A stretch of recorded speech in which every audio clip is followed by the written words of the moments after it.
else. I can see that. How does she do that? You have to create a profile picture. I'm happy to walk you through it, Bob, offline if you'd like.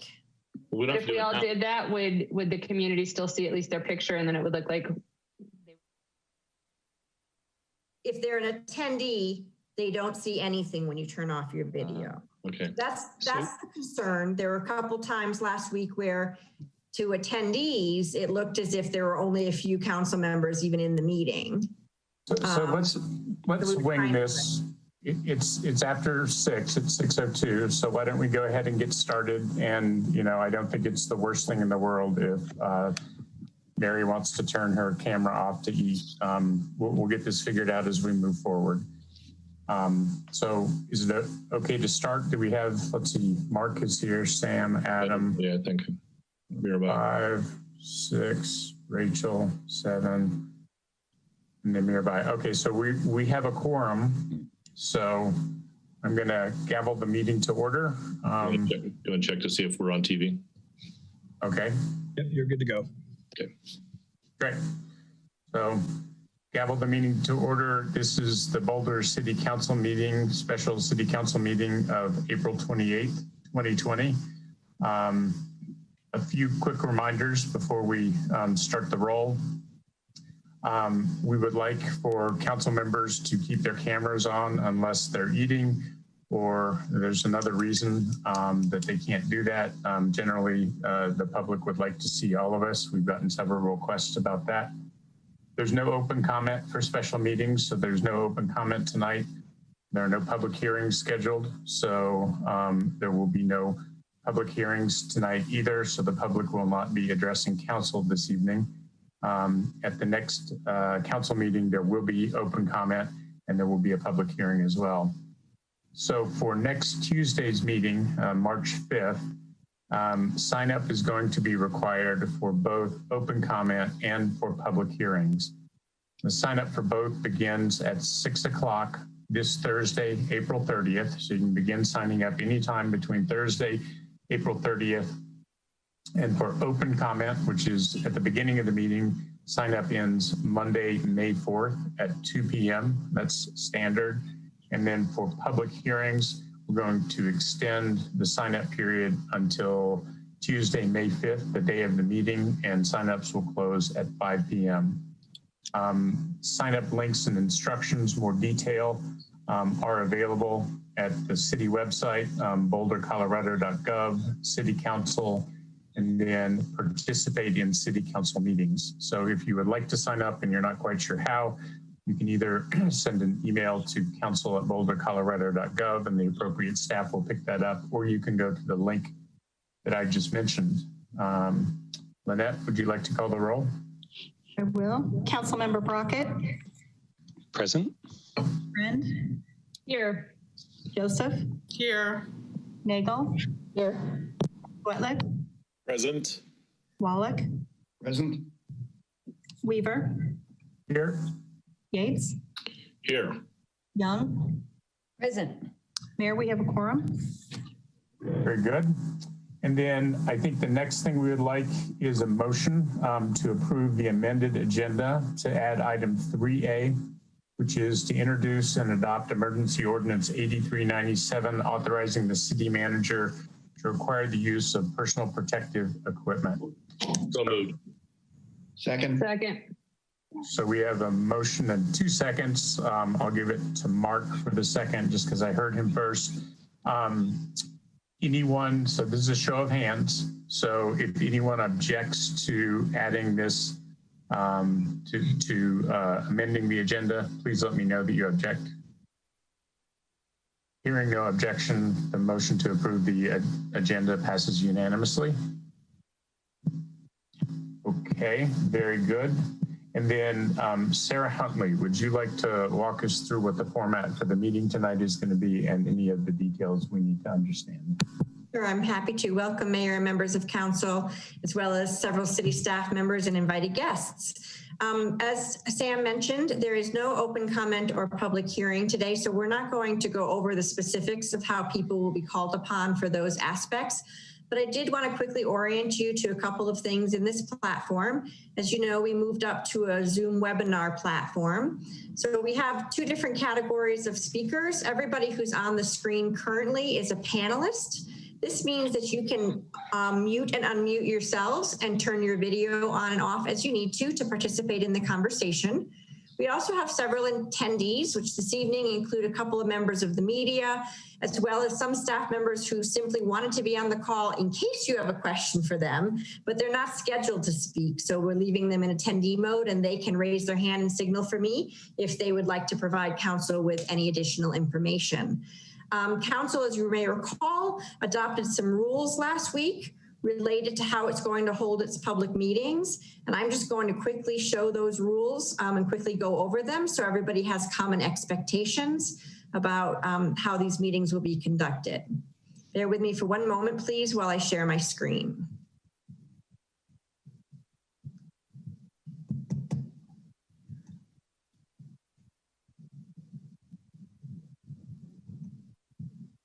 So as council discussed last week, the purpose of these rules and guidelines are really to try to strike a balance between meaningful, transparent engagement, which we know we all want in our community, with some of the online security issues that we've already encountered as a city with Zoom. So the first several rules were officially approved by council last week. So I'll just quickly say that the meeting has been called to conduct city business. Activities that disrupt, delay, or otherwise interfere with this meeting are prohibited. The time for speaking or asking questions will be limited.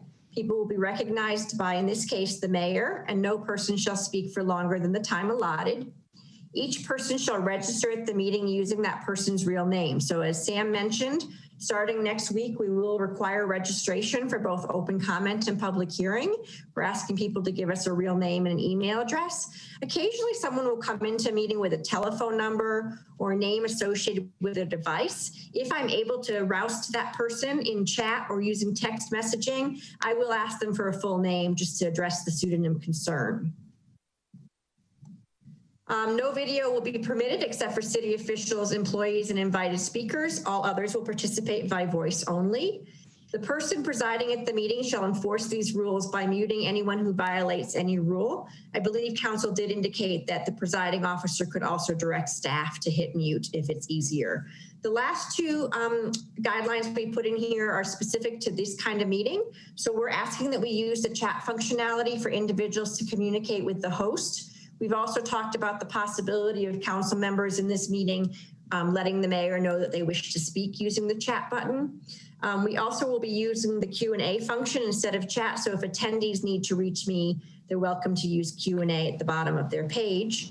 And only the host and individuals designated by the host will be permitted to share their screen during the meeting. So those are the protocols for this meeting. And I think that's all I had to share with you at this point in time.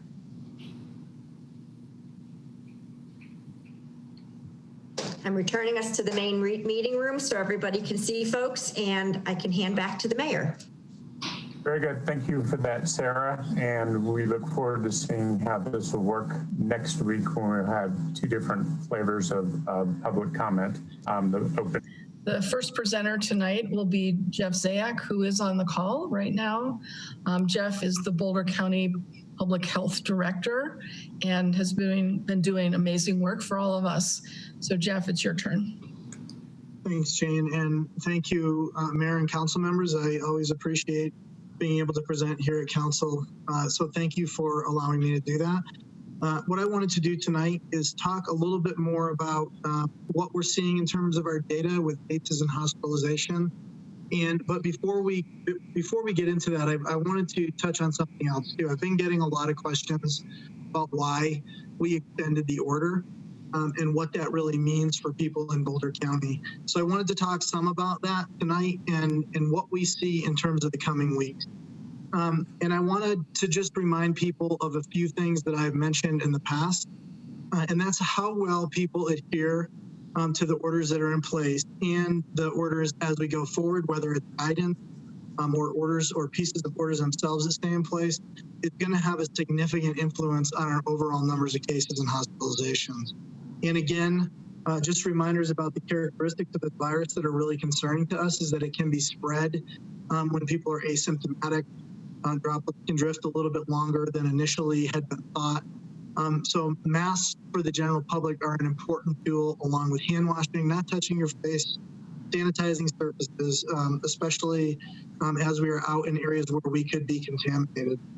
And the purpose is to really make sure that with masks, we are preventing the spread of someone who may or may not know that they're positive to somebody else that's around them. So the mask itself is not to protect yourself as a cotton mask. I'm not talking about general mask recommendations from the governor, but it's to protect others from you. So the mask stops the droplet from being prevented, or I'm sorry, from being spread. And it's just really important to reaffirm that. So it needs to be everybody's wearing masks when they're out in the public and they don't have the ability to easily social distance from each other. And that's, again, 6 feet apart. So I just wanted to make sure that I was reviewing that again. In terms of, again, why we moved forward with an extension in Boulder County. So I know I've mentioned this multiple times, or at least a couple times in the past presentations, but we had a regional group and also a statewide group that looked at the National Coronavirus Response Plan from the American Enterprise Institute, as well as a host of other national roadmaps, as well as local plans at the state level. And the key component to moving forward were really 4 different things. The first one was we need to make sure we have a sustained reduction in cases and reductions in hospitalizations. And the reason that that's important is because we know that if we are to lift orders when we have a significantly increasing number of cases, or if we had increasing hospitalizations, we're only setting ourselves up for failure to spread the disease more. That means that the disease is not under control yet. We also want to make sure that we are able to test people with all COVID-19 symptoms. And we are in pretty good shape in that perspective from Boulder County. But as I've mentioned to all of you before, we know that we don't have the ability to have comprehensive testing yet in the state or in the county. I do have some good news that we are moving in that direction. So we did meet with the state health department this week, and we are seeing some expanded testing ability as we move forward. And we do see that that's going to continue based on the conversation that we have with the state. So even though we're not quite there right now, we do see the ability to expand testing. I'm sorry, those are my dogs in the background. I apologize. But we do see the ability to continue to move forward with expanded testing as we move into these next weeks. So that's a very positive thing. That was a new development this week that we were not aware of last week. The other thing that we want to make sure that we have the ability to do is to make sure that we're staffed up. So we know that going forward, when we start to lift orders, we start to have expanded testing, that we're going to see more positives. And in order to control the spread of the disease, we know we have to have enough staff to be able to do isolation and quarantine, to be able to do contact tracing and follow-ups on people that were exposed to those folks.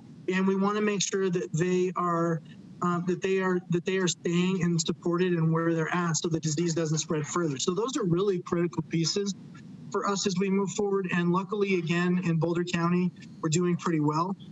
We will be up to 26 staff by May 8th, which is a really important target for us. In a worst case scenario, there's projections of needing up to 60 staff. But the good news is that we've been working with Boulder County and others to pull in staffing and set up a structure that allows us to scale up and scale down based on the number of cases. So we're actively working towards that. And by May 8th, we believe that we will have that in place in a position that makes us pretty confident moving forward. We also want to be careful because we know that we're moving from a position of where we were at a 75% surge capacity, or I'm sorry, social distancing capacity with the existing orders in place. And with the lifting of those orders from the governors moving to a safer at home standpoint, we are going to go from a 75% down to a 60 to 65% social distancing, which means that it's going to be really important that we actually do have those things in place, because as we open things up more, we know we're going to have people getting out, moving around, and there's going to be more chance that people can spread the disease. So no matter what scenario we're in moving forward, we know until we have a vaccine or until we have a treatment, social distancing, and where we don't have an easy ability to social distance, that masking is going to be very important. So it's just want to make sure that I keep saying that each week, because it's really important to remember that as we move forward. It really comes down to all of us and how well we follow those recommendations and how well we follow those portions of the orders in terms of how long we can continue to move forward with a little bit more of a back to normal environment. I know it's not going to anytime soon ever be normal, and we just know that that's going to be up to us to continue to move that forward. The other thing that I want to say is that this has been awful, as everybody that's watching this knows, that everybody's listening to this knows. Our unemployment rates have skyrocketed. Many people have had to been furloughed. We know that we have both substance abuse and mental health issues. We've had suicides across the state. Our businesses have closed up for good in some cases. We have people struggling with social isolation. And it's really a no-win situation, as I've mentioned before. These are extremely difficult times, and I want people to hear that none of that is being taken granted. And it is just an awful place to be. And this virus is going to leave scars on all of us for years to come. So now I'll shift over to talking more about the slides here. Bear with me for 1 second so I can get my slides up. And if we can go to the next slide. So again, I'm going to flip through some of these quick, and I'll spend a little more time on some of them, but this is our current counts as of today. So a total of 531 cases in Boulder County. And unfortunately, we have still a high number of folks deceased, and that my heart goes out to every single one of those families that are having to deal with that. These are awful numbers for us in Boulder County. When we look at other diseases and other things that cause fatality, these are horrible numbers to deal with, and we know it. We are also tracking our hospitalizations closely, as I'll get to here in a second. But our case rate is still staying fairly flat, and I'll show you what that looks like in a little more detail as we get to a couple slides in front of us. So next slide, please. This is our total number of cases per day. And we switched to this because we were hearing from the community, it's really hard to interpret on that graph that we previously showed, what does the new cases look like each day? So putting it in a bar graph like this has made it easier for people to interpret and see what our cases look like per day. And the anomaly that I want to describe here is that really high bar that you see there, and that is just based on there was the data that was getting entered into the system was delayed. So that high spike that you're seeing that a couple weeks ago there is only because we've had a delay. I'm sorry, not a couple weeks ago, a week ago. Is only because there was a delay in cases being entered. So that is not reflective of the actual new cases that we saw that day. So I just want to make sure people know that. And the next slide, we can look a little more at what that average with the long-term care facilities looks like. So what you're seeing here is in the orange colored graphs, you're seeing the total number of long-term care facilities. And this is what has caused us the most concern because our hospitalization rates, as you've seen me present in the last weeks, have been fairly stable across the metro region, or at least for Boulder County specifically. But what we are concerned about is the number of long-term care facilities that are seeing spread of the disease. And the reason that that's important is because we know that if somebody in a long-term care facility ends up in the hospital, that because of the older population, they're much more likely to be on a ventilator, and they're much more likely to be in an ICU bed for a longer period of time. And that's what's concerning. They also have, in general, a little bit longer length of stays than we see with other hospitalizations based on the data I've collected with our hospitals. So we don't want our long-term care facilities to have significant surges that then end up pushing our hospitals into long care or into surges for ICU beds, for ventilators, or for bed capacity. So we are watching that closely. I know Jane's seen this because I've shared this with the administrators group, but we have a whole structure in place to support our long-term care facilities. We've been working with them for some time now, and we're spending a fairly large amount of time with them, just making sure they have what they need. We're supporting them with PPE. They also received a shipment of PPE this week, which was great, from the federal government. There is a strike team at the state that has been put together that's about 2 weeks old now, that's also working with our long-term care facilities. So we're working diligently to make sure that we don't see spread into facilities that don't currently have cases, and that we're doing everything that we can to help support these facilities with spread of the disease in the existing places that we see it. Next slide, please. This is that 5-day average number of new cases. So you can see that this line graph goes up and down, and that we have a slow but steady, still increasing caseload. Again, when we expand testing, we will expect that this will jump up some. So we know that's going to happen. You've heard the governor say that as he's done his press conferences. So when we have more comprehensive testing, and more comprehensive testing in Boulder County, as I think I mentioned, but I'm not sure earlier, is about 500 tests per day. And right now we're around about 100 tests per day. So we are going to work on significantly expanding that testing, and we are seeing from the state that we will have the ability to keep growing that number. But we're also going to see this number grow at the same time, because we're going to identify new people. And what we want to do, though, is on the next slide, is we want to be able to see, I'm sorry, go one more from that. Yep. What we want to be able to see is that we have less people that are spreading the disease at the community level. We could still see people spreading the disease on a one-on-one basis. So we may still see people who are spreading it in families. We know that that is one way that the disease is spread. Somebody comes home that's positive, they try to be isolated in a home. That's not always possible. But what we don't want to see is continued community spread. And I'm sorry, can you go to the next slide for me? I should have pushed you one more. There we go. And this orange bar that you're seeing is the community spread that we're currently seeing. We want to be able to see that number drop.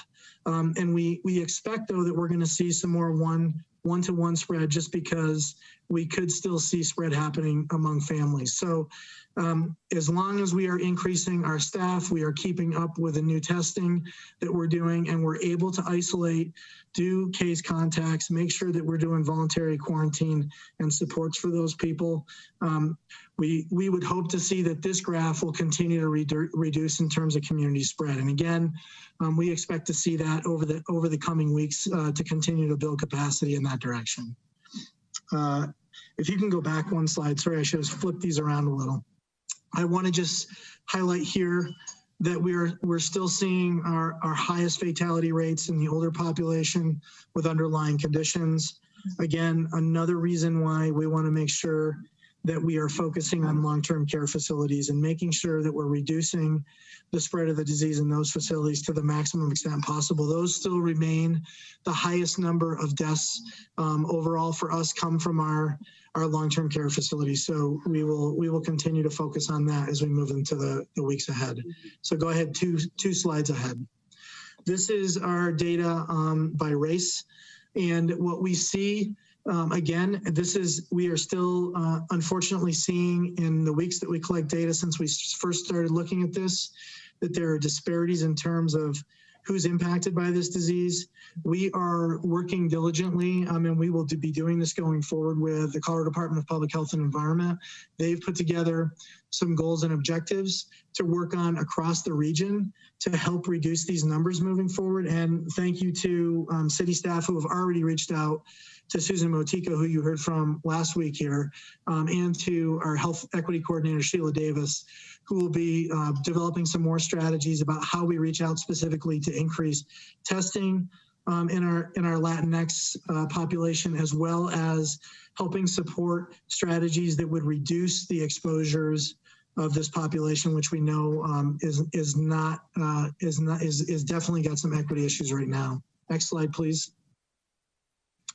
Again, this is just the rates per 100,000 per county, and Boulder County continues to be lower in rates, and which is good news for us. I'm going to go through these fairly quickly. Most of these are just because you can't really read all the numbers. It's just to illustrate the trend that Boulder County in general is doing pretty well along the Front Range metro area, and Boulder County is in red, I think, in all of these. Next slides. Next slide. This is the data that I've showed you in the past multiple times.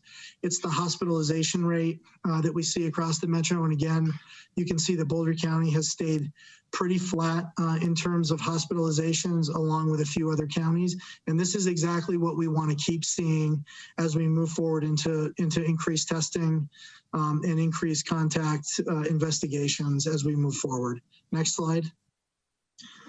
Again, this is just the rate of mortality rates across the region. We are not quite as good here. We are in third, and ours is bumping up a little bit.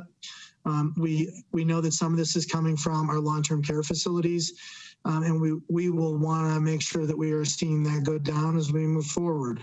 Next slide, please. This is the state hospitalizations, and what we're looking at here is patients in the blue line, patients who are currently hospitalized for COVID-19, and the green line, which is down here on the bottom, patients that are discharged from the hospital. So the blue and the green lines are what the governor is using to say that this is the difference between the N for the state in terms of capacity of beds and what that capacity currently looks like.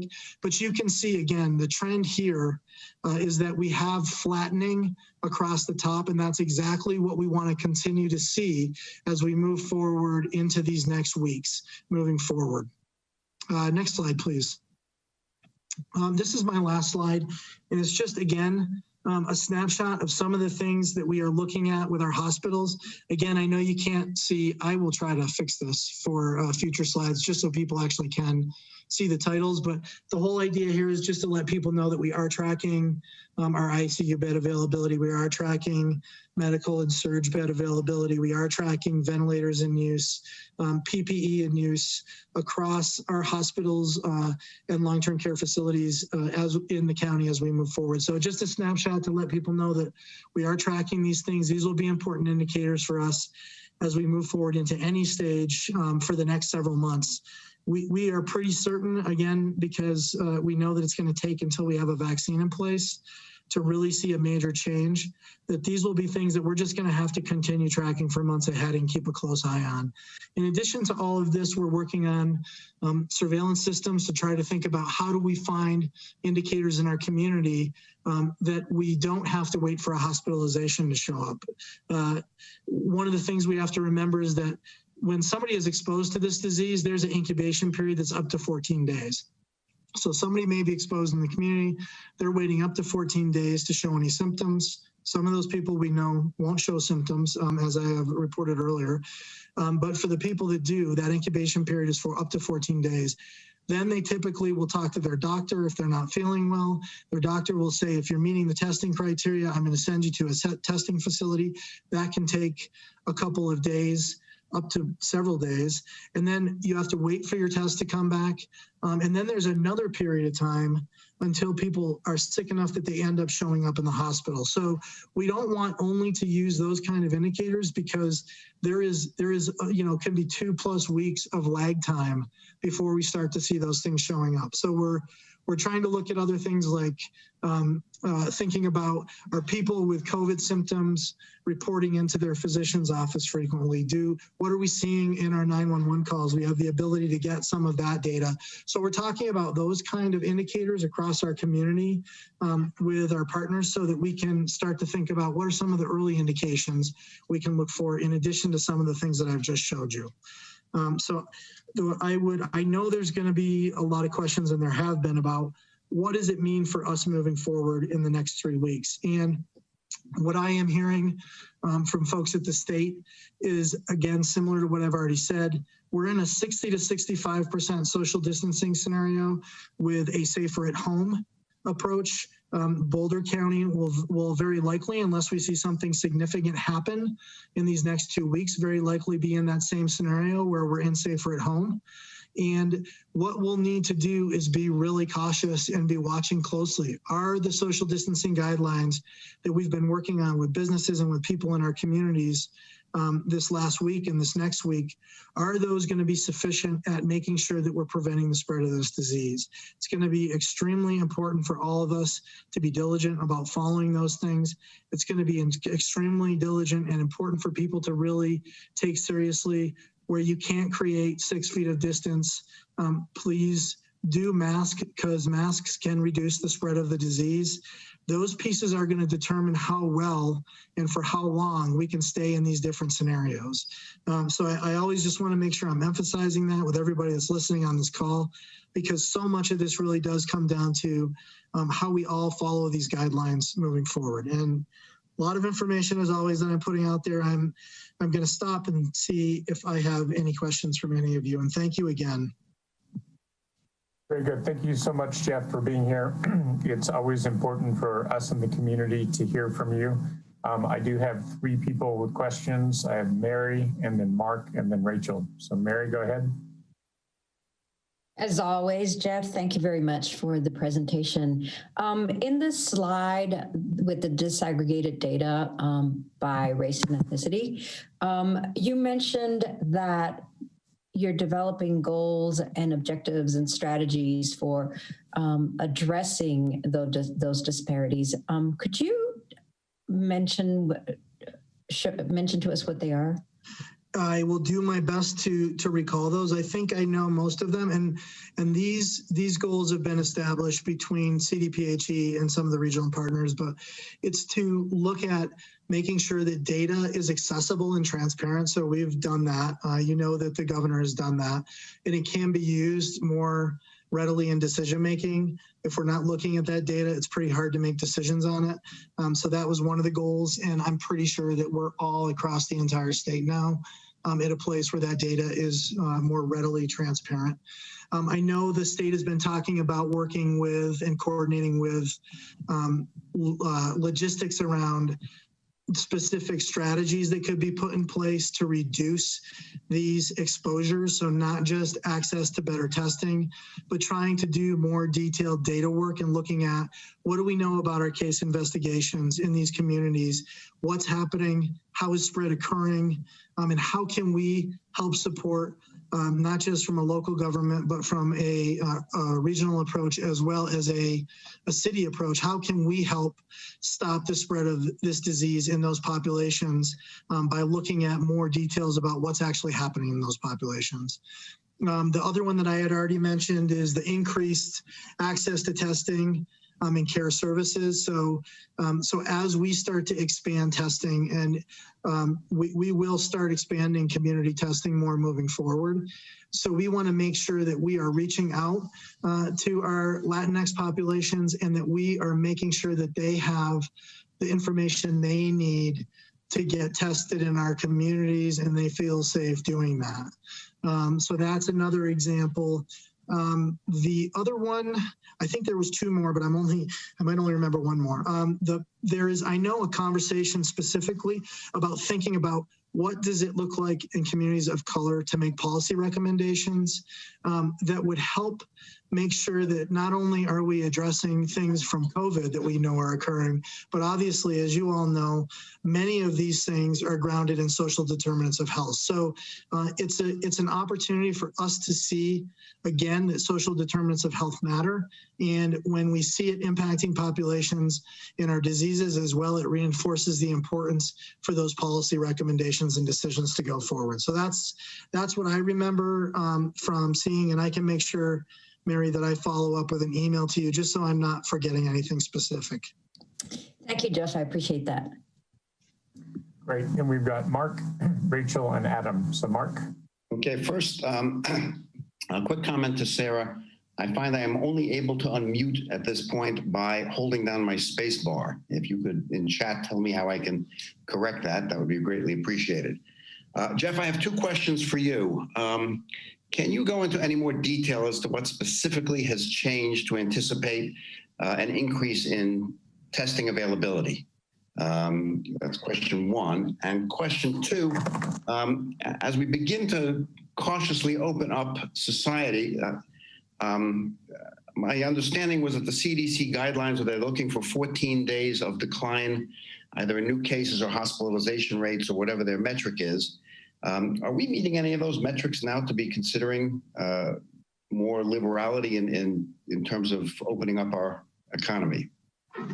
So those are great questions. The first one was what's changed in terms of testing. Yeah. And I don't know that I can answer that at the state level because I am not sure. I know there's been a huge focus. Sarah Thunberg, I think is her name. I can't remember if that's how you pronounce it. Has been working really diligently with Kyle Brown on the testing group to try to find supplies. There is still, I would not venture to say that the supply chain at the state level is broken free for testing by any means, but they have been able to make testing more available, not just to Boulder County, but they have reached out now to other counties. Like you probably saw Larimer did a community testing, I think it was a week or so ago. They've reached out to other communities across the state because so I don't know what has created that resource at the state level, but they have said that even though the supply chain is shaky at this point, they anticipate that they will be able to keep providing us additional tests moving forward. Obviously, this has been a gigantic focus that you've seen with the governor's office, because we know that if we don't want the disease to spread, that we have to increase our testing. And I know that was one of the key reasons why they obviously put so much focus on that group under the Innovation Task Force. So I think it's working.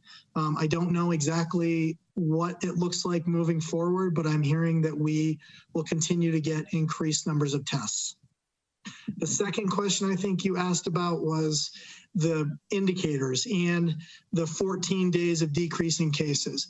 And we are not meeting that indicator, as you could see from the last graph that we saw. And I think that part of this for us is the reality that we have really significant and huge impacts in our community. And if we can develop the capacity to do the contact tracing, slow the disease via that, and seeing where our positives actually lie in our community with increased testing, and then go slow and make sure that we have really good social distancing and masking in place, then we are going to be watching to see if that actually works. Where this is, I know I don't have to say this to all of you, but this is an incredibly delicate balance that has such significant impacts on the health side and on the personal health side for people who are isolated right now and not able to get back to work. So it is a very difficult balance. We don't want to open it up so much so fast that we are risking a surge going forward. And that's why we decided to extend this for another week, because we have the ability to make sure we have staffing in place, which we will for sure. And we are increasing our testing, even though it won't be to our 500 mark. We will have increased testing. And most of all, again, just to emphasize, masking and social distancing requirements that have really been thought about. And again, we're working with our businesses and our community partners and folks, not just across the region, but across the state to develop those and make sure that those are really well understood by everybody as we go into transitioning on May 8th from an order into more of a safer at home mode. Jeff, thank you. And I do not envy you the balancing act you have to comply with. Thanks. Okay, next I've got Asking a couple questions on long-term healthcare facilities that I asked last week. We're getting some emails saying, you know, this place or that place has a new case and want you guys to know. And then sometimes after that, there's been a death reported. And I don't want that information to land with City Council and not get deposited with whoever needs it. So I'm just trying to figure out how are we communicating with each other? Because in one situation, I did write back to the constituent and asked, you know, did anybody get back to you? And nobody had. And then, so I'm a little bit concerned about us receiving information and how we can check that information is in the health department's hands.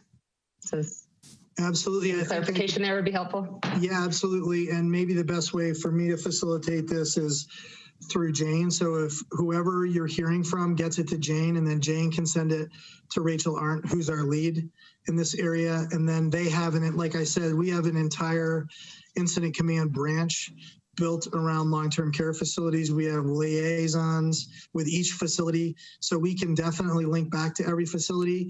And I don't know, Jane, if that works with you, but I can make sure that Jane has Rachel's contact information.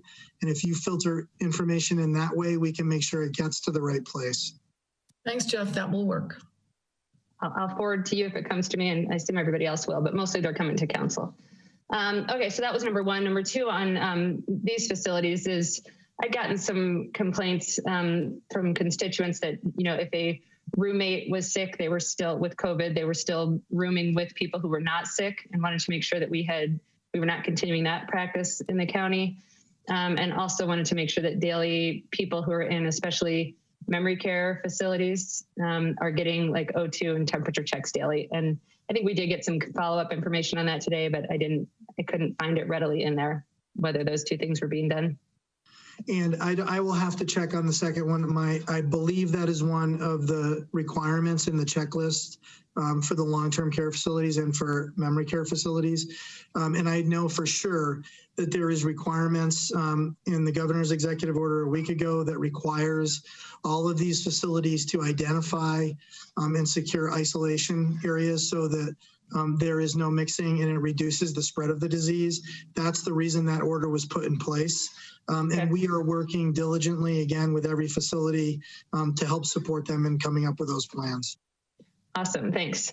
My next topic is, I think that you received some emails on signature gathering. We made a decision as a council last week not to do online petitioning, and there was some discussion of how people could gather signatures, given that they're not going to do them remotely or online. So I don't know if you've spoken directly to whether or not it's allowable to gather signatures either in public places or door to door right now under either the stay home or safer at home order, or whether you would say that is a safe practice. So I don't know the answer to that, but I did get that, and I pushed it directly to my legal team, who is led by Kate Haywood. She's incredible with the county attorney's office, and to Lane Drager, who's our community mitigation person and is talking about the guidelines with businesses. So I'm happy to follow up on that with you, Rachel. And if you want me to send it back, I don't know who you want me to send it back to, but I can double check and then follow up on that. That'd be great, thanks. And then third general topic is on masks, which we're gonna consider tonight. And I assume that there is evidence or data to support that wearing masks is helpful in preventing the spread of the virus. So just kind of wanted to get that on the record. And if so, if that applies only inside or also outside in places like trails. So, and I think you probably heard Dr. Vissers address the trails, and I can rehash that a little bit too in a second. But yes, there is evidence that demonstrates that masks reduce the spread of the disease and reduce droplet spread. There is, if you look at the studies that are out there, they range in terms of how much that reduction happens, but they absolutely reduce the spread of droplets and the disease. So we do see that as an absolute strategy moving forward. We think it's critically important. Again, especially in any places where it's hard to maintain that 6 feet. So trails specifically, as an example.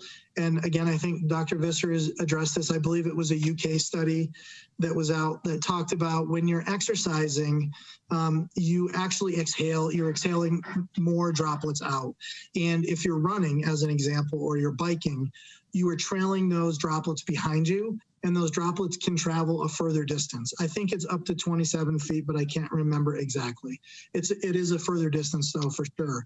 And the droplets trail mostly behind you, but a little bit to the side of you. That's why I think Dr. Visser said when he was here that if you're running next to each other and you're social distancing next to each other, you're actually better off than if you're running behind the person on the side. So people, I know it is not intuitive, but to wear a mask when you're exercising on a trail where you're likely to run into some spots where you're not going to have 6 feet of distance between the two of you is important to do. And I know people don't like it when I say that. I've received a lot of comments back, but it is important, especially when we're exercising, to try to make sure if we can't maintain that 6-foot social distancing, that we are wearing masks. That's very helpful. Thank you. And just last thing is, we're going to look at this tonight is, I guess I wonder why wouldn't the county be putting in a mask requirement as opposed to the city? Because I think that it's important that everybody in the county be protected and not just city residents. So wondered if you could speak to that. Yes, I can tell you that we are definitely looking at that, and we are looking at it across the region. I know you've heard me say this and you've seen it play out. We've really tried to make sure that especially Broomfield, Boulder, Jefferson County, our 3 tri-county areas, and Denver are working together, because we know that we are going to have people sharing our borders. People are going to cross our borders, even though they're not supposed to drive more than 10 miles with the current order, that we are going to have that happen. So we are evaluating that, and we will make a decision this week at some point how we'll move forward. Okay, thanks very much. That's all I have. Great. And then Adam. Hey, Jeff, thank you. My question is about the last slide you had with the sort of measurements of how we're doing. And the question is, are elective surgeries allowed again in our hospitals now? And how is that sort of corresponding with the yellow that we're in for surgical beds availability? So there is guidance on it, and I don't want to misstate it. So what I'll tell you is that I'll send it to you. You could post it on the website if you want, but I don't want to misstate it. There is guidance to hospitals on elective surgeries, and I don't remember all of what's included in that guidance.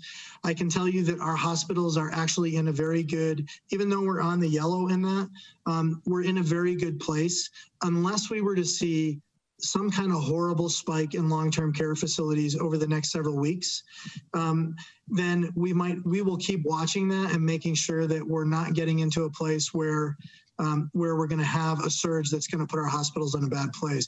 I can tell you that as much as I'm watching this, our hospitals are way more diligent than I am about what's happening in each of their hospitals. We've also agreed with the hospitals, and they have supported each other, that if they started to reach surge in one hospital, that the other hospitals would back them up and support each other.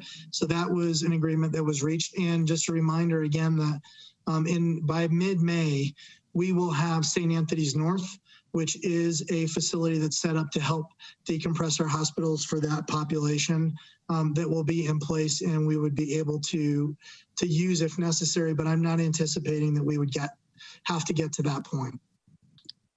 Thank you, Jeff. Great. And Jeff, I have one question for you. You mentioned to Rachel that you would be making, and you think a group of counties would be making a decision this week, potentially about masking.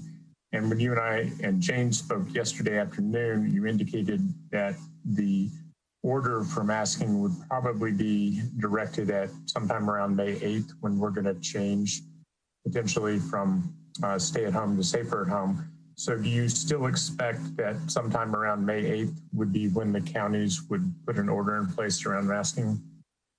Yeah, so that would be my hope, and what I'm a little hesitant about, as you can probably imagine, is getting in front of all my partners that we're talking with across the other counties. So I don't want to imply that I'm making a decision for all of them, but I would anticipate that we would have guidance out or an order out before, looks like ahead of time, that they know what's coming, that we have been able to provide that information to them.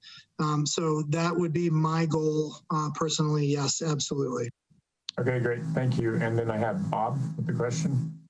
Yeah, Jeff, thanks for that. Just to follow up to Sam's question, would you have any objection if the city put in place a masking order this week for indoor masking? I know that may be a few days or maybe a week or a week and a half before the county does, but do you have any objection if the city of Boulder does that? No, I would support that. Thank you. Great. Okay, that's everyone who had a hand raised. Are there any other questions for Jeff at all?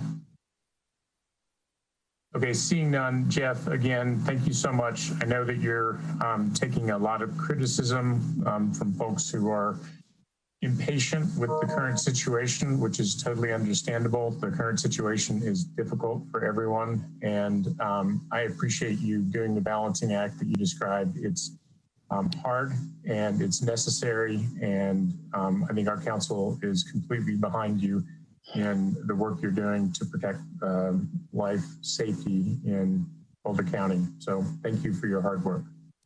Thank you. Okay, and then I have a note here, but I'm going to check. Is Rob Vissers on the call right now? I don't believe so, Sam. So I know He's that not on the call. Thanks, Sarah. You know, one of Jeff's slides did present information about hospital capacity, which is looking like it's mostly in the green level.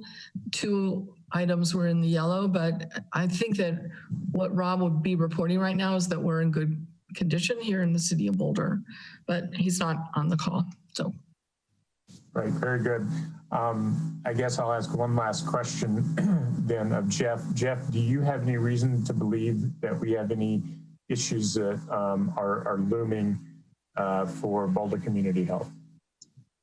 No, I don't, not based on the data I'm seeing. And obviously that would be Dr. Vissers would need to confirm that. But we've been in close contact and I know that he's reached out to me if he's seen things that he's concerned about or I've reached out to him. So I don't anticipate that, but I think he would need to confirm that. Very good. Well, we'll wait till next week for him to confirm it.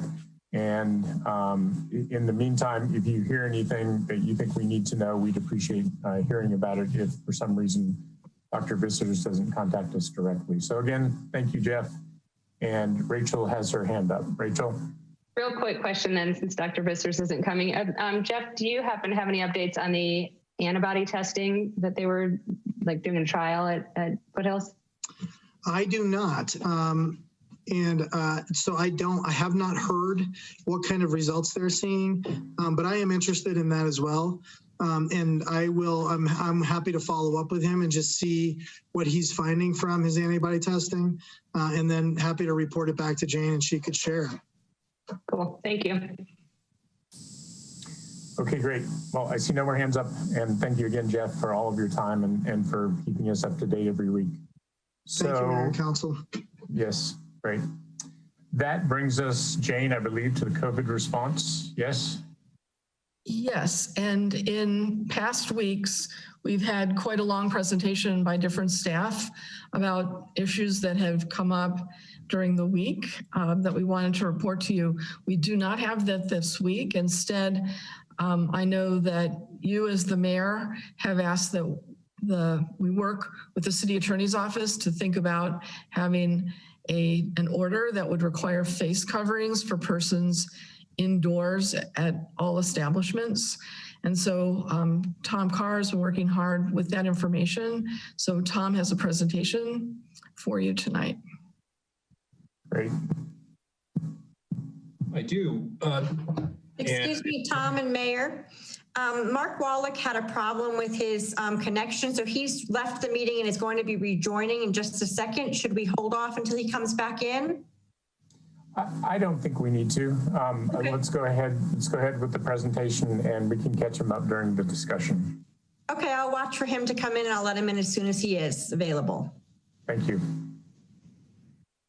Okay, can we go to the next slide?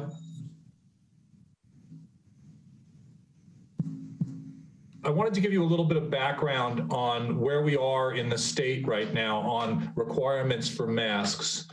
There have been a couple of developments just recently. Last Wednesday, the State Department of CDPHE issued an order requiring that all employees in critical businesses wear masks, and that includes grocery stores and construction sites and other critical businesses that have been allowed to remain open under the state's stay-at-home order. Yesterday, the state issued another order, the Safer at Home order, allowing for some additional businesses to open. Now, that order, as I understand it, has been limited in its effect in Boulder County. So I don't believe these businesses will be opening in Boulder County yet. But these businesses, these other businesses, field service, personal services, and then healthcare services, other health services are allowed to open, but they all, if they're allowed to open and when they're under the state order, both employees and customers will be required to wear masks. And these are things like real estate services, personal training, non-essential medical services, things like that. Next slide, please. So as you know, Jane has the authority to issue an emergency order under the Boulder Revised Code. But the Boulder Revised Code is laid out in a way that there are specific powers enumerated, although they're styled in the code as examples. My view is that we pretty much should stick closely to the language of that because we are really doing extraordinary things when Jane issues one of these orders. So this is a proposed emergency order. And I will read it. Well, I won't read it, but basically what it does is it prohibits anyone from operating a business that doesn't require employees, vendors, and customers to wear non-medical face coverings.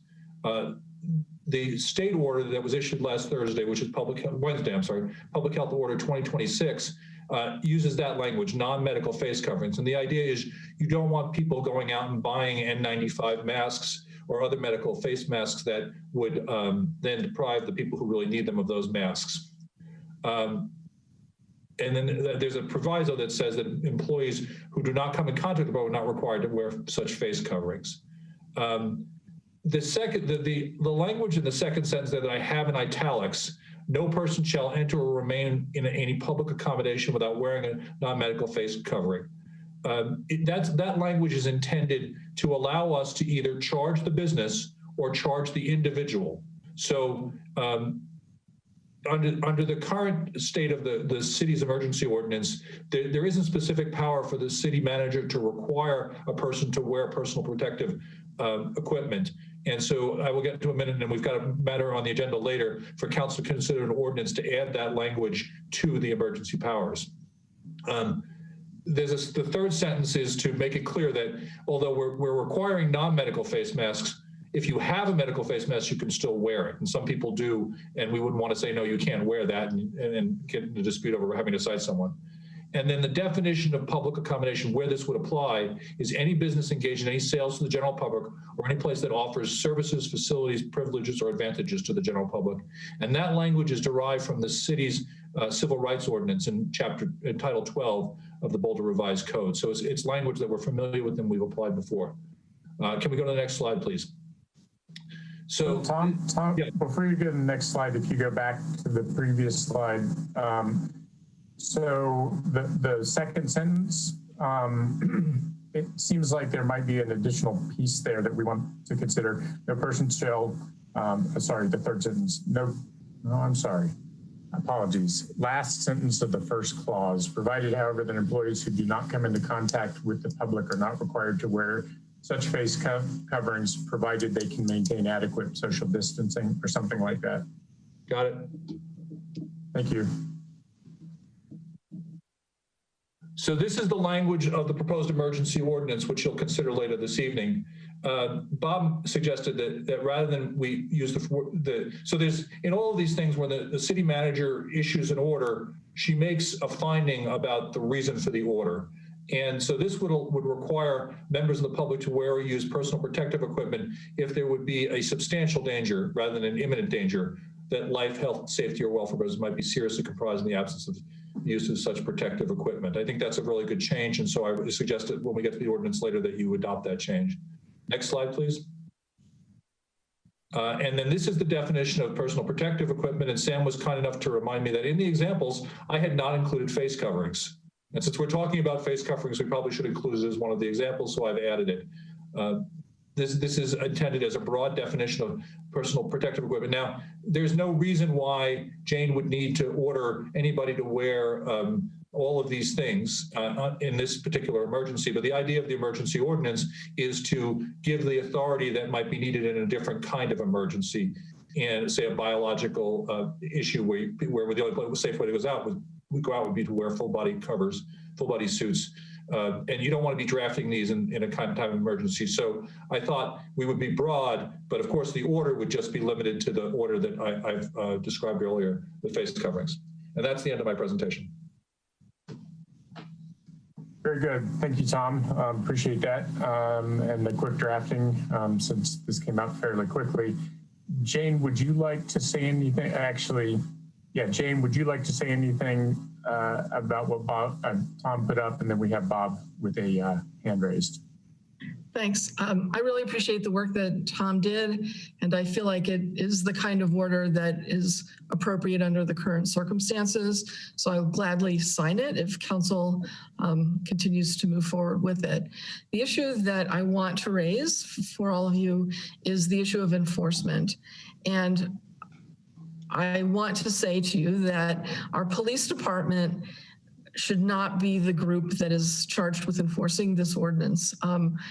There are going to be many, many people in our community that need to learn more about face coverings, and we need to rely on the businesses, which are also cited in this order as not being able to allow people in without a face covering. And so therefore, I want you to know that it will not be a high priority of the police department to cite people for a violation of this. Instead, this is going to be an education effort.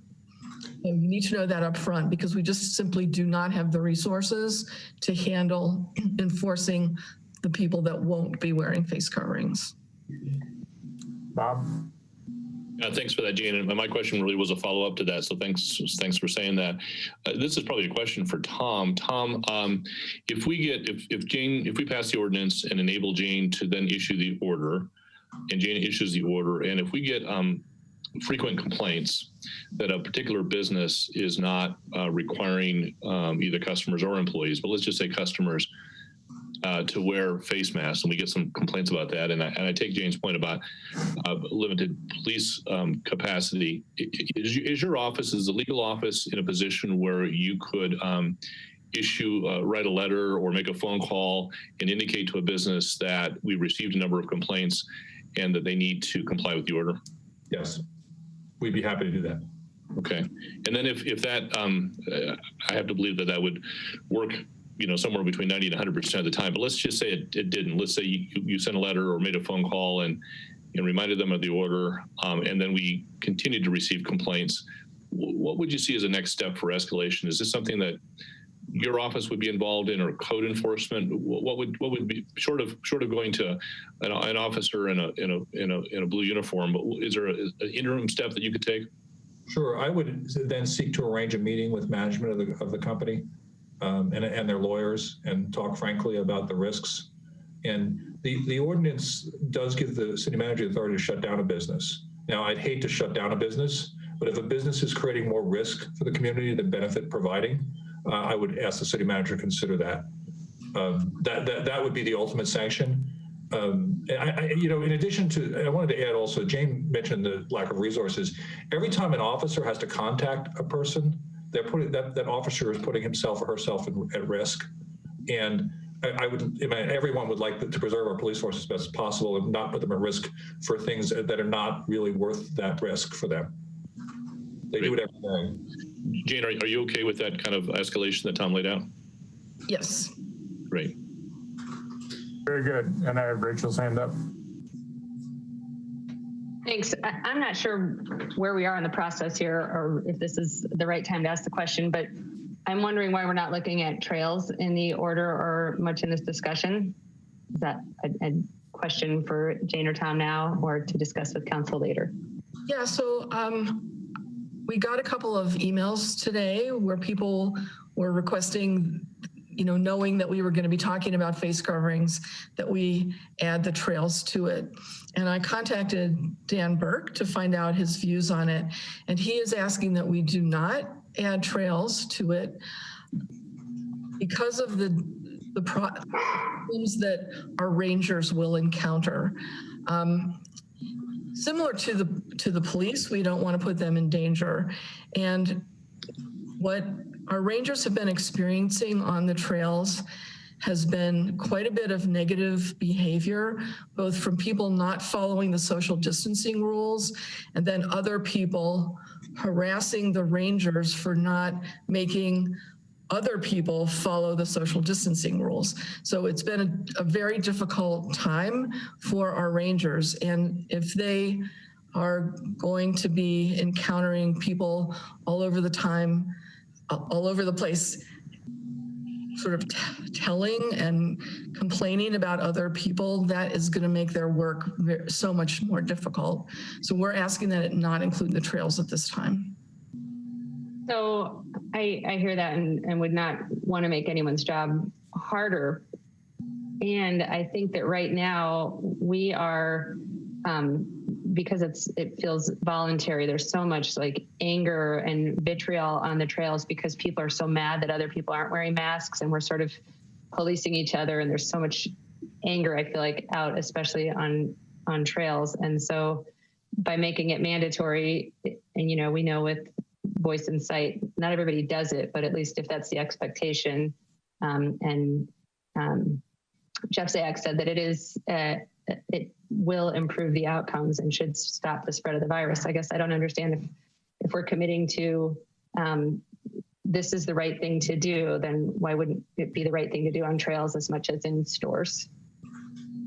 Because trails are outdoors and the danger indoors is higher than the danger outdoors, is my understanding. And I think that your concern about anger will actually increase if we make it mandatory on trails. Okay, I've got Judy. I just wanted to clarify or just make a point that basically it's just for businesses. So if I'm walking down the street and I don't have a mask on, I would not be stopped by the police, basically. But as soon as I'm about to enter the store, I need to put on a mask in order to purchase whatever I come to purchase. Yes. Right? Yes. Okay. Another question, it's not necessarily a question, but more of a comment. I remember a few weeks back, Bob asked about whether we had put on our website, if we could put on our website where people can find out where they can find masks. So if there are any organizations around town who are offering masks. So I'm wondering if we have that on our website or someplace where people can just like, or is it the police department they can call? Who can they call if they don't have a mask and they want a free mask? I think Sarah might know the answer to that. So my understanding is that communications put that up on the website, and I actually saw them send out a social media push regarding that today. Thank you. Okay, Adam Swetlick. Yeah, a quick follow-up to Rachel. I'm just wondering what the current status of, especially the most popular trailheads, is in terms of signage. You know, if we're not going to say you must wear a mask, are we saying just below you must wear a mask at trailheads or anything along those lines? So I know that we do have signs up. I don't know exactly what they say because I've been staying at home and I have not been on the trails. I don't know if Dan Burke is on this call or not and could tell us the answer to that, but I don't know. If not, he can just follow up. Oh, he is. There he is. Hi, Dan. Hi, Adam. Hello, Council. Dan Burke, Director, Open Space and Mountain Parks. Yes, our signage for both social distancing and masks are fairly similar. As you know, you cannot say a lot in a sign. You do it more towards pictures. So it's not saying whether this is guidance or an order. It's pretty much saying, you know, stay 6 feet apart, wear face coverings. So there's not much difference between guidance and an order in terms of how we're trying to communicate those issues out on open space. And we are continually adding locations where we're having signs. So face coverings has become almost as ubiquitous as the social distancing. All of our variable messaging boards around the system, the electronic roadside boards, you know, wear masks, social distancing. Those two messages are sort of going side by side with what our communications is all about. And again, it doesn't really matter that much whether it's guidance whether it's from the city or whether it's a requirement in terms of what we're communicating. Okay, that's great. Thank you, Dan. Yep. Okay, Mary. My question is for Maris. So Maris, I noticed when the conversation was going on regarding anger at the trails, that you were nodding your head. And so I was curious to know what you were thinking and what the nod was about. Well, actually, I've been out to the trailheads and I've talked to some of Dan's rangers, and it really puts the rangers in a very awkward situation because some of the youth are, they get very agitated and angry. And I think that to put them in that position where there's conflict and aggravation would not be probably what Dan would want or myself. So that's just my take of just being out there and viewing and talking to some of his rangers while I was out there. So again, conflict with people in uniform, I don't think is what we want. Thank you. If that's helpful, Mary. Thanks, Maris. Okay, so I see no more hands up, so I'm going to propose that we take this in a couple chunks. The first chunk is, do we want an order indoors as has been proposed by Tom? We can start with that, and then we can have, if it's okay with council, a brief discussion about the trails issue and outdoors. And then I would like to move into a little bit more about enforcement. I think Bob asked a pertinent question. We heard good answers from Tom and Jane. I just want to put a bow on that. And I guess one bit of context before we kind of dive in is that one of the ideas of doing something now is that May 8th, maybe we have a county order, but we want to set a culture of mask wearing to the extent that we can now with our critical businesses so that both customers and employees are wearing face coverings so that when we do, whenever, move into a safer at home and begin to open our retail stores for people to go inside, that will be a much, much broader cross-section of businesses. And so the idea of doing it now is to get a culture going. And then when we do make the change to more opening of different kinds of businesses, that people are, you know, aware of the way to behave as a customer rather than having to learn that as the business is open. So anyway, that's context. Does council have any objection? Mary has a comment. I actually have a process question.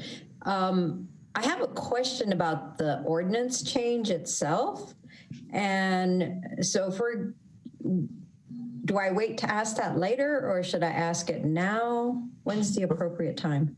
Well, let's ask it now because I was proposing that we start with the ordinance and order as proposed by Tom. So unless council objects to starting there, this would be a good time to ask that question. Is council okay? Is council okay with that framing? Is there any objection to? Okay, I got some thumbs up. So we're going to start then with the order and ordinance as proposed by Tom. So go ahead, Mary. Yeah, so Tom, my question is about the page that has the underscored language, personal protective equipment. It's at the top of the page. Yes. And it says personal protective equipment means equipment worn to minimize exposure to hazards that can cause serious injuries and illnesses. So why isn't it illnesses or injuries or illnesses? To me, it seems that it would cause, why isn't it or, I guess is my question. I'm sorry, I'm just getting to the language. I apologize. It's PDF page 20. Line 2.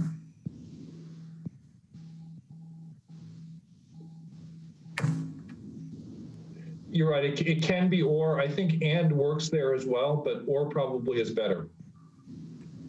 Okay. So we can amend that to or. Thank you. I see no more hands up. Any more questions? Any comments on the idea of moving forward with this ordinance to give Jane, the city manager, additional power, and then the proposed order? Any comments? So I see Bob. I know we'll talk about open space in a second, but with respect to customers indoors, I'm in favor of the ordinance giving Jane the authority to require face coverings indoors, and then I would ask council to instruct Jane to issue that order. Then I've got Mark Wallach. Sorry, I had to unmute. I am also strongly in favor of giving Jane that authority. And with respect to requiring businesses to, in effect, compel customers to wear masks, I think it's appropriate to put the onus on the businesses. I think most of them will be compliant with the order. I don't think we're going to have to resort too often to letters from Tom, although I think letters from Tom, when necessary, will more than do the trick. And I think it's a good thing to do. I'm in favor. Thank you, Mark. I've got Aaron with a hand raised, and then Rachel. Can you all hear me? Yes. Yes. Barely. Yeah, thanks for bringing this forward. I think, for those of us who go about just our minimum amount in the community, to me, it feels like the riskiest point right now is when you do need to go inside, say, a grocery store, and it's impossible to always maintain 6 feet of distance from other people. And so what we heard from Jeff Syak was that we can minimize community spread if everyone has a mask on in those situations. So I think it's a good next step for public health and to prevent additional spread in the community. Thank you, Aaron. Rachel? I just wonder, have we thought through exemptions or whether we needed to tighten anything? One thing that I would visualize is that people will say, I've already had it, I'm immune, I don't have to wear a mask, or things like that. Like, are there safeguards that need to be built in, or do we need to think about, are there exemptions like that? If you had, I don't know that immunity is full or that we wouldn't want people to wear masks, but just wondered if we needed to talk through any additional safeguards. So one of the nice things about the order is that Jane has the whole emergency order process gives Jane flexibility to adapt to changing circumstances. Aspen's order that they passed last night exempts children under 2. And I don't know what the science is on that. And I can't imagine anybody complaining that a child under 2 wasn't wearing a mask. And if I had a child under 2, I'd make sure their face was covered. So I didn't include that, but there may be other things that as the science evolves and we learn more things, it's pretty easy for Jane to alter these orders and address situations like that.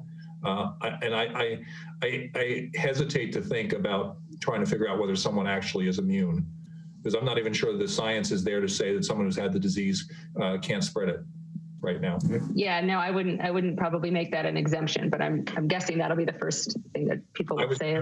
And I think your overriding point, though, Rachel, is an excellent one. And I think that's the sort of the nature of the emergency order process, is Jane is able to alter the orders by just a signature. Thank you. I've got Adam and then Mark again. Yeah, I'm supportive of this as well. And to follow up on Rachel's point, I think the only one I've heard is if someone has a breathing issue that may, a mask may prevent them from breathing in a way that keeps them alive. So that may be the one that we focus on to start with, if we do any. Okay, Mark and then Bob. Yeah, I also want to respond to what Rachel said. I think we're going to need to carve out a few exemptions. I think when we get to the point where we're opening up restaurants, you really can't eat pizza if you're sitting in a restaurant with a mask on. We're going to have to figure out something a little better for that kind of situation. So I think restaurants are an area we need to think about pretty carefully. Great. And then Bob, and then I'll go. I was going to make a motion, but if people have other questions, just adopting the ordinance. No, go ahead and make the motion, then we can speak to it. So okay, I move that we adopt by emergency measure ordinance 8397, amending section 2-2.5-7 powers, Boulder Revised Code 1981, to authorize the city manager to require the use of personal protective equipment and setting forth related details as amended during the course of this discussion. Second. Okay, so either Aaron or Mark got the second. Your choice, Lynette. Bob, you want to speak to this? I've already spoken. I think this is the right thing to do. I think some good points have been raised as far as exceptions. Those can be taken up by Jane upon advice from Jeff Zayak. I think what we're doing tonight is authorizing Jane to issue orders, and she can amend those from time to time. It's the right thing to do. And I do agree with an earlier statement by Sam that it's right to do this now. By count, we're probably talking less than 100 establishments that are open right now. We're right now we're at grocery stores and pharmacies and marijuana and liquor and some hardware stores. It's going to get quite a bit more complicated when all the retail opens up and restaurants open up and so on and so forth. So I think Sam was absolutely right to say that getting people in the habit of wearing masks indoors now when there's relatively few of them is a good idea. And when the order is lifted to allow some of these other establishments, people will be in that habit. And I was very heartened by the fact that Jeff Zayak indicated that ultimately the county or other counties may issue this order, but he had no objection to us getting out in front. And I think it's the right thing to do. And maybe it'll nudge some of those counties to move forward. And I thought what Tom laid out as far as enforcement works. So I would be firmly in favor of this. Very good. And I'm going to jump in here and say I also favor this quite a bit. The other cities in the county are watching us to see what we do. I've been in touch with the mayors of Longmont, Louisville, Lafayette, and Superior. I believe Jane's been in touch with many of their city managers as well. I know that Louisville is looking at moving forward. They may not get it done this week, but they may ask for an ordinance to be available for them next week. So I believe it's not only the right thing to do, it will eventually be a county order. And so this is us just getting ahead of the county order. Cities have been kind of leading on some of these steps that have been taken. Aspen has done this. I believe Glenwood Springs has done it. Wheat Ridge has done it. So it's not like we're alone in Colorado and thinking about the importance of this. I want to emphasize that these are face coverings and not masks. The distinction being that a bandana works. The Center for Disease Control on their website has got instructions for how to both sew a mask and how to make a mask that doesn't require sewing from a t-shirt. So this is a low or no cost kind of impact on customers. And it's something that if they do create a mask so that they can go into businesses, it will be something that they can wash and reuse time and again. So it's not a one-time use, one and done. So I think this is a really positive step forward. I hope Jane uses her power and places an order in place pretty quickly if we approve the ordinance. And so I think that's all I've got to say about it. We have a few more things to discuss going forward, but I guess on staffing, to the extent that we can get this done with the attorney's office and licensing personnel, that's great. It would also seem to me that if needed, if there were a reason that somebody needed to lay eyes on the situation to resolve the facts of the matter, it might be appropriate to use code enforcement to do that. I don't think it would happen very often, but it's just putting out there that, you know, code enforcement is not a armed law enforcement officer, the folks who work there. And so it seems to me if we need to call on them, this would be a pretty high priority because it's health and safety. So with that, I'm done. And it looks like Mary has a comment. Yeah, and I just want to agree with everything that's been said.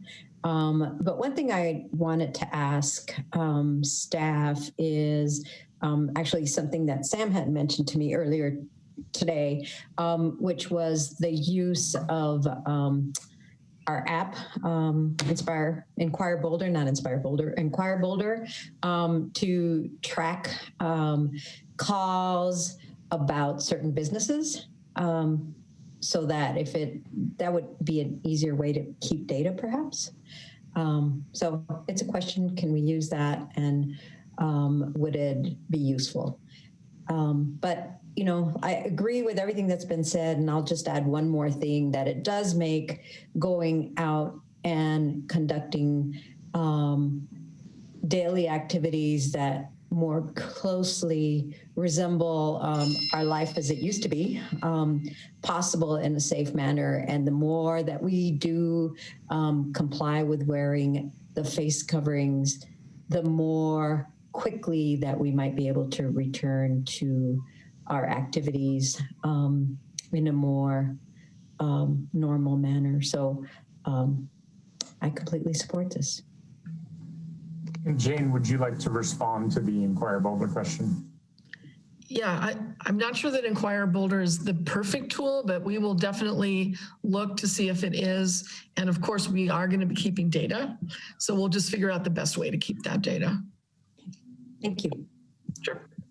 Great. And I've got Junie next. I just wanted to add, I do support giving Jane the power to enforce this order and also this ordinance. And also, I just wanted to comment, I know she already mentioned that, you know, we will not spend a lot of our time enforcing it. And I just wanted to say that enforcement is not a priority. But when we do decide to enforce that, as Mark mentioned, that is mostly the responsibility of businesses.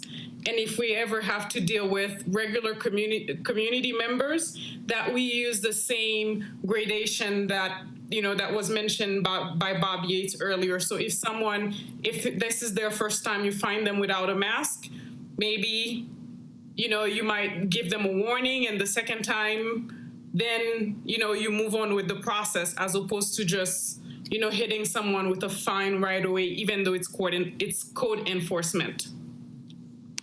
I'm going to jump in and say I completely agree with you, Junie.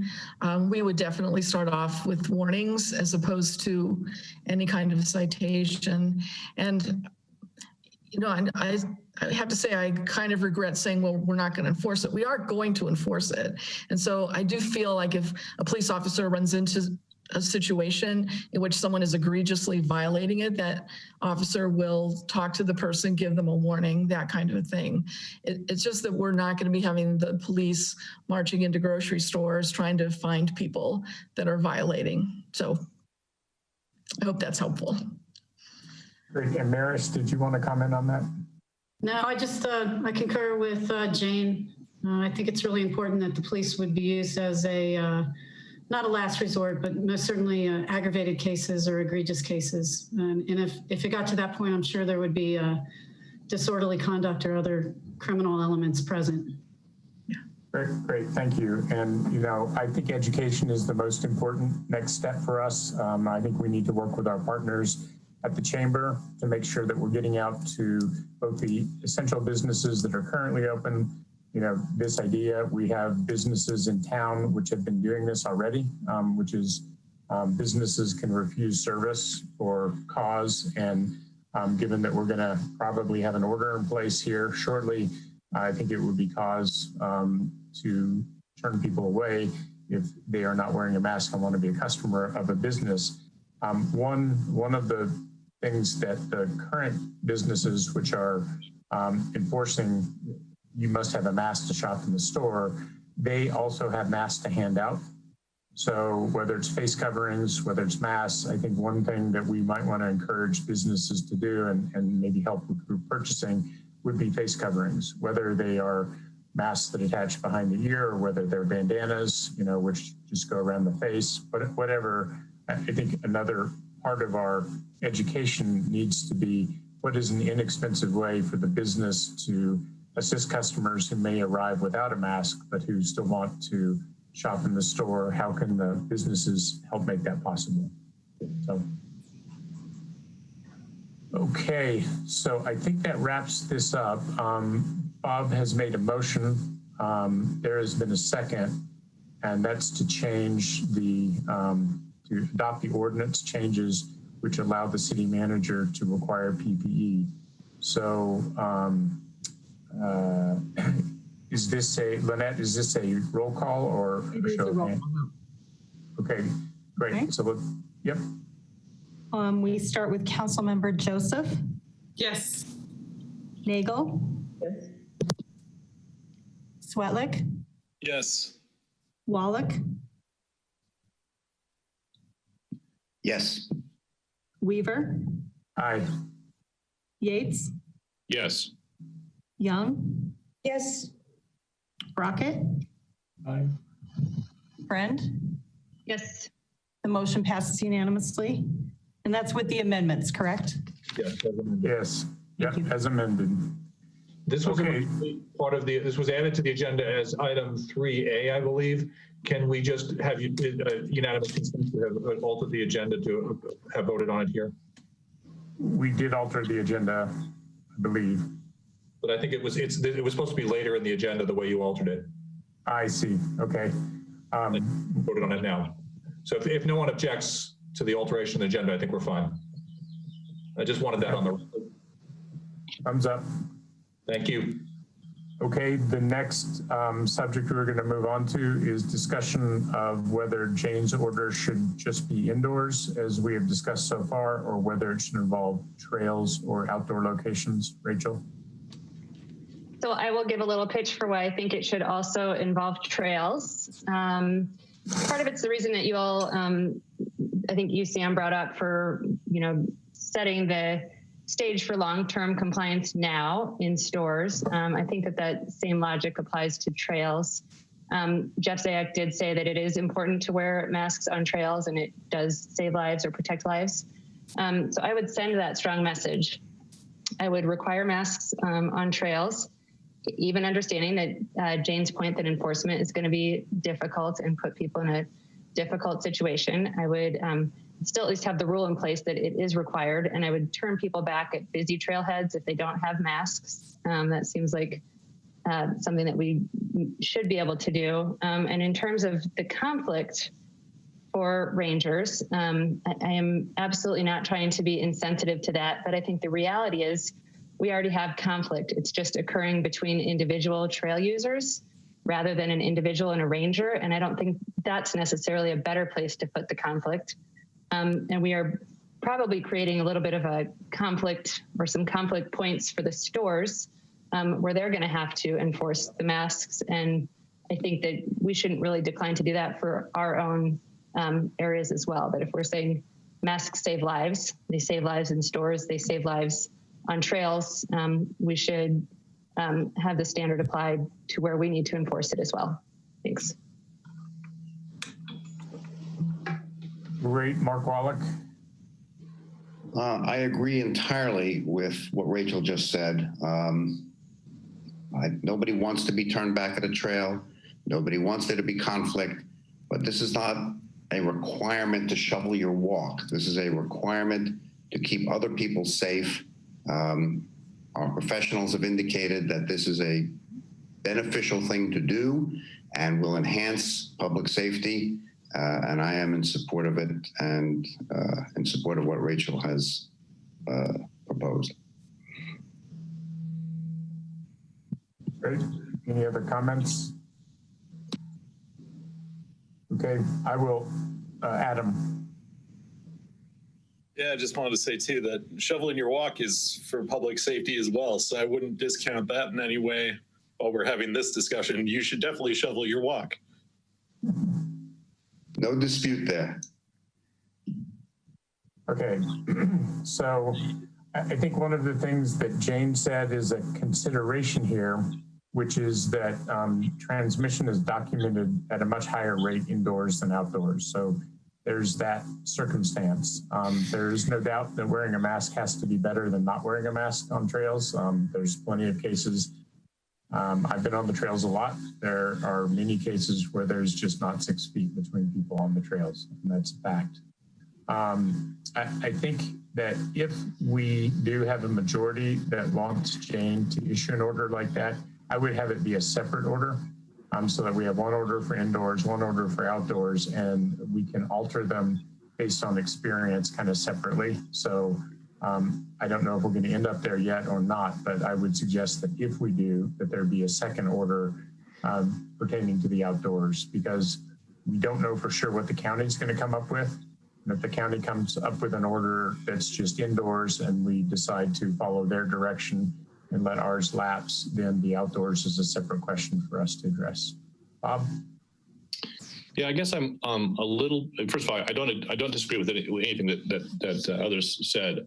Mark and Adam and Rachel, I think it would be great if we could have an order for outdoors as well. Here's the two things that I'm a little bit worried about. One is I don't like issuing an order or having a rule or a law that we know we can't enforce. And I think with respect to the indoor, I think we do have a plan for enforcement.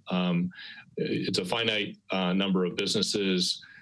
Tom's team and others can, if there are reports of violation, can move against those businesses. We know we have a responsible party. If people aren't wearing masks on trails, there's really no way to identify them, because by the time the report comes out from the unhappy resident who is wearing a mask, that person's long gone. And so it makes me a little uncomfortable to issue an order or have a rule that we know we can't enforce. The trails are very porous. There's lots of ways to get on them. We don't have rangers at every trailhead, and so I'm a little concerned about that. And because of that, I'm a little bit worried that because people will know that we can't enforce very practically an order around open space, that it might dilute the order we're trying to get in place with respect to stores. Because if people know that they can flaunt the open space order, then they may be tempted to flaunt the store order as well. So my preference would be to put the store order in place, see how that works, see what the county does over the next week or week and a half with respect to their own order. If they make it on open space, that's great. If we have positive experience on stores and we feel in a week or two that we have some ability to enforce on open space, I'd prefer to move forward then, rather than doing that now, knowing that we probably can't really enforce it and risking disregard or disrespect of the in-store order, which is the real prize here. Okay, I've got Mark and then Adam. A couple of things. I share your concern, Bob, but this would not be the first statute that we've passed that relies upon the goodwill of our citizenry to comply with it. We're about to implement 20 is plenty, and we're not going to have speed traps on residential streets. We're going to be relying upon our residents to do the right thing. And I would say the same thing here.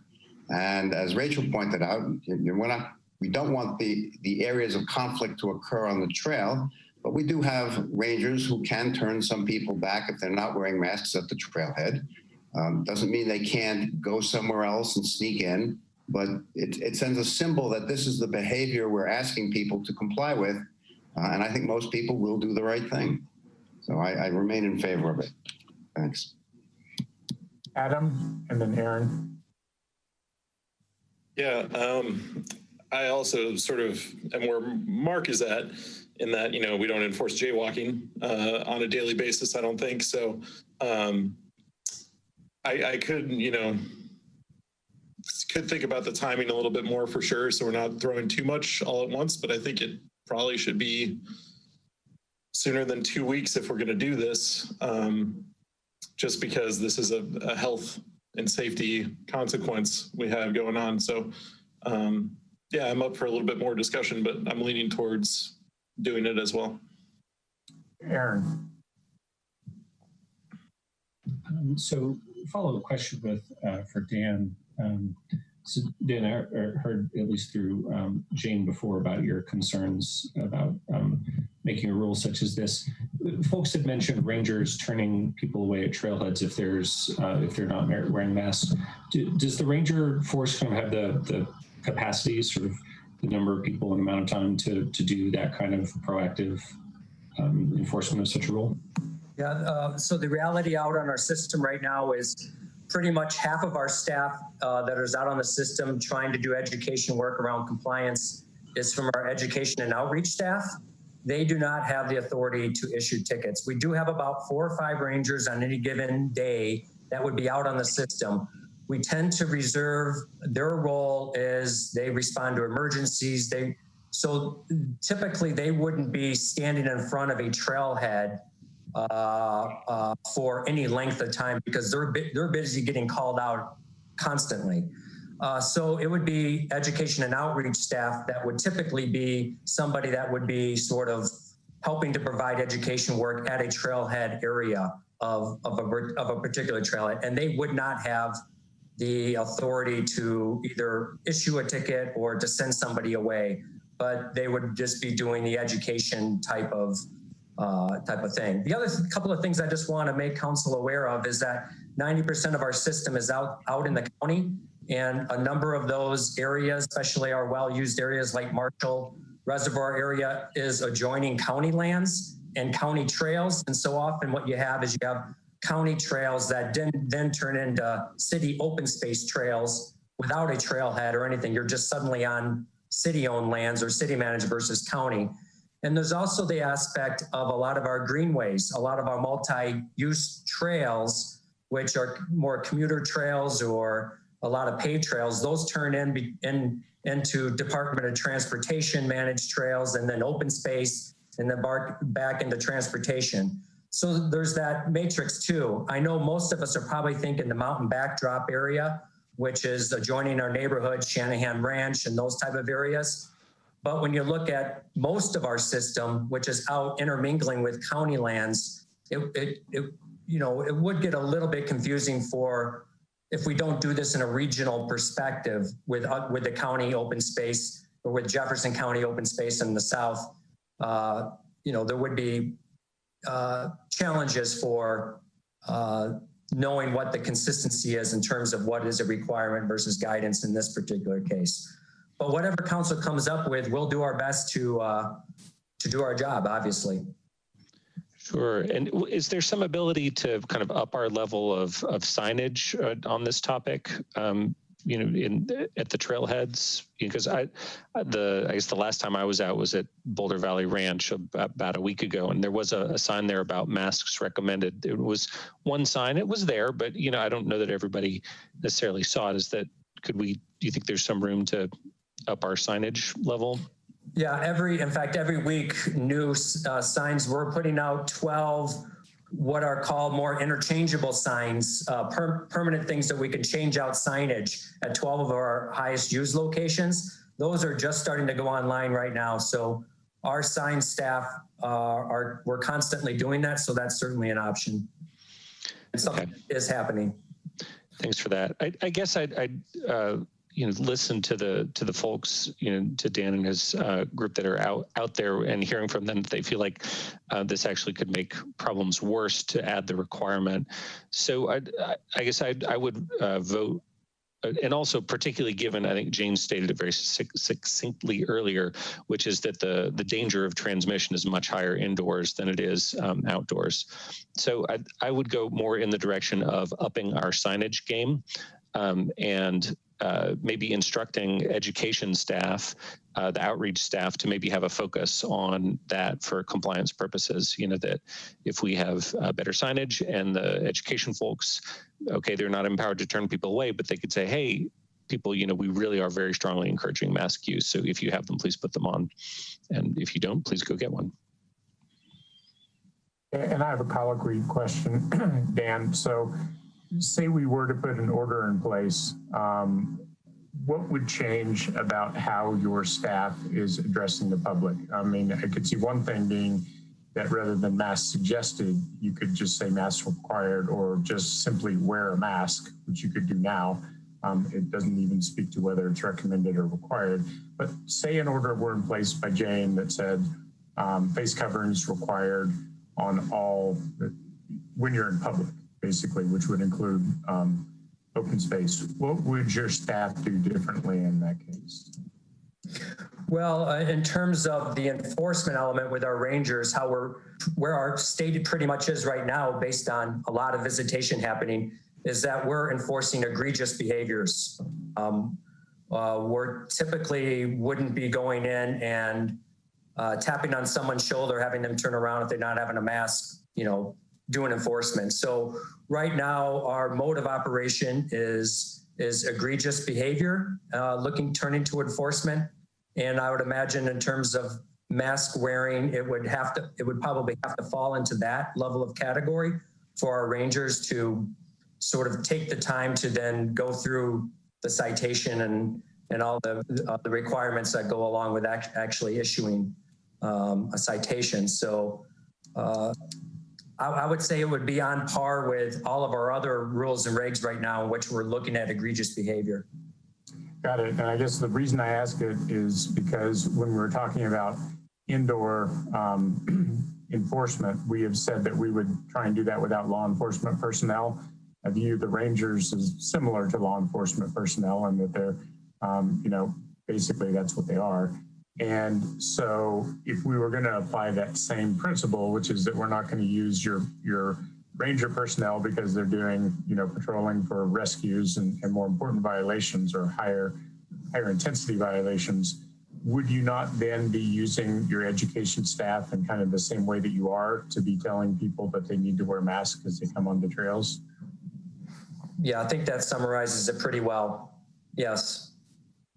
Okay, so I'm just going to say it one more time so that I understand. If Jane were to put an order in place which involved outdoors, that it would still involve your educational staff doing outreach mostly. That's correct. And is there a reason you can't do that now in the absence of an order? No, face coverings, social distancing, and some of our natural resource protection messaging is part of a canned sort of repertoire of what we are currently putting out there. We could certainly just, such as Aaron alluded to, we could up our ante, if you will, on signage in terms of trying to do more emphasis on the face coverings. Certainly we could make that more of the repertoire. But it would primarily land within our education and outreach staff and the messaging. Very good. I've got Rachel and then Mary.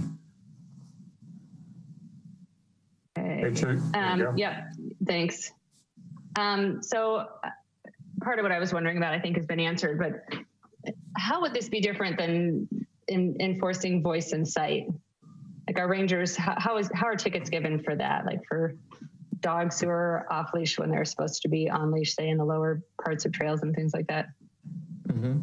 It seems like it's sort of just if you happen to be in the wrong place at the wrong time, you may get a ticket. Is that? Yeah, it's accurate? Every situation is a judgment for our rangers of how they want to treat that situation, whether it's education or whether they would go to the route of enforcement in that case. So I think how you're framing this question, Rachel, is it probably wouldn't be that different to how we would enforce any of our rules and regulations. So, if somebody were told, if we did have a rule in place that you were required to have a mask on and someone was told you got to go home and they said, no, I'm going to go on my hike, that might turn into egregious behavior and net a ticket if there's a ranger there. I guess part of what I'm wondering is a lot of us follow rules and laws because we do that. That's our baseline. Right. So if we don't have the rule, we can't say you can't come here without a mask because that's not really the rule. Whereas if we have it, there will be people who are going to follow it because that is the rule. And also because there's a threat that you might be there at the wrong time and get a ticket. So I understand we don't necessarily want to jump into full enforcement, and I wouldn't want to do that either, but at least having it in place gives us the option and encourages people to be compliant with the behavior, especially if they were told by the education team, you can't do that without a mask. And when if you do that, when you come down, if there's a ranger here, you're going to get a ticket. I mean, that is theoretically possible. It's theoretically possible, yes. All right, thanks. I got Mary and then Junie. Mary. So I'm with Aaron and Sam, and I think Sam, the colloquy that Sam had with Dan kind of crystallized it for me in terms of with or without an outdoor order, what would happen out in the field would be the same. The idea of upping the ante on signage and education, I think would probably work a lot better than having the order without upping the ante on education. So that's kind of where I've landed. Great. And then we've got Junie and then Mirabai. Junie? Thank you. Well, I think this is a very tough discussion for me, so it's hard for me to, I know the hard part is safety, protecting people, but at the same time, I'm still slightly worried about enforcement that isn't unenforceable, so to me, it's very strange as well. But my question to them, because to me, when we say more signage, I'm thinking more money. And I'm thinking just an ordinance doesn't cost any money except probably Tom working on it, which might be costly in a way. So I was wondering if the issue is manpower.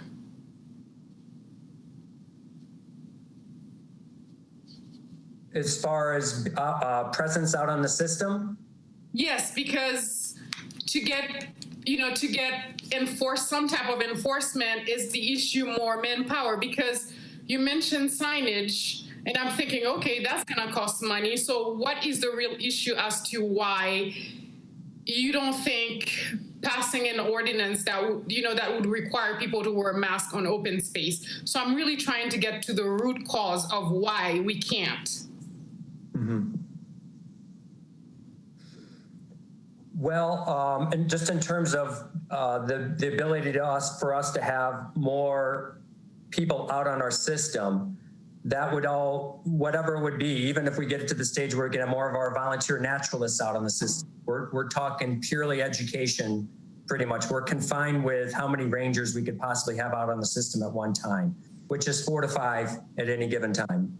So that capacity stays pretty set from where it is. So any other presence on the system for us would be in an education capacity.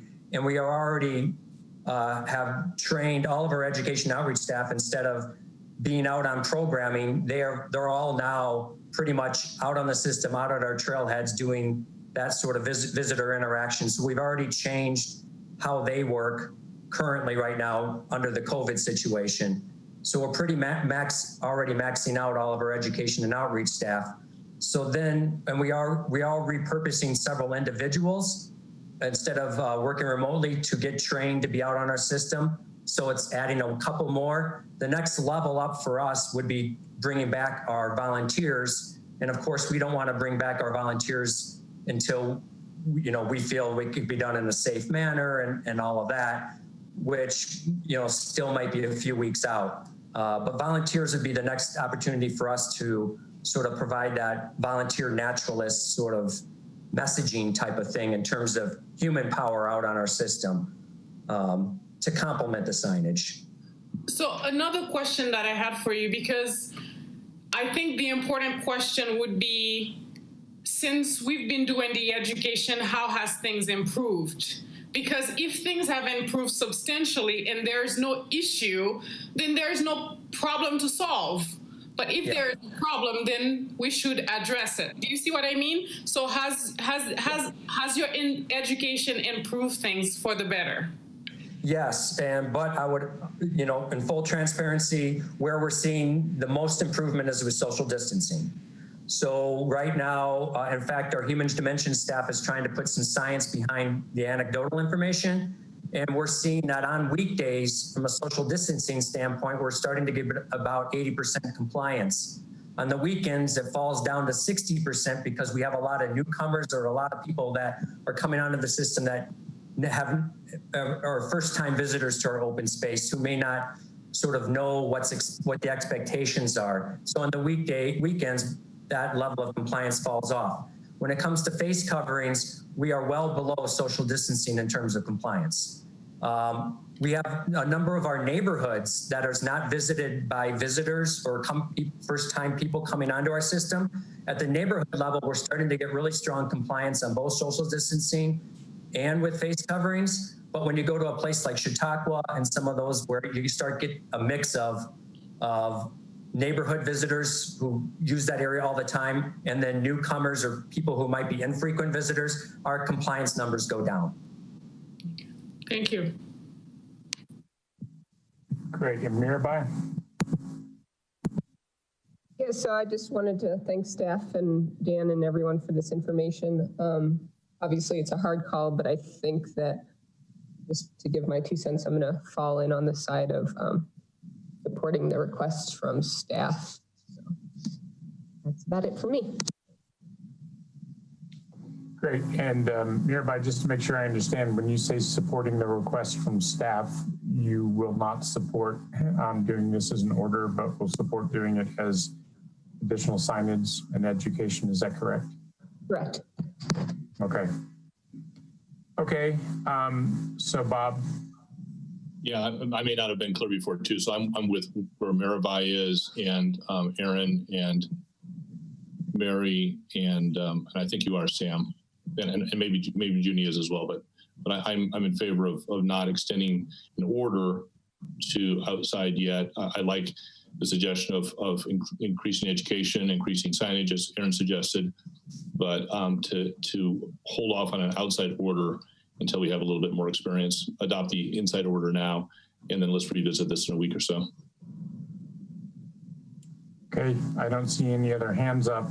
Yes, Bob, I am there, but I would want Dan to be willing to put signage up that pretty much says that we want people to wear masks on open space. So not even suggested, just say, you know, the City of Boulder policy is that we have face coverings when we're in public, and we would like you to wear a mask on open space. Is that something that you could do? We'll definitely be doing that, looking at what enhancements we can do from a communication standpoint, as well as what our voice messages are out on our system. And I will be checking in with our regional partners to see what our regional partners may be thinking in the weeks ahead in terms of face coverings. And of course, we may have more information from the county coming out soon too. Okay, very good. I've got Mark and then Mary. If it is possible, I'd like to check in again in a couple of weeks, since there's obviously no majority to put out an order today, and see how our policies are working and see what level of compliance we're getting. And we can adjust at that time. Very good. Mary? I wanted to just go back and address Junie's concern regarding the cost of signage. So is it a big expense, Dan? Well, I mean, in the grand scheme of things of a department budget, it's a small number. I could already tell you that we've already busted our yearly budget for signage this year. But that is something that we would not let the expense of good signage not happen because of that issue. So it is an expense. We've already exceeded our signage budget allotment for the year, but we are seeing good effects. Our like I said, from a social distancing, our signage has had a pretty good effect. And so, you know, I think that trumps busting the sign budget for the year. Well, I think council would probably agree to let you have our dinner budget. So anyway. Like a good trade. Thank you. Then Bob. I'm going to agree with Mark's suggestion that we do not let this slide for very long. I seem to recall, I can't remember, it's 2 weeks out or 3 weeks out, but coming up pretty soon, we have a pretty light council meeting. And so I'm going to suggest that CAC take out Mark's suggestion and put a concrete date out there, and let's schedule, 30 or 45 minutes with Dan on the line at a future council meeting a couple of weeks out, and let's revisit that. Dan can report on what he's seen and whether this increased signage in education is working, or whether we still have a problem, and maybe we revisit where we're at. By then, we'll have a couple of weeks under our belt with the store order. We'll know probably what the county is going to do. So I think we'll be a little smarter in a couple of weeks. But let's not let it slide and say we'll do this in a few weeks and not do it. Let's put it on the calendar and definitely do it. Great, and I'll jump in. I agree with you, Mark. I think I do want to check in a couple of weeks. I think that's a very good idea, as Bob said. And I guess, Junie, one thought that I have is signs may cost a certain amount of money, but if we were to hire another ranger, there's the training, the salary, and the overhead that goes along with that. So I would guess that the cost of one additional ranger for a year would be a lot more than signage at the trailheads. So that's just a thought. And then I've got Rachel. While Dan is front and center, one other question from the governor's order, I think it's the new Safer at Home order. It says we're only supposed to recreate within 10 miles of home. Is that going to have an impact, or is that something that we need to discuss? It seems like we're still getting a lot of visitors. Yeah. I mean, just based on the weekend versus weekday, we know we're getting visitors in from the outside. We don't have a good way of tracking that type of information, so it's anecdotal. But we know we have a lot of first or newcomers to our system, especially on the weekend, especially at places like Chautauqua, whether they're out of compliance with the state order, that would be anecdotal, but I would say that we do see people coming in from the outside for sure. Okay, great.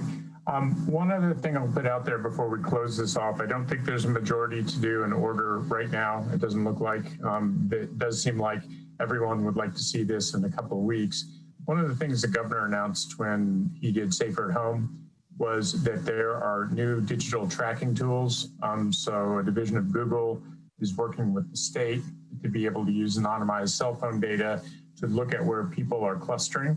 So where individuals are not maintaining social distancing in large numbers. I assume the trailheads would be one of those. So one thing I would suggest is to make sure that our parks and our open space department hook up with the state in a week or two once they've rolled this digital platform out. And because I think, that's where we can see, to Rachel's point, where there are really big failures of social distancing, because that's where mask wearing becomes the most important. So anyway, just a heads up, that's supposed to be coming out here any day now. Aaron?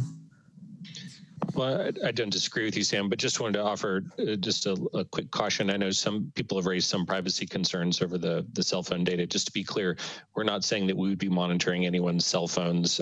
This is strictly aggregated data, completely stripped of any personal information that just shows where people may be clustering. Absolutely, it is anonymized. So there's no personally identifiable information. That's a good point, Aaron. Thank you. Okay, anything else on the topic of outdoors order?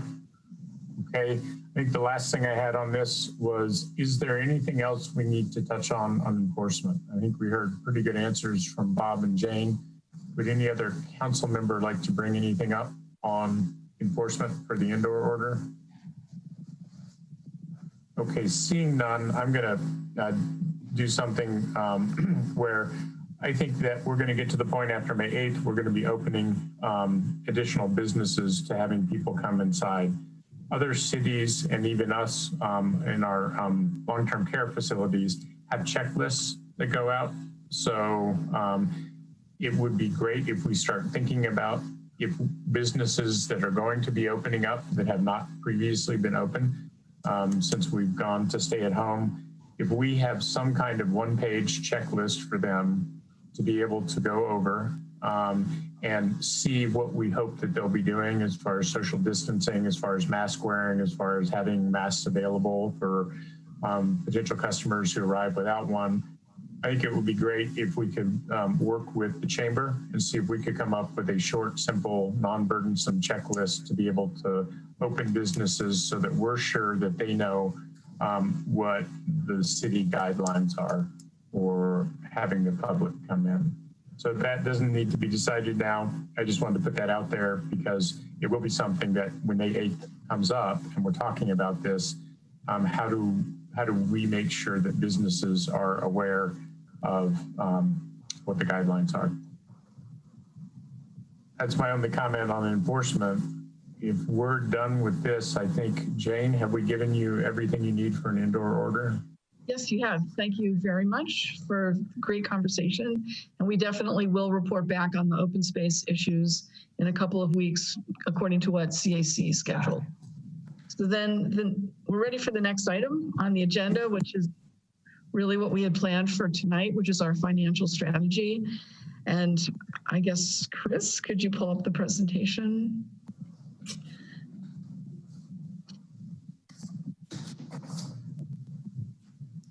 Hey, Sam, I had a question before we left the COVID briefing, just because I had a general question.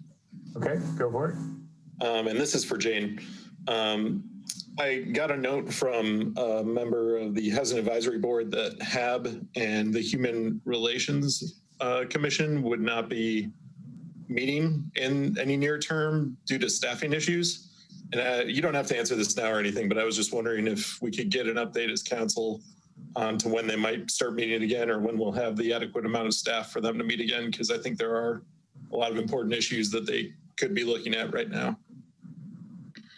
Sure, we'll have the HHS staff provide information on this later this week. Okay, thank you. You're welcome. Great. Okay. I've got, sorry, Jane, to interrupt. I've got Rachel with her hand up. Thanks. Yeah, I thought maybe we'd have a little any other COVID questions moment as well. And my question relates back to something I asked Jeff Zack about, which is I'm confused about what we've told people to do for signature gathering. It seems like we've said kind of, and I don't know if this should come up later, just start waving your hands and I'll sit back. But if it's not going to come up later, I think it's something that we need to hit on. On the one hand, we sort of said you can't gather signatures online. And then on the other hand, I think I'm hearing you also can't gather them in real life. So I want for us to take a couple minutes and clarify what we are telling the community who are working hard on these petitions. I don't know who that's to. I don't know who it's to either. Who would you like to direct that to? I guess co-counselors, and Jane, if you have thoughts, Jane or Tom. It felt like at the end of last week that we said, go ahead and set up tables and go forth and knock on doors and collect signatures. And then it also feels like we're hearing you're going to get the police called on you if you knock on doors. And that's perhaps not an exception to the stay home order right now. So I think if I were a petition signature gatherer, I wouldn't know what to do. And I think it's our job to clarify that. So I have no clarity to provide for it. The stay-at-home order is in effect and people should be staying at home. Just like we said before, the police are not out there after folks. And so if someone were able to figure out a way in which they could provide a safe way of getting people to sign, then I don't think we would stop them from doing that. I've heard that at least one petition gatherer has created some sort of a protocol for doing that, and I don't think the police are going to shut them down. But the city is not providing guidance on this issue. The rule is to follow the stay-at-home order. So again, I think it would be helpful for us as a council, because and I didn't agree with the go set up a table in a park, because I think that is asking people to risk their lives and possibly spread the virus. So I think that was, I'm not sure if that was the will of the majority of council, but I think it's confusing. And again, I think we owe it to people to clarify maybe as a council, and I appreciate your input, Jane. And so to be clear, the council only acts by, as you know, by motion, ordinance, or resolution. And there was no motion. The only motion was to pass on first reading the proposed ordinance, and that failed. The orders are still in effect, and the last thing anybody wants people to do is to risk their lives and other people's lives in any way. So I'm not sure what guidance the city can give. There are the public health folks have issued orders that say stay at home, don't do unnecessary outdoor activities. would seem that signature gathering has a certain level of risk.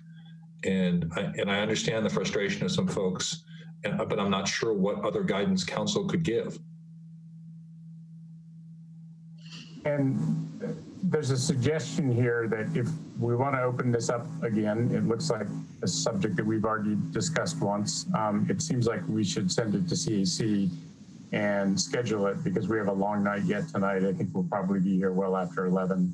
So, and we have people waiting. So Rachel, if it's okay with you, we'll take this as a CAC item. Okay. Can I just? Yeah, Aaron, go ahead. Sorry. Yeah, just that it would be great to get the kind of hear back from County Public Health about their official opinion on that. And if their opinion is that people shouldn't be collecting signatures, then I would support Rachel's desire to bring that back up again. Okay, CAC will put that on the docket.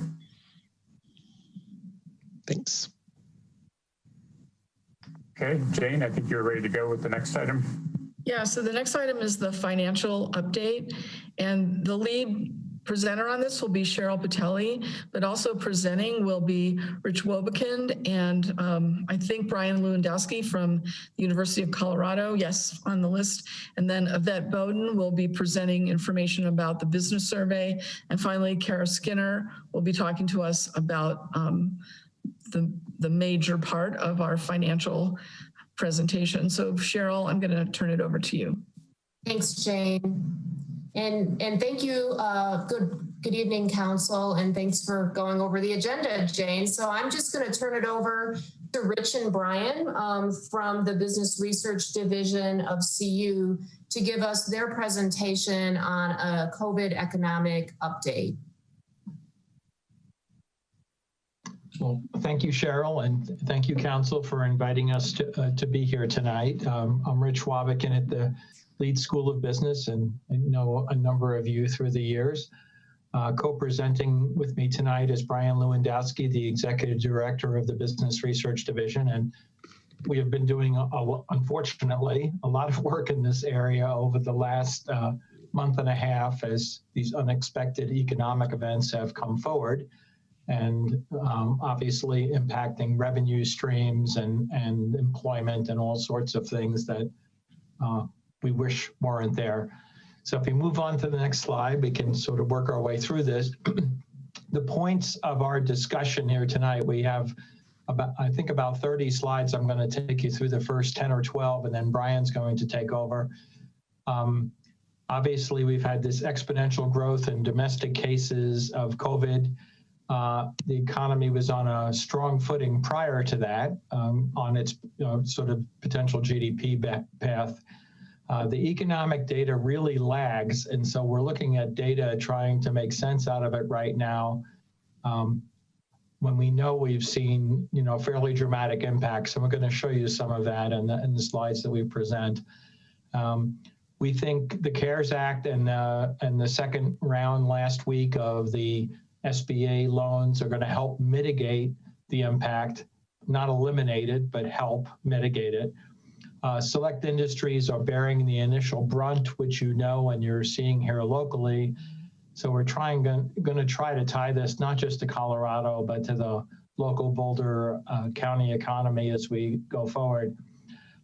We were on Colorado, we were on a fantastic footing going into this pre-crisis. All we were talking about was we couldn't find enough employees and how low the unemployment rate was, and how quickly things have changed. We're, as a state, overexposed to some of the downturn, and that's showing up in some of the initial data in terms of how dramatically our unemployment rate has shifted in just a short time period at the state level. But we're also well positioned in other areas, and Boulder County would be certainly part of that, city in Boulder and the Boulder County in terms of well positioned in other areas. So as we move to the next slide, we can talk a little bit about my concept here of just saying we were on the path.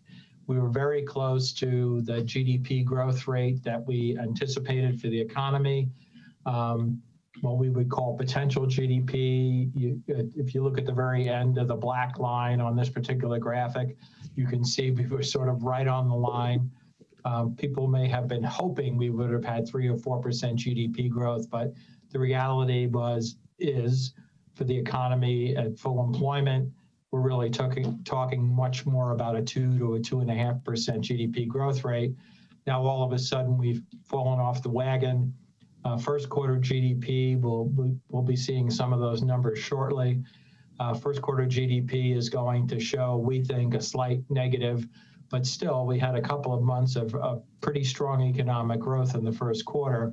The second quarter is going to be, I think it's fair to say, brutal. Somewhere around -25 or -30% GDP growth. And then we see a bounce back up in the third quarter. And then, as you can see in our graphic on the right-hand side, a little bit of a dip down.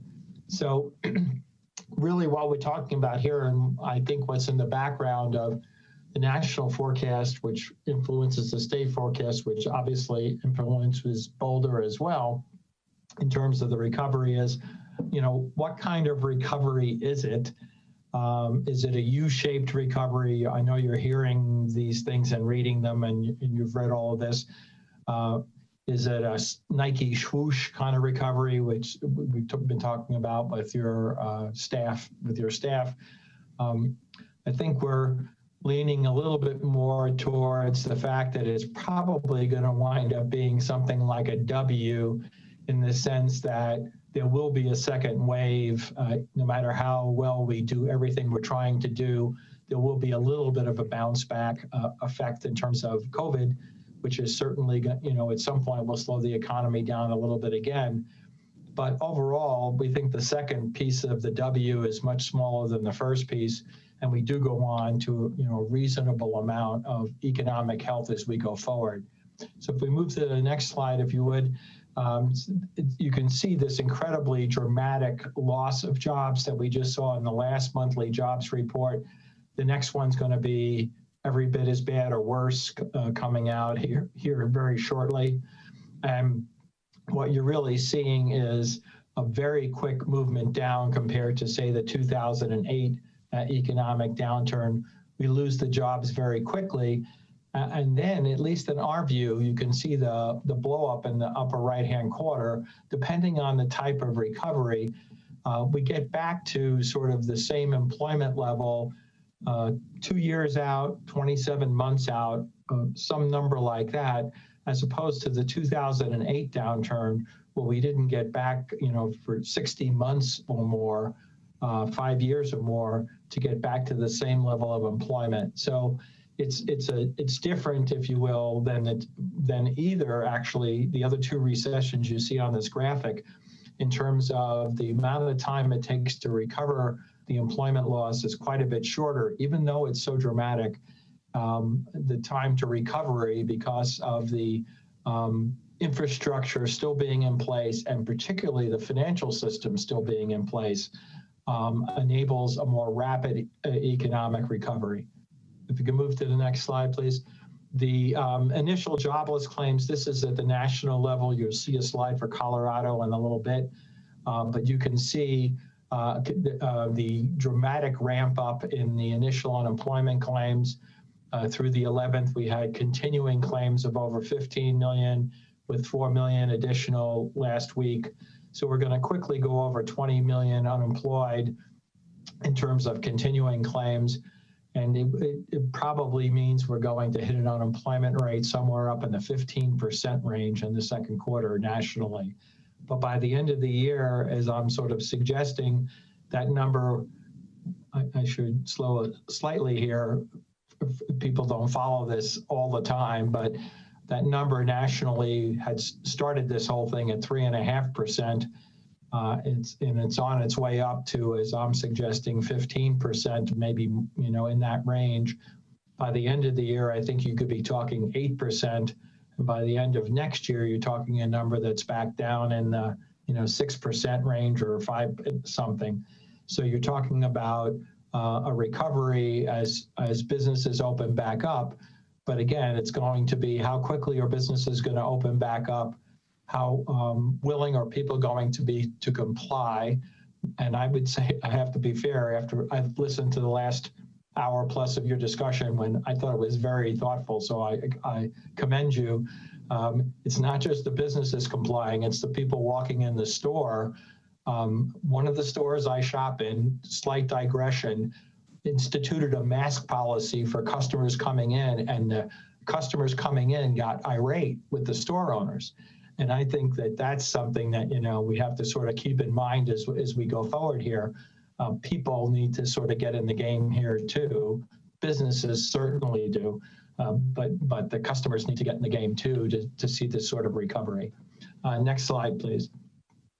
So one of the ways we're going to be measuring this is the things that are more like high frequency indicators, things that happen more quickly or anticipate the future, leading indicators, as we call them in economics. And we've had to rely more on this because this drop-off was so dramatic. You know, fundamentally a government shutdown of the economy, which we've never done before.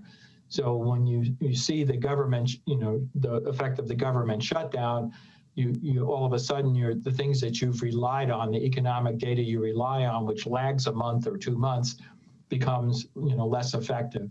So one thing, of course, we've been looking at is consumer confidence.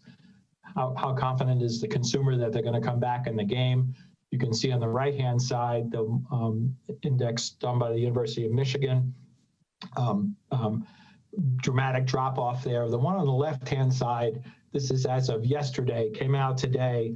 The number today is down at 80. So it's going to have the same sort of dramatic drop-off. But one encouraging thing is actually the 6-month out number went up from last month's reading. So consumers at least seem to think that this is dramatic, but maybe, you know, not long lasting. And as you know, consumers, 70% of the economy in terms of consumption patterns. So it's really important that they get back in the game if they have the ability to get back in the game, and that's going to help, again, businesses survive and tax structures survive and government revenue flows survive and all of the things that we know are important. Next slide, please. So our own business confidence index, which was done in March and released in the beginning of April, showed a dramatic drop off again to a level lower than 2009 when we were in the prolonged recession. However, also indicated a bump up for 6 months out. So people thought, businesses thought, it's really bad right now, but we're less pessimistic about the future in terms of the 6-month out scenario. So I think a lot of this is indicative of times will be a little bit better, but we just don't know how fast that's going to happen. Next slide, please. So this is what's projected for 2020, and we're going to tie this together with Colorado and to Boulder here as the presentation goes on. So just bear with me, if you would, for a couple of minutes. So you can see the big job losses are in accommodations and food services, a big part of course, the leisure and hospitality industry, which is important to Boulder, is hugely important to Colorado, more important to Colorado than, frankly, Boulder or Boulder County. But retail trade, some impact on manufacturing with facilities being shuttered. And then in transportation and utilities, obviously, big impact, particularly air transportation. And in the case of Colorado, DIA being a very important piece of our overall economic picture. So you can sort of see the different areas that are impacted, everything impacted in terms of job loss. Nobody has a job gain in 2020, but some industries have a substantially bigger job loss. And again, Brian's going to tie that directly back to Colorado and to Boulder here a little bit later in the presentation. Next slide, please. So as we look at Colorado, we can move to the next slide. So this is the point of Colorado being in a particularly strong place going into this.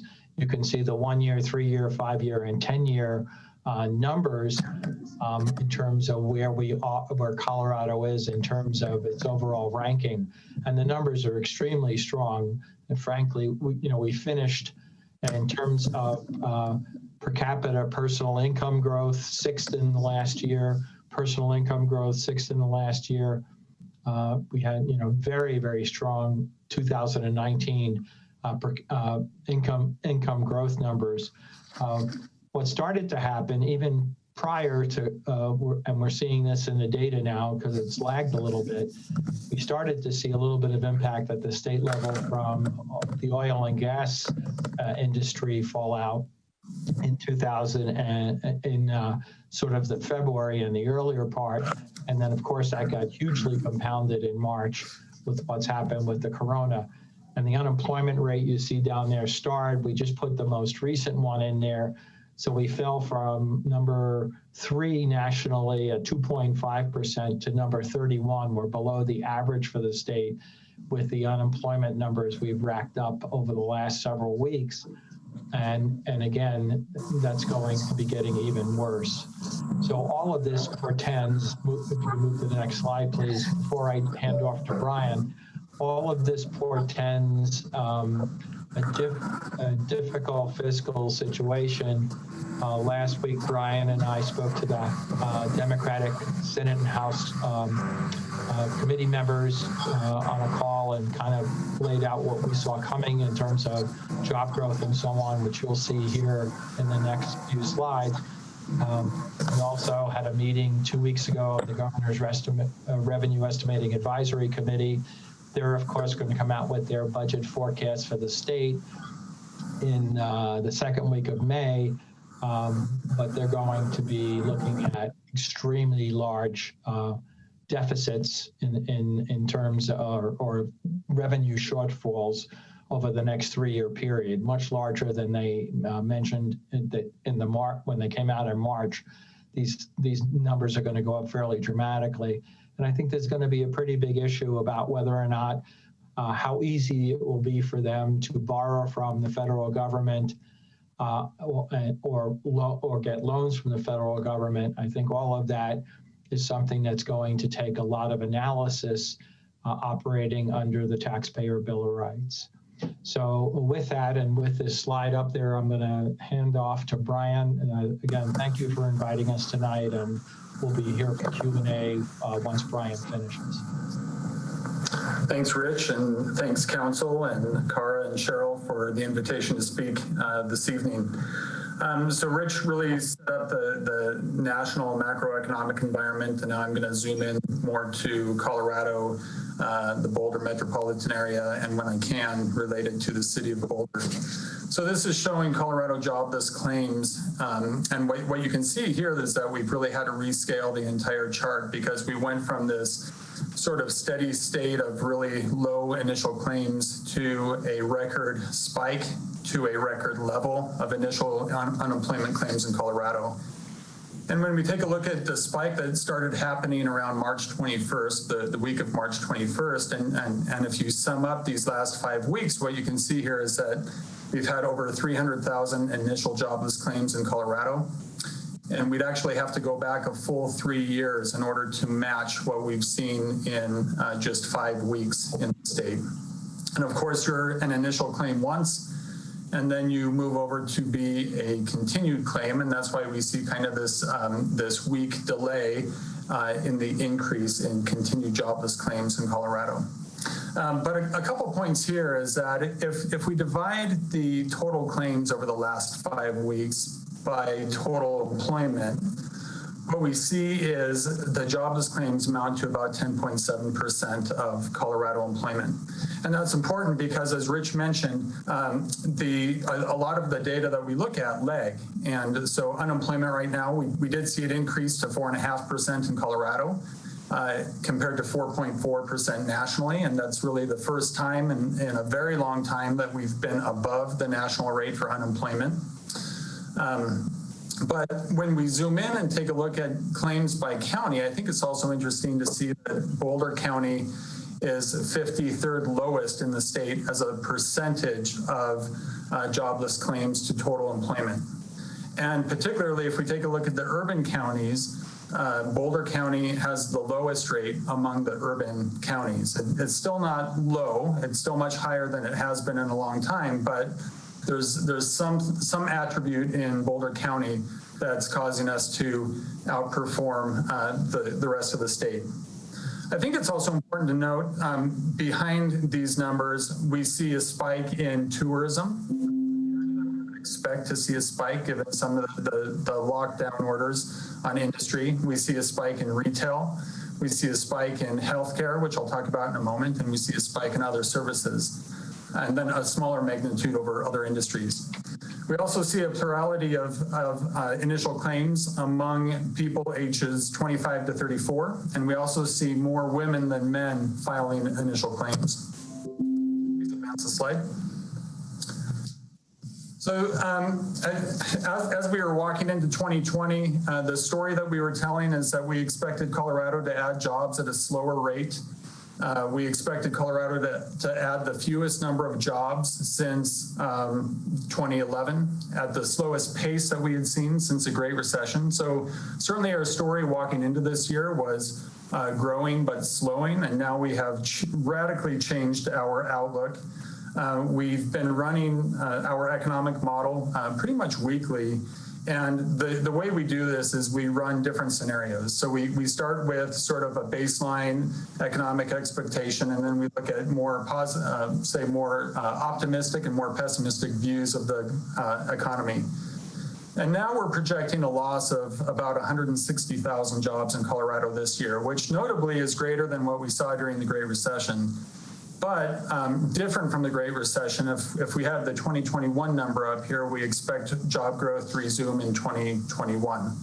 What you can see in the upper right hand of this chart is the W-shaped recovery that Rich was describing earlier. We think things will get a little bit better, and then there's sort of this expectation that things will retrench a little bit as we go through a start and stop economy that parallels a start and stop COVID flare-up as some of the conventional wisdom is right now. So please advance. When we take a look at where the job losses have been, similar to what I was mentioning about initial claims, we sort of have this front line of the economic crisis and the front line of the things. So this represents about 26% of Colorado employment. These four industries do. So it's a significant employer in the state. And I think the other notable thing here is that these tend to be our lowest paying jobs in the state. So these tend to be our minimum wage jobs or just above minimum wage. They also tend to be many of our part-time jobs. They tend to be jobs that don't provide a lot of employee benefits. So we describe many of these jobs or many of these employees as our most high risk or our most vulnerable employees in the state. The flip side of this is our above average paying industries tend to be things like professional and technical services, things like software development, research and development, engineering type services. These are high skill, high paid, highly educated jobs that Colorado performs very well in. We recruit a lot of these jobs to Colorado, a lot of these people to Colorado, and this is also one of Boulder's comparative advantages. These jobs have held up very well so far, and they also lend better to working from home. So this could be, say, one bit of silver lining that we have in our economy. So please advance. So I described the front line of the economic crisis as retail, tourism. Rich mentioned mining statewide. Oil and gas is under a lot of pressure right now with the extremely low oil commodity prices that we have. Other services are also what we describe on the front line of the economic crisis. But then secondary to this, I also want to mention healthcare, because on one hand, healthcare is on the front line of the health crisis, but then we also have a huge swath of healthcare workers like general practitioners, dentists, orthodontists, who are pretty idle right now, like many people in the economy, because their offices are by and large closed. We also see government on kind of the second wave of the economic crisis, and of course that's because of the severe decrease that we're seeing in public revenues, particularly sales and use taxes. at the local level and at the state level, sales and use, as well as this anticipation of a decrease in income taxes. But that's not to say that any of these industries are overly protected. We expect some sort of loss across almost every industry here. So please advance. Very little of this data is bearing out the true impact of the economic crisis right now. So initial jobless claims are, and we finally could see 1 month of jobs impact by industry when the March numbers came out. And so this is 1 month job change for Colorado, both in percent terms and in absolute jobs. But there's an underbelly to this that you should understand as well. This data is really represented by a survey of employers nationally. It's a statistically significant survey, so it is fairly representative, but the survey period ends on the 12th day of the month. So think back to the 12th day of March and what was going on. Colorado wasn't under lockdown orders yet. We had seen some school closures, but not en masse yet. The statewide school closures hadn't come about. The ski resorts weren't closed yet. We hadn't seen bars and restaurants closed yet. And so what we really expect is that this is only showing part of the story. And when we get the April data, this is going to look much, much worse. So go ahead and advance, please. And I also want to remind you, just taking a look at how the Boulder metropolitan area has performed compared to the state of Colorado and the U.S. Since 2004. And particularly if we take a look back at the last recession, what happened, the U.S. lost from peak to trough. We saw the U.S. shed about 6.3% of employment. We saw Colorado perform a little bit worse, where we lost 6.6% of our jobs. Interestingly, we recovered faster than the nation, and we ended up having the third best employment recovery in the nation behind Utah and Texas. But the Boulder MSA, we ended up getting hit a little bit harder here. We ended up losing 6.8% of our jobs from peak to trough. And while we were in sync with the state in the recovery for a while, we've underperformed a little bit compared to the state. And part of that is just kind of a capacity issue within Boulder. If we compare Boulder to the national economy, it has still very much outperformed the nation. Next slide, please. Okay, so Rich showed you an image that looked at potential job losses by industry in 2020. And what we did is just a simple comparison if Boulder Industries lost a similar percentage. So taking a respective percentage off each of Boulder's industries. And what's interesting here is if we tallied up all of these industry losses, we outperform the nation a little bit. Not vastly, but we're interestingly a little bit less concentrated in retail employment than the nation. And that's both in terms of jobs and in GDP. We're just a little under-retailed here.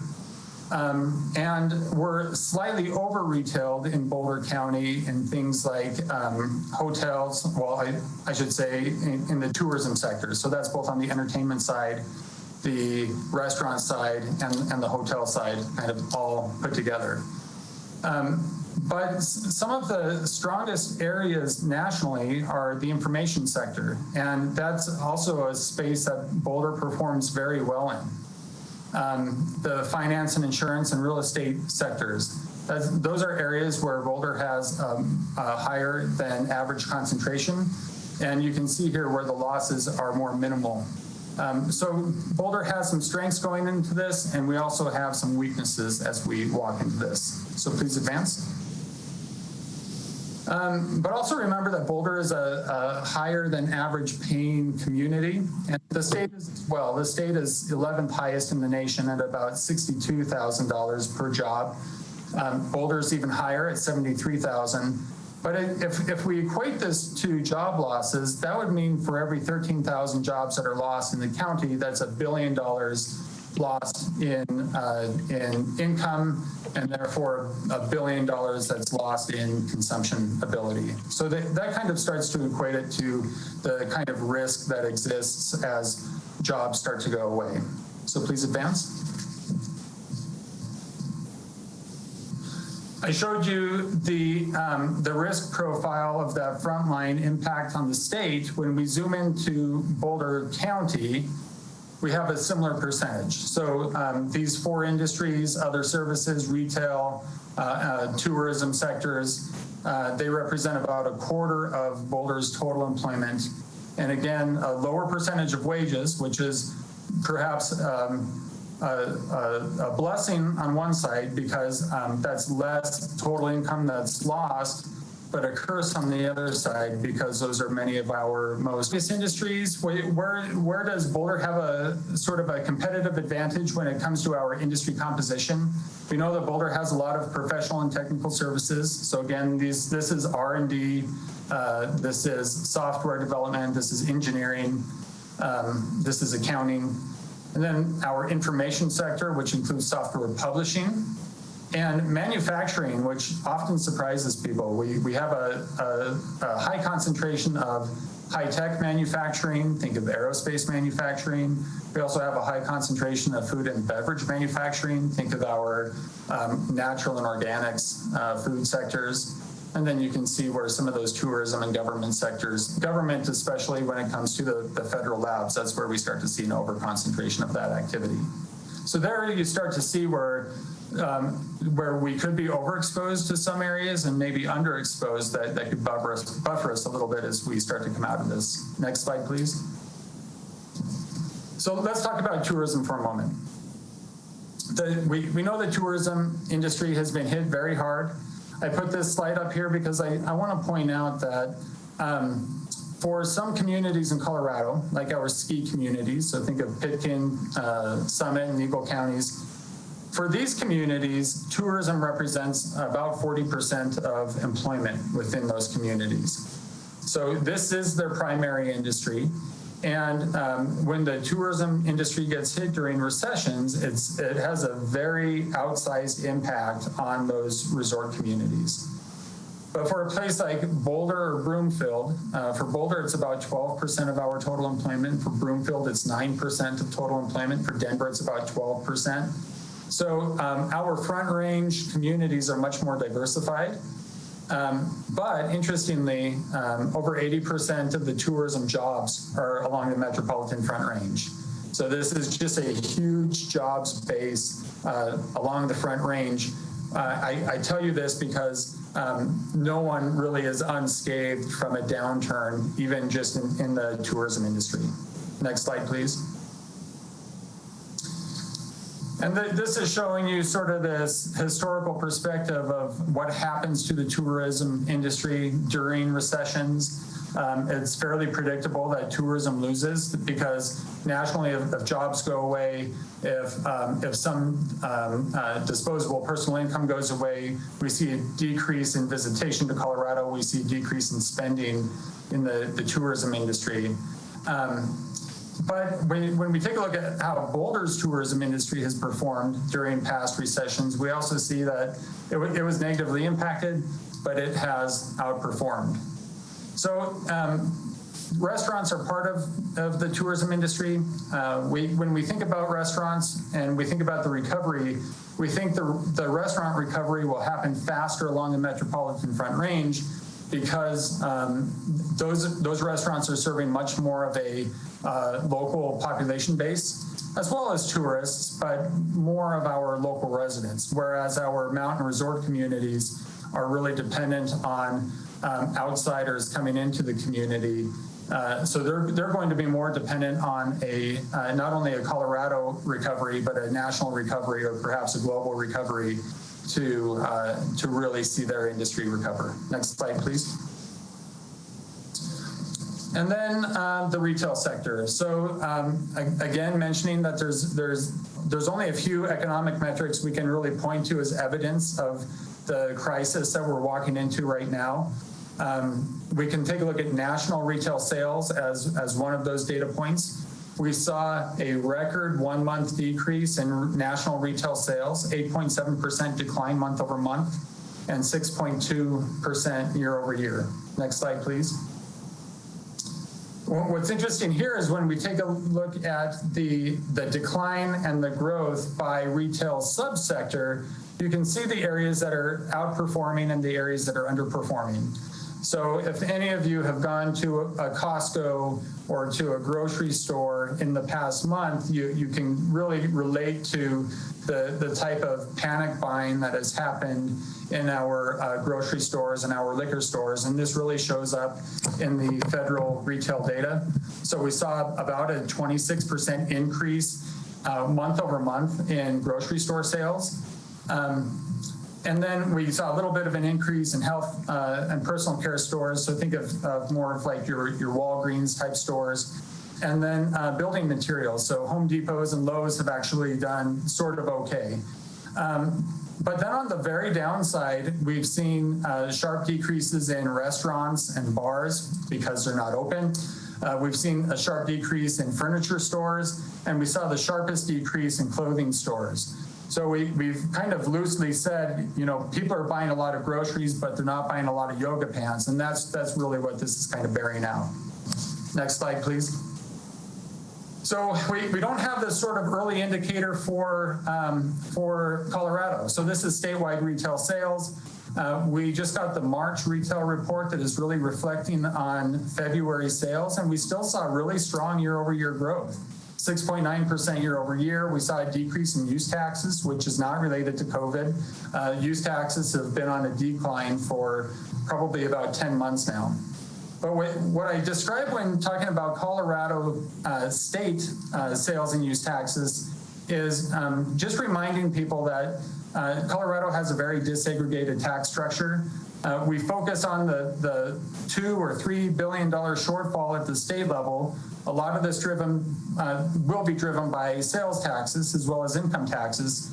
But also remember that because of this disaggregated structure, local communities actually collect the majority of retail sales taxes within the state. And that's why we're starting to see it bear out with our municipalities and cities like Boulder, like Broomfield, or others who are facing budget crises. Next slide, please.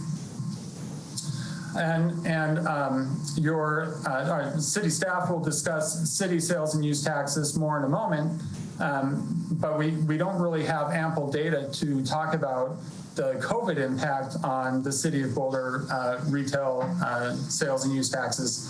But we had already seen a decrease in collections in January and February year over year, and we think this will very much be exacerbated by the COVID pandemic. Next slide, please.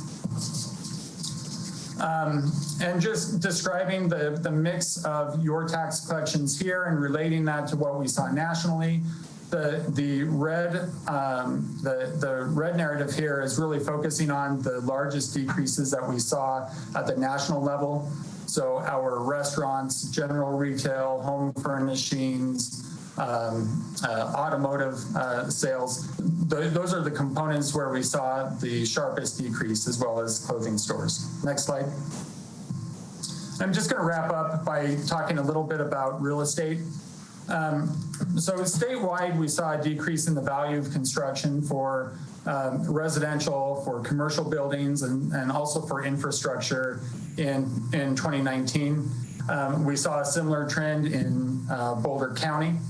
And we've seen this continue in 2020. We have data through March that shows about a 30% decrease overall in the value of construction. And I think we can also relate to this when we take a look at the construction use taxes for the city of Boulder. There was a decrease in 2019, and we're seeing a continued decrease in 2020. So this isn't anything that's very different from the state, but this is showing you kind of the detail behind some of those tax collection numbers. We're just seeing a decrease in activity in general. Next slide, please. But when we take a look at prices from the Boulder Area Realtor Association, we can see that there's still been upward momentum in Boulder housing prices. And relating this back to the Great Recession, there was a very subtle decrease in the median home price in 2009. I think it was about 4 or 5%. So it wasn't the sort of steep fall that we saw in other communities. it's hard to really understand what that will mean during this pandemic, especially because we know that universities nationally are being very negatively impacted, and there's a lot of questions about what that means for freshman enrollment or for attrition, and what that could by extension mean for residential rentals in Boulder or on the Hill come this fall. But that historical perspective shows us that Boulder tends to outperform the state in the national housing market. Next slide, please.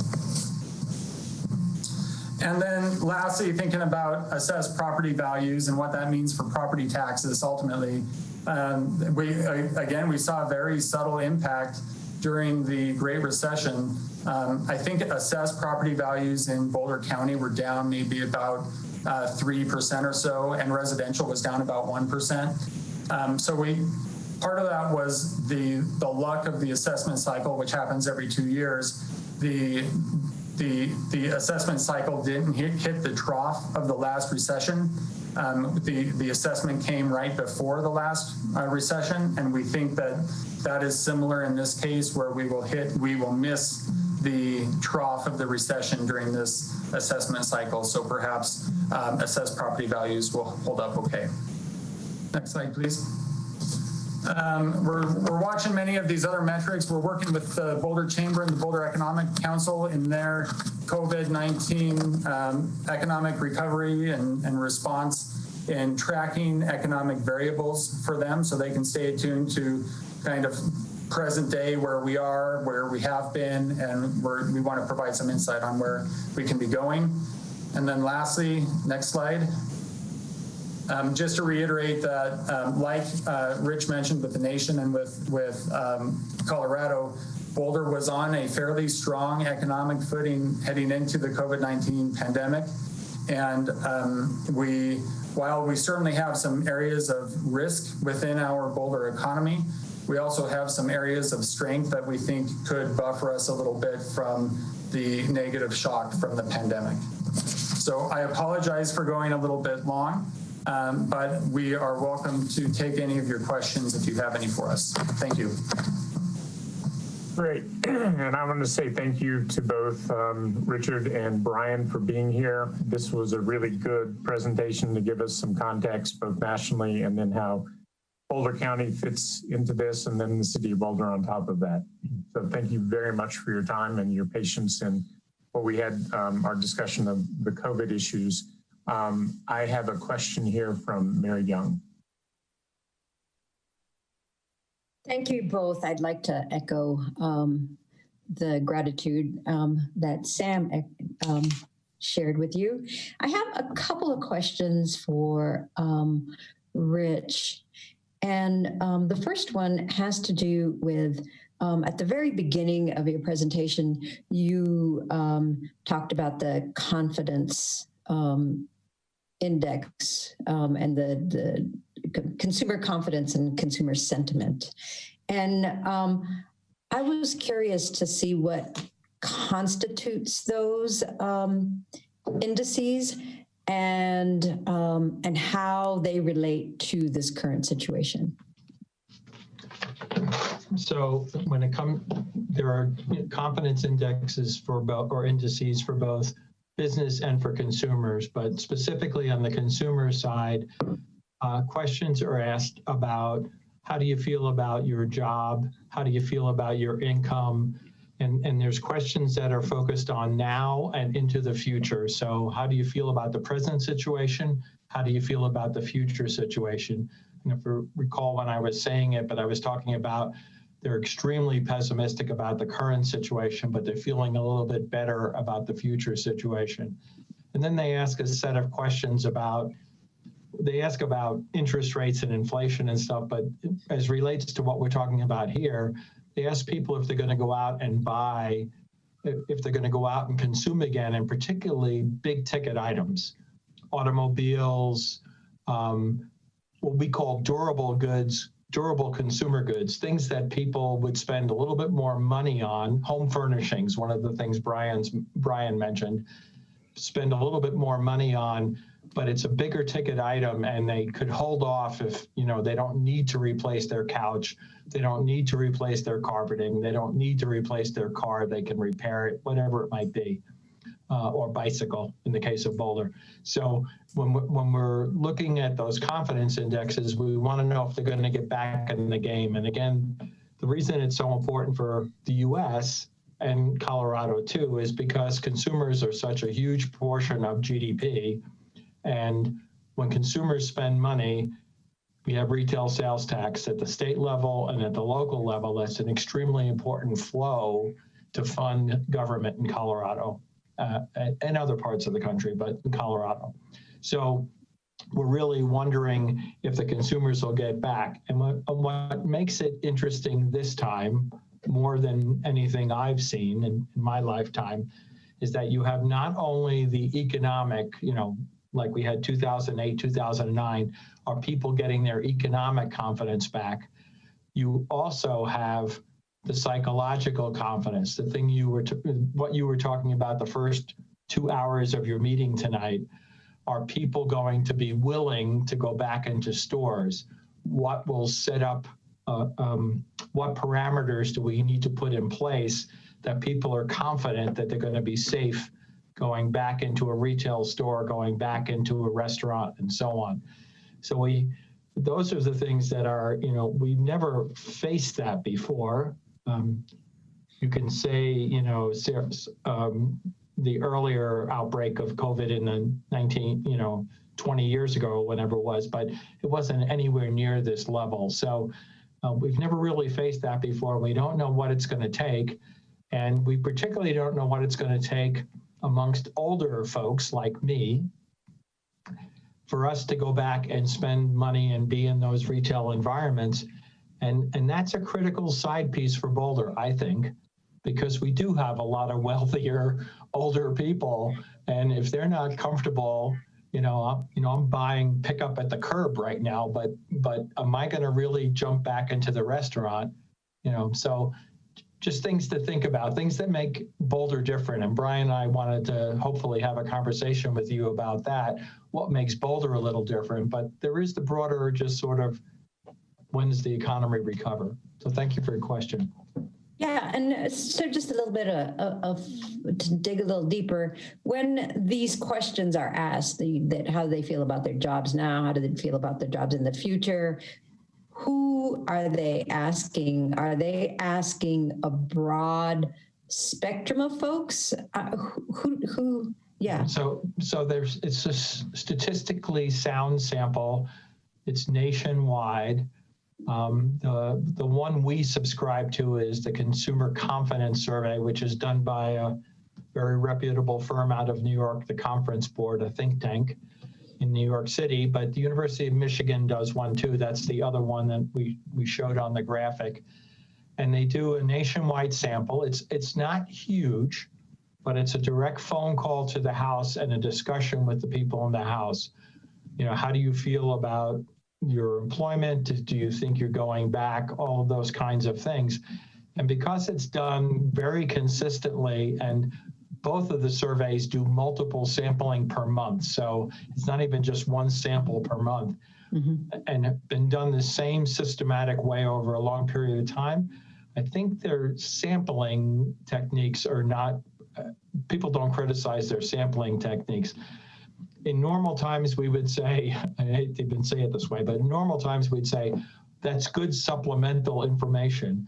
But right now, because we don't have enough real-time information on the economy, we're relying more on these confidence surveys to sort of see where we're going in the future, how quickly consumers and also businesses like our Business Confidence Index are going to jump back into the game. Okay, thank you. Sure. And my second question had to do with, you showed your bar graphs of the industries, who's impacted basically in the number of jobs per industry. And the highest job losses were in the accommodations and hotel industry, tourism industry. Yeah. But the lease and rental section was hardly impacted. So how is it that when all of these people lose their jobs, the lease and retail industry is fairly untouched? How is that possible?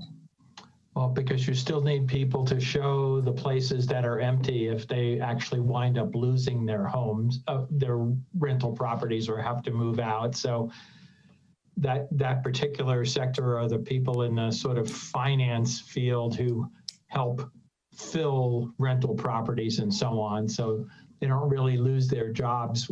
The more vacancies that are sitting out there in an apartment complex, the more you need those people to help try to fill those places. So you'd expect some loss there because those businesses are going to be suffering that own the properties, and they're going to be tightening their, cost controls, if you will. But you wouldn't expect them to lay off all of their rental staff when they have a lot of properties to fill. So, it's maybe an unfortunate byproduct. And to highlight what Brian was saying, the people impacted by this are by far the most vulnerable people in our economy, by far. So this is, they're not likely to have savings. They're not, or a lot of savings. So this is what makes this particularly, I don't want to just say problematic, painful in my view. The people who are losing their jobs are the people who can't afford to lose their jobs, and the people at the higher end of the spectrum who are working from home and can afford to work a little bit less maybe are not the people being as heavily impacted. So this is a tough one to watch from the outside. I might add to that too that when we take a look at those job estimates nationally and relate them to Boulder, we're looking at the covered employees. So these are people who are working for a firm.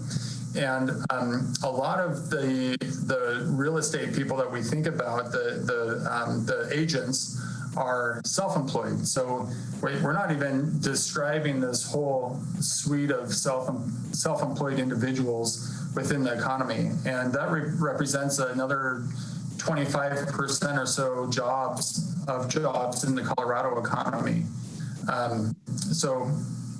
Yeah. That's partially why that real estate rental and leasing slice looks so small, because of the lack of self-employed in that number. Yeah, it's showing the people who are. That's helpful. Yeah, it's showing people who are renting the properties. It's not showing realtors. The vast majority of realtors would be in the category Brian just described to you, self-employed. They work for RE/MAX, but they're actually a sole proprietor working for RE/MAX. So they don't show up as covered employment. Yeah. Okay. Thank you. That's all I have. Thank you. Great. Mark Wallach. Yeah, first, thank you for that presentation. It was fascinating. I was struck by the fact that you seem to have a very optimistic sense of the recovery by the end of the year, effectively projecting cutting the unemployment rate in half from 15 or so to 8%. Does that projection take into account the possibility that there's a resurgence of COVID in the third or fourth quarter? And if not, what do you think that might look like? And secondly, do your projections take into account the possible long-term structural impacts on a number of businesses, such as sports events, entertainment, restaurants, hotels, et cetera? So this is an interesting question, and you might be able to answer it better than I'm going to. So I doubt it. We do have a W, as Brian mentioned, in the recovery. So we see it going up and going down a little bit. So is 8% too low? Maybe it's not. It's 9 at the end of the year, and it works its way down. You want my honest opinion? I don't think for people like me, we don't see recovery until we see a vaccine. Okay. I love to travel, and I travel a lot. You can see Hawaii behind me. But am I going to be jumping in an airplane with United until I know that I'm going to get out the other end and I'm going to be okay? So I think for a certain group of consumers, and I think this group, as I was highlighting earlier, live in Boulder, a number of them, you're going to be talking about a little bit longer path to recovery in terms of them, economic recovery, in terms of them participating as heavily in the economy. But all that said, the physical infrastructure is in place and the economy was on pretty good footing going into this, as we highlighted. So we don't see it as a 5-year recovery, the quote jobless recoveries of 2001 and 2008. We see this more as a shorter term recovery once we figure out the pandemic. And do you have a sense of the impact if we have another stay-at-home order in November? Just because there's a resurgence? Yeah, we didn't put a stay-at-home order into the forecast. we did put a bump up and expecting more cases. But I think at the end of the day, don't laugh at me when I say these things because I'm jumbled on this stuff too. At the end of the day, we think that the powers that be at all levels are trying to balance the economic system with the healthcare system. And we think with more testing in place and these other things, that the likelihood of sort of more massive shutdowns later in the year aren't going to happen. That said, I think we'll be potentially, for example, watching football games with nobody in the stands. I don't think you're going to see that part of the economy recover until 2021. And again, I think that's honestly vaccine related. Thank you. Sure. I'd like to add to that a little bit as well. When we ran our baseline scenario, we did describe it as a W, and we do expect that this fall there will be some starts and stops within the economy. I mean, so much of this is educated guesswork when you think about the trajectory right now, because how will states reopen? We're getting more guidance on that. How will consumers behave as we're coming out of this? You posed a question that we've thought about too, is when will people be comfortable standing shoulder to shoulder again at a concert at Red Rocks? When will people be comfortable sitting 3 feet away at a restaurant table again? And there's so many unknowns about how consumers will behave. But then thinking further on down the line, what does a possible increase in COVID-19 rates look like this winter? Later on, what does a vaccine look like and how effective is it? So that's why we end up running alternative scenarios. So some of our more pessimistic scenarios that we run take a look at a multi-year recession, which helps communities, say, stress test their own budgets, because not only can you see what our baseline expectation is, you can see what a more pessimistic protracted slump is on the economy. And when I say that our job losses are this year and we start adding next year, yeah, we are optimistic that we start adding jobs back next year, but we think it's about 36 months or so before we recover jobs lost under a baseline scenario. So that shows you that the path to recovery is still a ways away before we're just back to where we were in, say, February. And the optimistic side, though, of that is that if that were to happen, if it's 3 years before we get back to par, that's a faster recovery than the Great Recession. And for Colorado, that's even a faster recovery than the 2000-2001 recession, which had a very protracted recovery on this state in particular. Thank you. Great, Bob. First, I want to thank Rich and Brian. This was illuminating. It wasn't happy news, but it was news that we needed to hear. So thank you so much for being here and sharing this with us. And I hope that our staff will invite you guys back in maybe 2 or 3 months when your crystal ball becomes a little bit more clear and you'll have more data and can look into the second half of the year with more precision. My comment was actually not so much a question for Rich and Brian. It was just to share with my council colleagues on the hospitality industry here in Boulder. Rich and Brian both touched upon the significant impact. I'm the council liaison to the Boulder Convention and Visitors Bureau, and we had some pretty tough board meetings over the last couple of weeks. And I think council members received a letter from Marianne Mahoney indicating that the board has made a decision to furlough or lay off most of the CVB staff, Convention Visitors Bureau staff, and to reduce or eliminate most of the planned spending this year on things like advertising and websites and all the things that the CVB does to encourage group sales and conventions and visitors to Boulder. And the reason for that, of course, is there are not many visitors coming, and so it didn't make sense to spend a lot of money on those things. And more importantly, Marianne wanted to keep her powder dry. She wanted to take the cash and the reserves that she has and be prepared for when the economy does start to turn, whether it's later this year or early next year, so that she could re-engage her staff and have the funds available to really push hard to repair the damage that we're seeing right now. I think it's a wise move, and you'll see her and her team spring back into action once it makes sense to start spending money and bring visitors back to Boulder.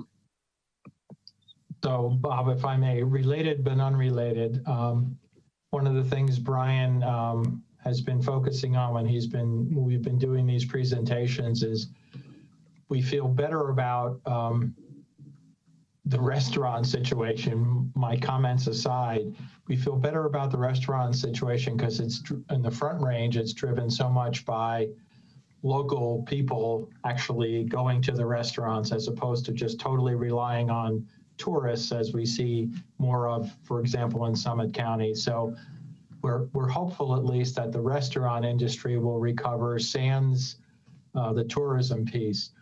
But the tourism piece is really going to rely on both the COVID recovery and the national recovery, because people coming to Colorado or for conventions and so on are extremely important for the Colorado economy in terms of that sort of revenue stream. We painfully canceled a conference we had scheduled at the Boulderado in September last week because university budgets are decimated, and we didn't know that these university people could actually come here in September, even if there was no COVID, no corona, because budgets are so bad right now. And I would highlight that as a side piece. If we don't have, and I don't offend, I hope I don't offend anybody, but if we don't have football games and we don't have crowds at football games, that impacts Boulder. It is part of people who are staying in those hotel rooms. And if we don't have parents coming here, if we don't have a residential campus in the fall, we don't get the parents' weekend and all of that stuff. So these are the sort of the outside, and I'm not saying it's all about CU by any means, but CU does have an impact on that sector. And it's important to sort of like keep that all in context, I guess. Great. So I don't have anyone else on the stack. So this is your last chance to ask a question.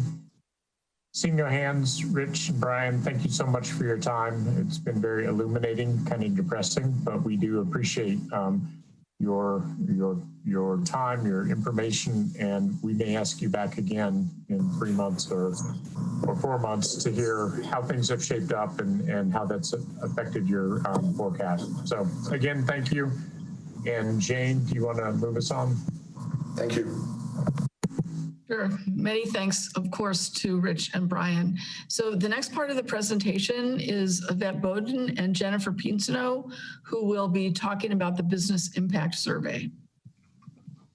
So good evening, council members. I'm actually really appreciative to follow that great presentation with a little bit more of additional nuancing on what's happening as in our community with our business stakeholders.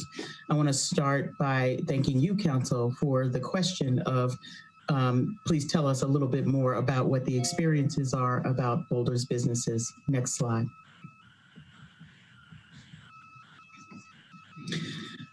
When I visited with you on March 31st and was telling you about the work of the Boulder Business Response and Recovery Team, I shared with you the results of an earlier survey by the Boulder Chamber. And you asked that we go a little bit deeper and understand what's going on with our own businesses. With tremendous support from Jennifer Pensino on our team, the rest of Community Vitality, all of our partners, and thank you so much to the responding businesses. I'm here to share those results with you this evening. We issued a confidential online survey with a very tight time frame so that we could get back to you. And just like you heard from our CU colleagues, the turnaround is reflective of what happened in March. So there are things that I'm going to talk about tonight that have undoubtedly changed. We did offer the survey in English and Spanish and tried to get a big reach. And with the help of our partners, we're able to get a response rate of 23%. There was a broad range of businesses that represented all kinds of sizes, ownership, and industries across and throughout Boulder. I do want to point out that just now you heard a presentation that talked about the number of sole proprietors in our city, which are significant. 33 of our respondents are sole proprietors. 62% are those small businesses Boulder is known for, between 2 and 49 employees, and 5% of businesses or nonprofits with 50 or more employees. Next slide. So let's talk overall impact. So you saw some of the national trends, some of the Colorado trends. Literally almost every business that responded to the survey said that COVID-19 has impacted their business, with 79% reporting that the impact has been significant. Those smaller businesses between 2 and 49 employees have experienced the greatest impact. You know, and whether they are much larger than the large businesses in town and sole proprietors. And that's because they had that immediate impact of closure in many respects, but they were also on very tight margins. And as we'll discuss, in large part are leasing their business operation facilities. Industries with the most impact don't differ from what our colleagues shared with you. Retail, restaurants and bars, personal services, so your hair salon, your esthetician, fitness, hospitality, and certainly our nonprofit sectors. And you can see that in the data that's been provided. Next slide. You asked us to dig a little deeper on not just assuming that there would be financial impacts, but what are those financial impacts? Many businesses reported negative impacts, certainly immediately for canceled orders and decreased sales. And this was almost across every industry. Yes, they did express concerns about difficulty in paying their rent and a lot of concern for their employees. And that wasn't just concern about being able to pay employees, it was literal concern for their workforce. So that sense of vulnerability in the smaller businesses you heard about, they're also vulnerable, you know, you're hearing about vulnerable workforces, but you're also in very tight margins in some of these sectors, and they're really feeling it for employees that are basically part of their family. The industries reporting most experience and lost revenue were the non-grocery retail, certainly hospitality, repair and maintenance, and arts and entertainment. And then certainly they expected these impacts to be impactful financially as the health order persists. So the longer this goes on and the more uncertainty there is, the more difficult it is to rebound. Next slide. We've been talking about employment, and we've been talking about unemployment, and certainly at the federal level, with our colleagues at the state level and locally, everybody's doing what we can to support individuals and their families. Nearly 80% of businesses reported that they made staffing changes directly due to COVID-19. This includes 44% of businesses who furloughed or laid off employees. And most of those small businesses really were inclined to furlough more than to make a layoff decision. Now, this was early reports, right? And since then, and especially since people have gone in and applied for unemployment, which is a spike you saw in the last presentation, this may have changed and will continue to change and evolve over time. At the time that we took the survey, I know we were somewhat relieved to hear that most expected these changes to be temporary. But this was weeks ago. And as things continue, we are continuing to hear that there is a commitment to having safe operations across all entities, but it is more difficult to see how they can rebound. They're steadfast, and those who have tried to stay open probably can adapt a little bit more easily than those who had completely shuttered and furloughed employees. Industries reporting the highest rate of furloughs, again, restaurants and bars, retail, non-grocery, outdoor products, and personal services. I want to put a pin on the topic of restaurants and bars for a minute and the reliance on tourism. We did a very extensive retail study over the past year and a half, which we've shared with you. This is something to watch. I don't believe that it is equal in the local purchasing of restaurants and bars and some of our reliance on tourism and or the workforce that is coming in every day in a 60% in commuting workforce. That is something to watch. I think we may be more reliant on those workers than we can currently say. And that is information that we'll have to watch as people retool their businesses. Next slide. So, you know, one of the things that we like to watch as well is what's the unemployment rate. And you saw this kind of flipped upside down in the last presentation, but this is an interesting thing from 2000 to now.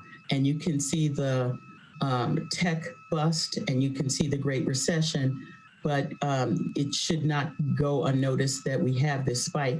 The largest portion of this are those who have been furloughed or impacted recently, and we'll be watching this over time as well. Next slide. So operations was another thing we wanted to look at. 60% of businesses reported that they have tried to continue operations. Again, this was weeks ago.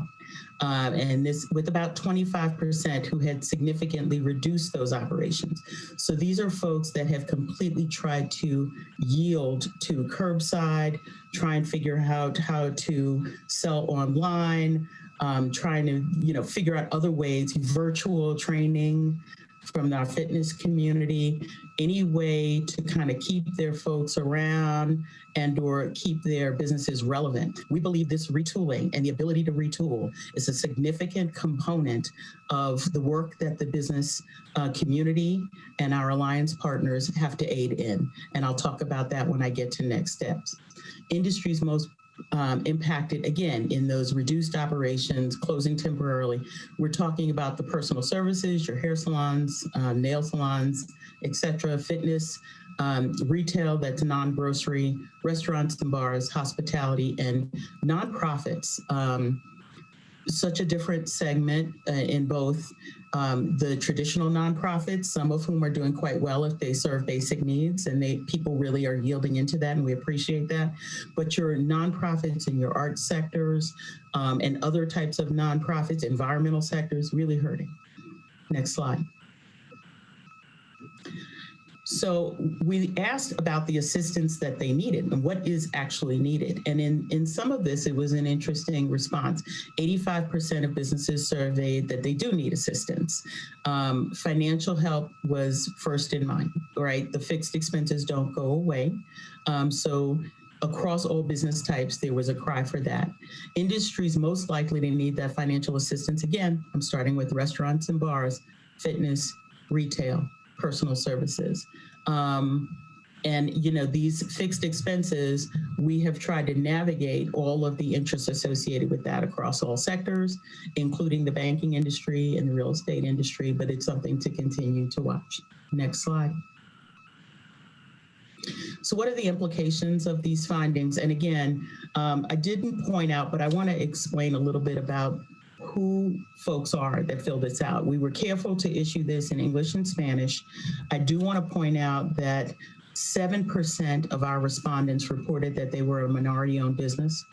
40% women-owned business, which was a large portion of personal services and fitness folks. And, you know, that's something to really look at to see if the data has significantly shifted. These tend to be much, much smaller businesses that are not on our early list of things that may reopen, and or if they reopen, they need a lot more predictability, and we'll talk about that in just a second. The impacts vary by business size, industry, and other factors. We're going to need a lot of different approaches and frankly, a lot of our partners to help address the evolving needs of these businesses. Most of them did say that they are really satisfied that we've been giving them the information in as many ways as possible, as often as we could. This was very difficult to roll out quickly, especially because we don't control all the programs. But without the partners, I just don't think we'd be able to report that kind of response to you tonight. Most businesses do expect closures, staff reductions to be temporary. That was weeks ago. We'll continue to monitor this. The more predictability and clarity we can bring to all business sectors in the weeks to come, very much to what the mayor was saying earlier, is going to be task one in this next stage. And they expect challenges to increase if this goes beyond May. And I think I'm understating that. While financial impacts were top of mind at the time that we asked, there is an increasing need, we think, around technical assistance, understanding what they're going to need, wanting to keep customers and staff safe. Next slide. So what's the role of the city and our partner organizations? We don't think we're jumping from response to recovery. There's a space that we're in or entering into around stabilization.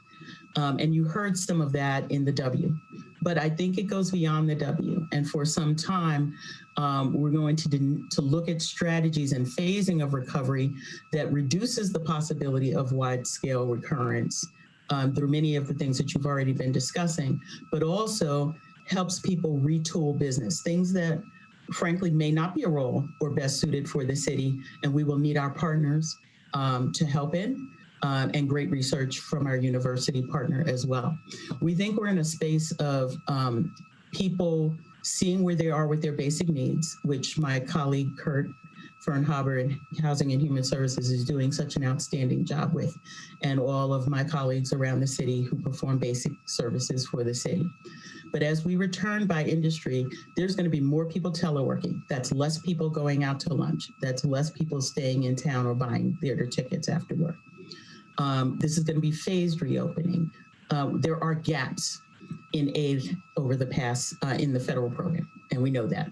And we are watching for any supply chain disruption as we look to the weeks to come.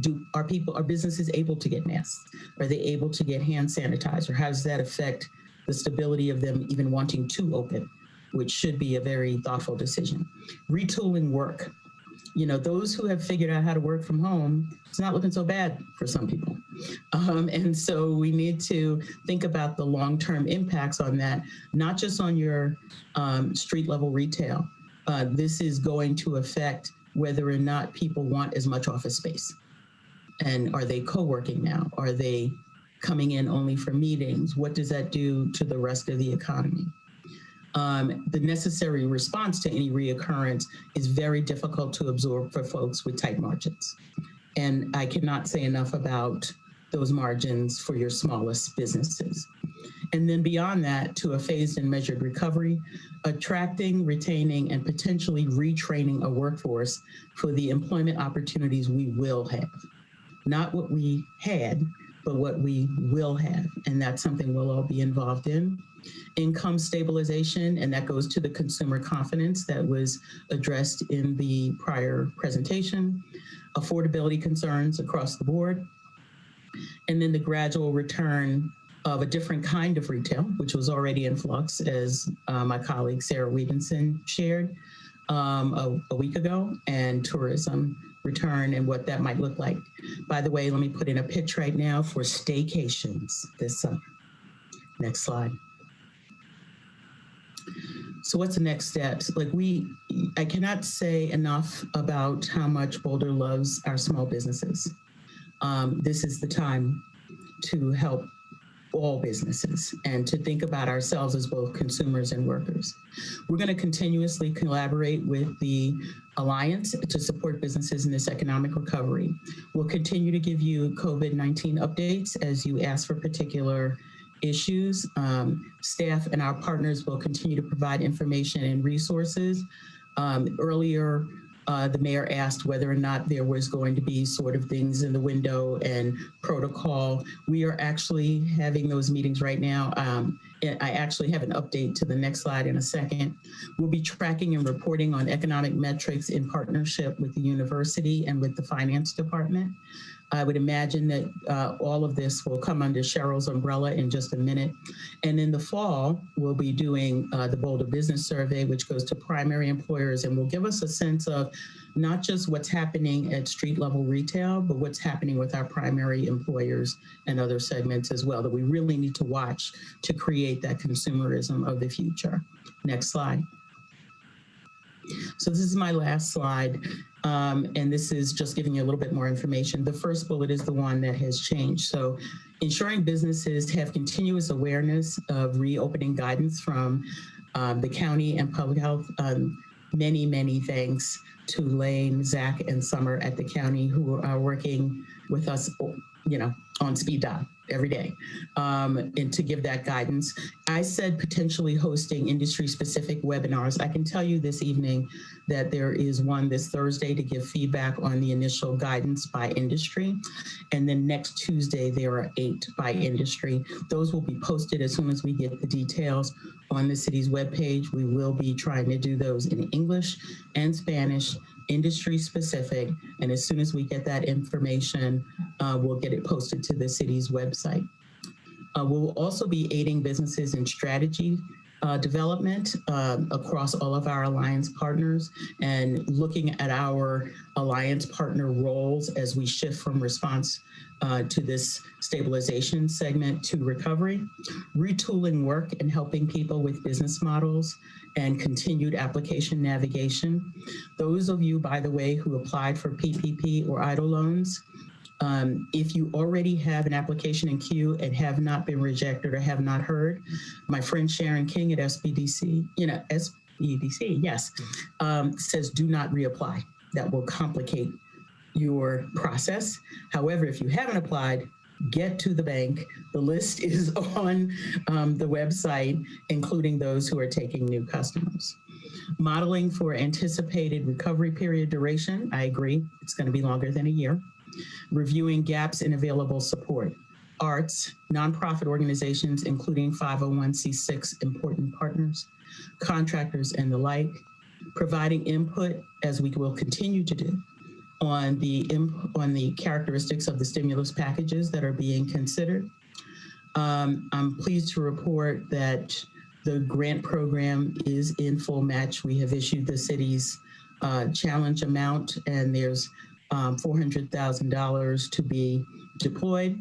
We do have $530,000 in requests, so there'll be some decision-making at the Community Foundation, but we appreciate Jeff and his team and the Chamber for their support. And then coordinating recovery across all departments in the city as part of the city's larger recovery team that's moving from response to recovery. Just a plug there at the bottom for Business Resources webpage. And with that, I think the next slide is just whether or not you have questions. So thank you for your attention. Yvette, thank you so much for all the work you've been doing and to the business community for participating at such a high level. It's really important for us to hear what challenges are.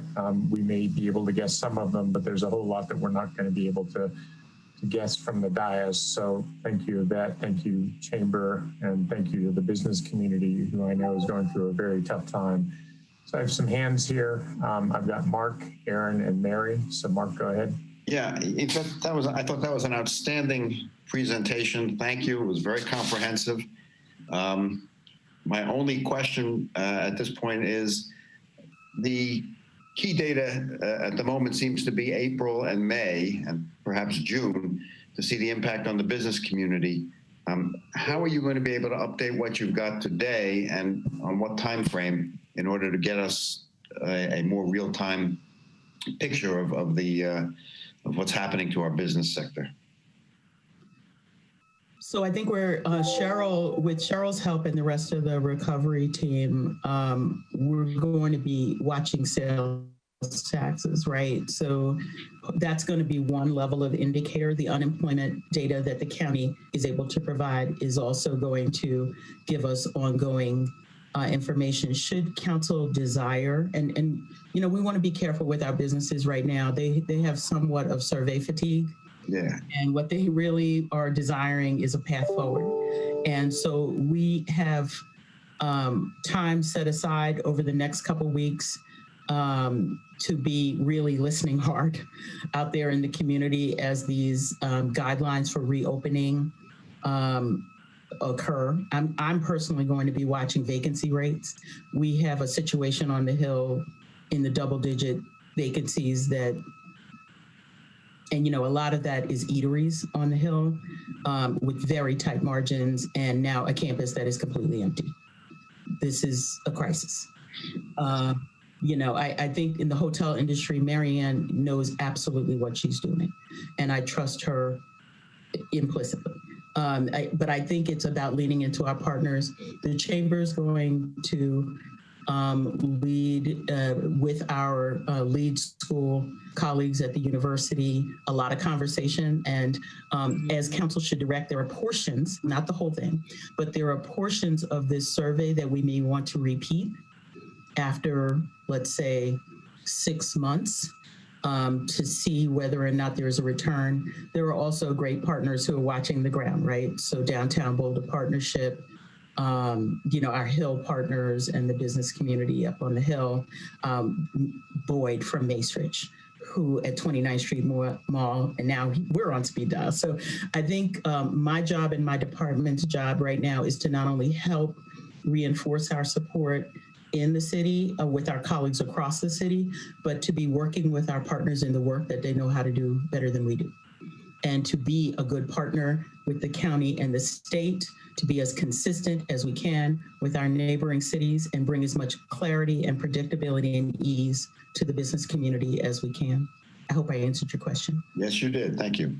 Thank you.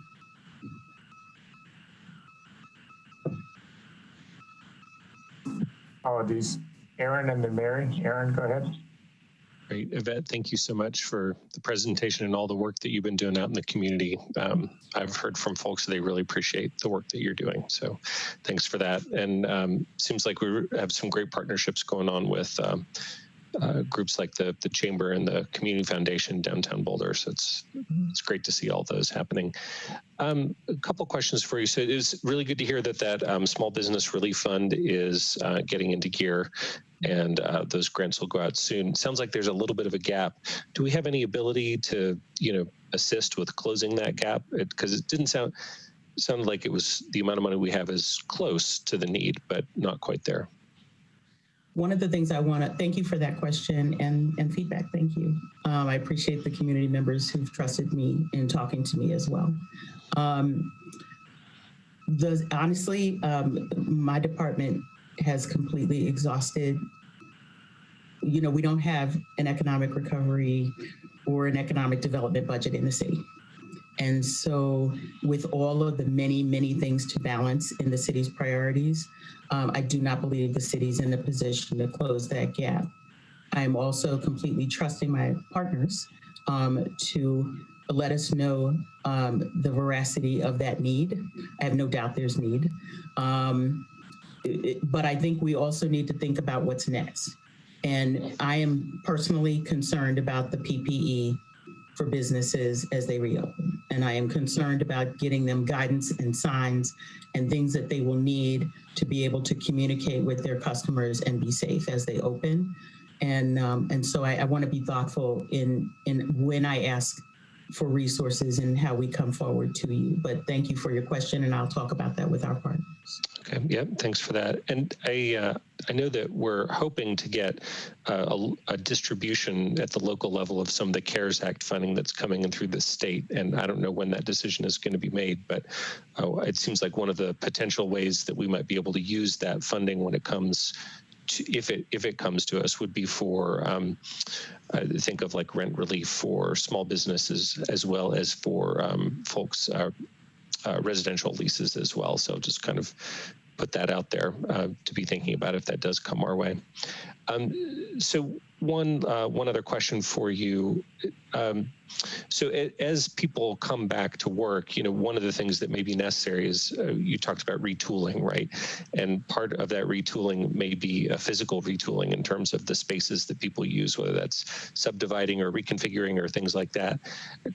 This is maybe less a question for you, but are we thinking about how we can expedite getting people the approvals and permits that they would need, you know, when they come back and they say, gosh, you know, what I really need to do is just this small little project, you know, making sure that we can help our small businesses in a quick fashion when it comes to that. So I'm going to answer that question, and I'm really happy that you asked it. I had a great conversation yesterday with Marianne Wiedemann, who is our acting Planning and Development Services Director, and she's been working with her teams on building permits to really speed up our ability to get those out the door. And we have a goal of by the end of May trying to catch up with all of the backlog that we've had over the years. But she's also working with her team to figure out ways in which they can overcome some of these small barriers that we put in place over the years for getting permits. And I know that she and Yvette have had conversations about this, and that certain individual projects have gotten consideration to get rid of small barriers in their way. So we are trying really hard to use this crisis as a silver lining for improving our processes in planning and development services. Thanks for that, Jane. That's exciting. So I really appreciate that Marianne and you all are working at that, and I certainly support it very much. And if there's any way we can help at the council level, let us know. Thank you. That's it for me. Mary? Thank you, Yvette, and I want to echo everybody's gratitude for everything that you do and to all our partners. My question has to do with drilling down a little bit more into a comment that you made early on in the presentation regarding, it was about the workers in the restaurant industry, and a comment that you made about being more reliable than we might think on that particular set of workers. Could you just drill down a little bit more on that comment? Because I didn't quite understand. Sure, and some of this is anecdotal. You'll recall that we did do what we believe is a statistically significant retail study, and we have a whole section in that study about restaurants. And then that was followed about 2 months later by the Convention and Visitors Bureau study about reliance on tourism. So the two pieces of data there, which I'm happy to break out for council separately, are around how reliant some of our food and beverage industry is on non-resident or non-local shoppers or consumers. And while a good portion, we benefit from great food and beverage and great retailers, but many of them, both in their responses to the retail study as well as in their responses to the tourism study, told us that they cannot survive without the in-commuting workforce and non-residents, which we are assuming includes a fair amount of visitors. So this goes to the issue of if there are no students that are coming into town, if there is no faculty, we have a 60% in commuting workforce. They are feeding, literally and figuratively, food and beverage. And if that is not there, we may be more reliant than we think. We don't know, but it would be one thing that I want to look at following the presentation before us as a nuance that makes Boulder a little bit different. these aren't necessarily tourists that are coming from out of state just for graduation or a football game. It's the in-commuters that are working in an office that go out to lunch that we need to think about as purchasers in those restaurants and bars. And so you may see that people do not open right away because everybody's not back at the office. Until the offices are back at 75, 100%, or whatever the new normal will be, they may choose that it is just too risky to open. Thank you for that. And then I have just a real simple question regarding, there are folks that may need assistance in trying to apply for unemployment and the PPP. Where do they go for that assistance if they need it? So 2 points that I want to raise there. So for the financing, many of our financial institution partners are prepared to support folks in application processes. The SBDC has also retained several people who are multilingual and or able to provide that additional assistance. For workers who want to apply for unemployment, Kurt's team has done a beautiful job on their website of providing that access. And I want to give a shout out to Erin Jones at the county for Workforce, Boulder County and Colorado, Connect Colorado, who has a great job website and is doing seminars and access points to help people navigate the process toward receiving unemployment benefits. So they would go to the city website under all of this is available on the city website, or you could check the SBDC or the county. Okay, great. And then just my final question is, so this afternoon at the Racial Equity Guiding Coalition, we learned about the rapid response equity tool. And I was just wondering, I would presume that the city is using this, and but my question has to do with, are partners using it as well? And yeah, and how far into the community is that going? So Jane. I think if you have a different answer, please chime in. But the rapid response equity tool is for our internal organization to be decisions. Okay. And so we have not deployed it out to the rest of the community. Okay, great. Thank you.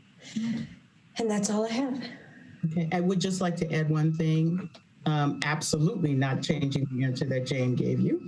But I do want to say that it is my responsibility and our team's responsibility, and it has been completely embraced, that things like working with our partners, including the Latino Chamber and all of our partner organizations, this is taken very seriously, and we don't have a conversation that doesn't include the importance of making sure that we're being accessible to all and meeting everyone's needs.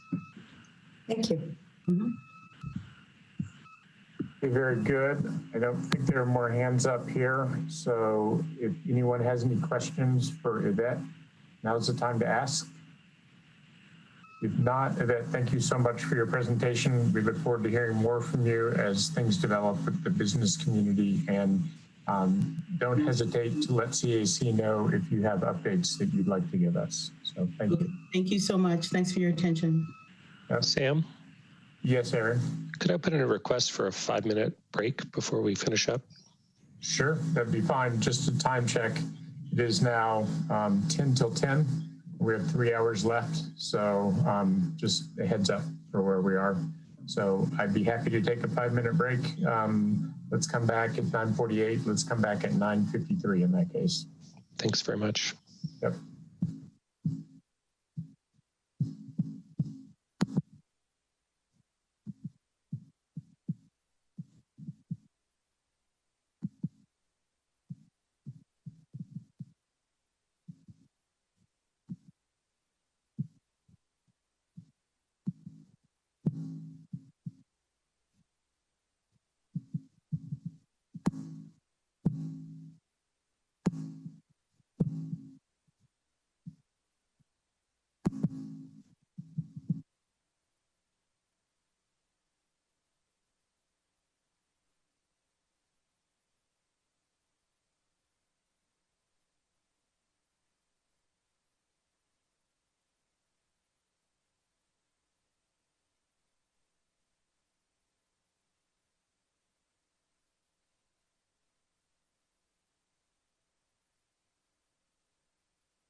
like you watched me shove it in my face.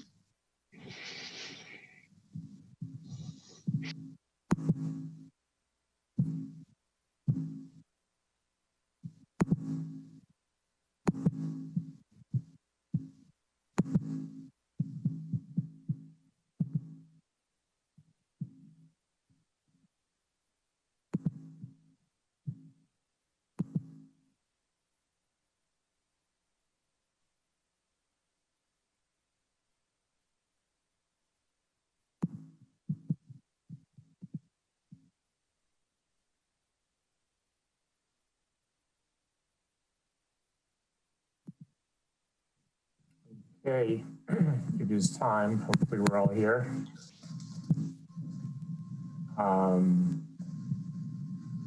Jane, are we ready?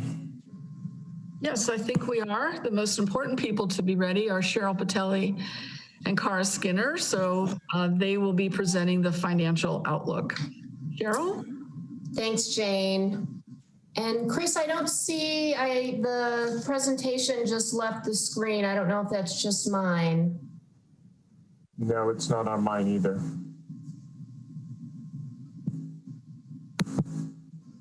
I guess while Chris is getting the presentation up, I just want to start by saying thank you to my amazing staff.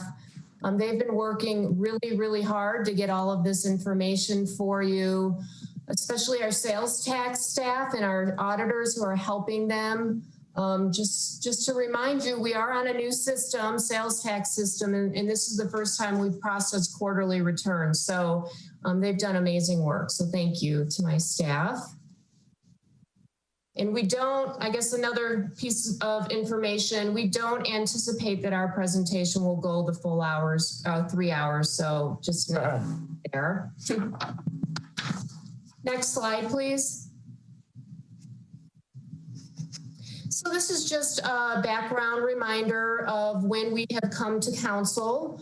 We came to council for a fiscal update on March 31st and April 14th. And at both those meetings, we gave preliminary estimates of our 2020 budget gap. We talked about some of the budget actions we had taken at that time, and we also shared with you 2019 year-end revenue. Next slide. Just a reminder, our budget for 2020 was $284 million, and that excludes our utility funds. We do anticipate about 70% of our revenue being impacted negatively by COVID. Certainly the biggest dollar amount will be on sales and use tax, which makes up 48% of our total revenue collection. Also development taxes, fees and fines, accommodation or hotel motel tax, and admission taxes. We don't anticipate much impact on property taxes, and I'll talk a little bit more about property taxes later in the presentation. Next slide. So as Rich mentioned in his presentation, consumer spending does account for 70% of the economy, and it has fallen significantly.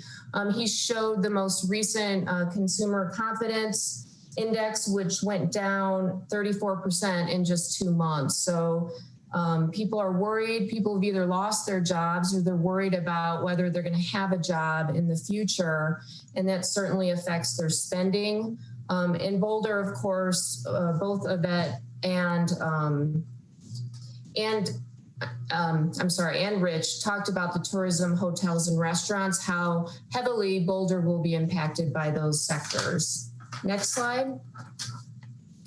So this is the 2020 sales and use tax budget, $137 million, of which 81% is retail sales tax for the city.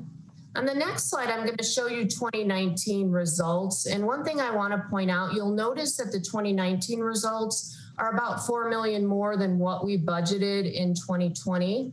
And the reason is related to construction use tax and business use tax. Both of these are very volatile tax sources. So how we budget for them, we have a base budget that's based on historical amounts, and we also inflate that we increase that for inflation. So in 2019, we had a really good year for construction and business use tax, and those came in considerably over our base budget. Next slide. So here are our 2019 numbers for sales and use tax. And I just kind of want to go over how to read this slide. For instance, for the general fund, we collected 66 million, which represents 47% of all of our sales and use tax revenue. But I think even the more important number to understand is what percentage of revenue does sales and use tax represent for that particular fund. So for the general fund, it's 45% of all of the revenue collected. But if you look at transportation, the Parks and Rec and open space, you'll see that it'll be anywhere from 75 to 96%. So the majority, if not all of the revenue collected in those funds come from sales and use tax, which, as we can see, depending on the economy, it can swing very quickly. And certainly the decrease that we will be seeing will very much affect all funds, but certainly the ones that are most reliant on sales and use tax. Next slide. So before I get into the March data that we have to date on sales and use tax, I wanted to just provide a little information.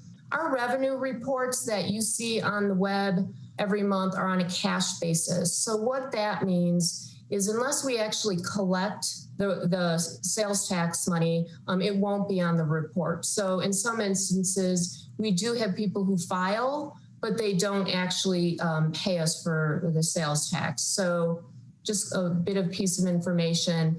March, we see as a mixed month of activity and probably not indicative of what we're gonna see in April and the coming months.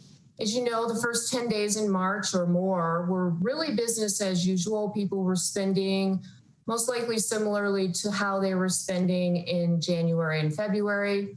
Then we had that big stock up period where people went to the store, they bought a bunch of toilet paper, they bought food. In a lot of cases, hoarding was going on. So we certainly expect certain sectors, such as grocery, to see higher sales receipts once the stock up started in March.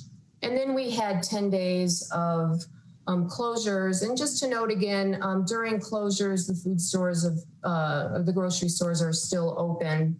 So we did expect that some stocking up was still occurring in March. Cheryl, I'm sorry to interrupt. Bob has a question. Okay, go ahead, Bob. Yeah, Cheryl, I didn't want to take it back, but could you go back one slide to 54?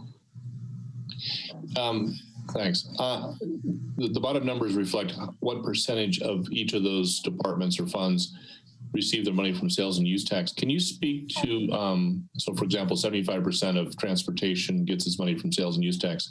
Can you speak to how much of those taxes and those funds are dedicated taxes? So for these particular ones on the left, they're all dedicated taxes for those purposes. So for transportation, for example. Yeah, the general fund's the only one that's not dedicated. I got it. Okay. Thank you very much. Thank you. So again, I just want to point out that we have not completed processing. So why that's important for the data that I'm showing you tonight is because after we process more returns, the numbers will the numbers will look better than what you're seeing tonight. So when we do send out this revenue report for March in another week or two, the numbers and the percentages should look a little bit better. So delinquencies, I want to talk about delinquencies because a lot of times when we think about sales tax, we really just in our mind say, well, how much are our sales going to be down? But also an important part to remember are the delinquencies and how many people just aren't paying their sales tax or even filing. Through February, which was collected March 20th, so the collections were when the COVID crisis began, approximately 92% of our expected filers had actually filed with the city. which is great.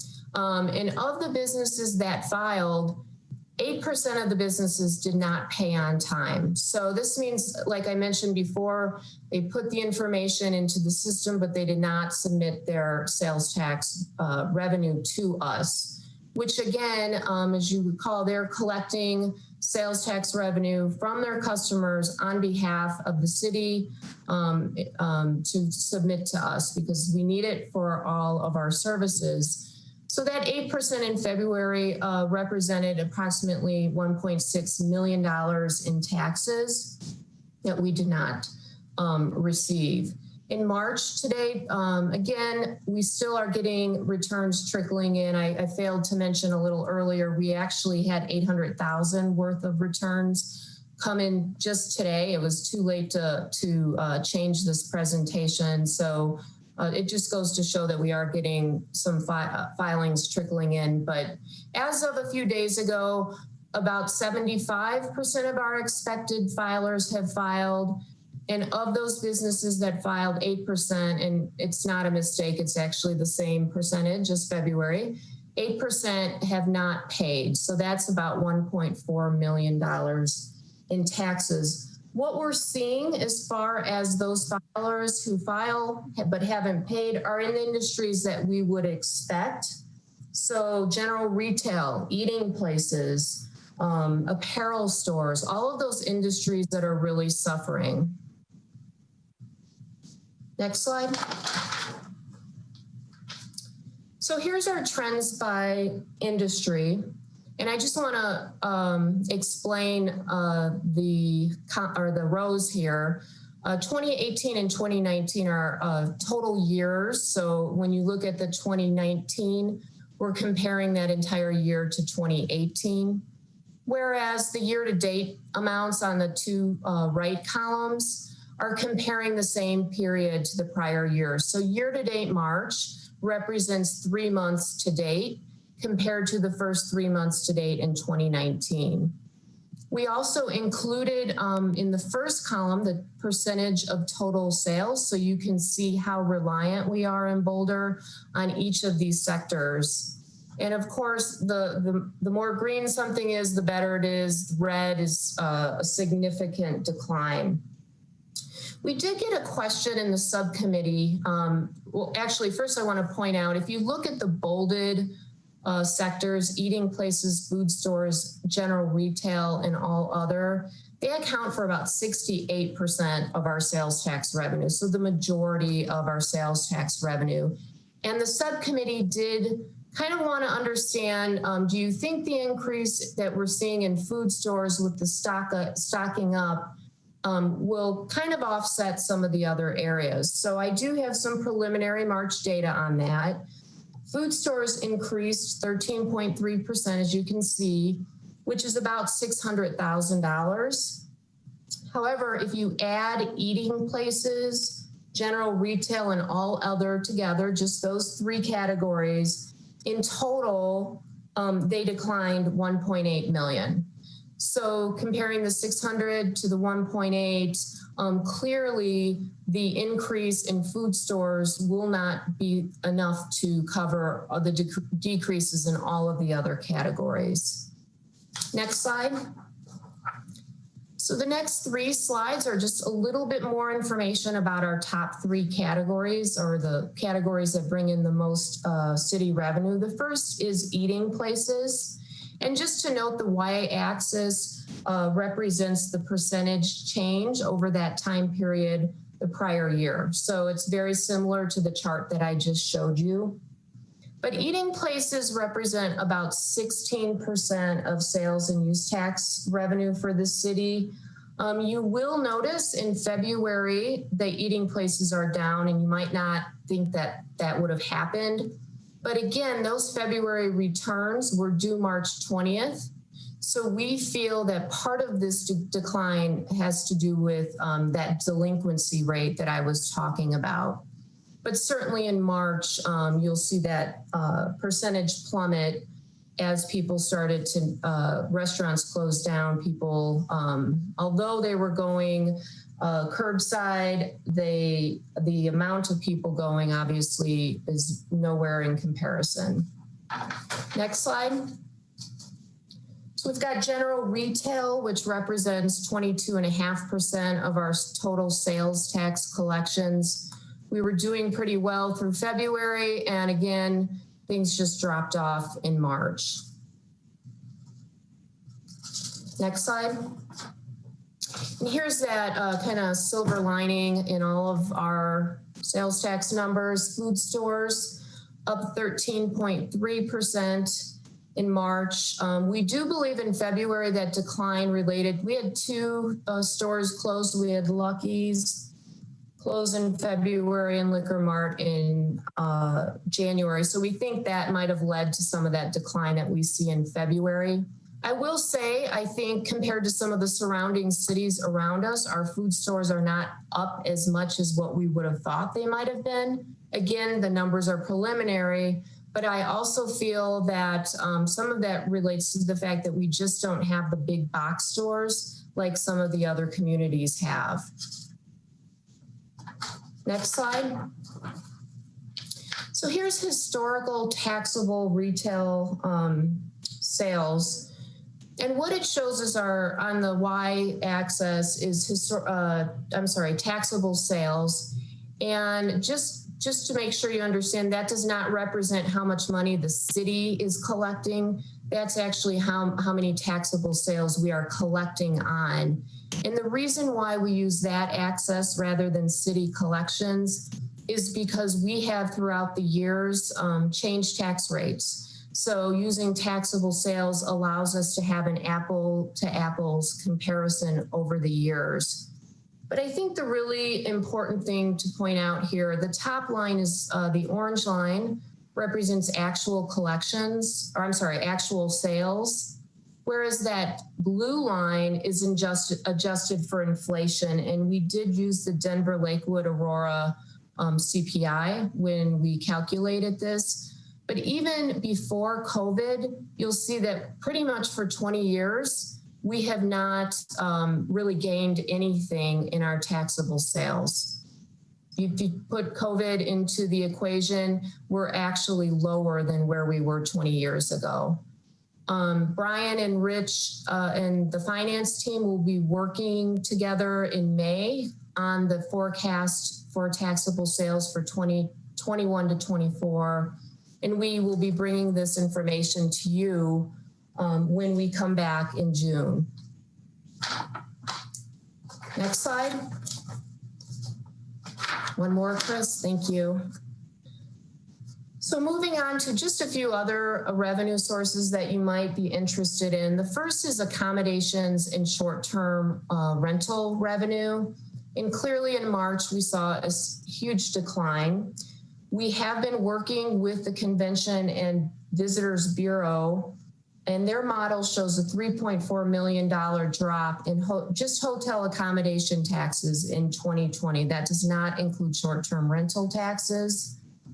And as Bob talked about, the letter you received and the financial hardships now upon the CVB, just a reminder that they received 20% of our accommodations tax revenue. So that's a drop of 680,000 estimated just for them alone. Next slide. This is other revenue that we collect. And we wanted to point out that for March, our declines are anywhere from 30 to 90%. So this is just this COVID issue, as I mentioned in the first slide, doesn't just affect sales and use tax, it affects so many of the city's revenues. Just a couple items to note on this slide. If you look at admissions tax, you'll see year to date is down 1.4%.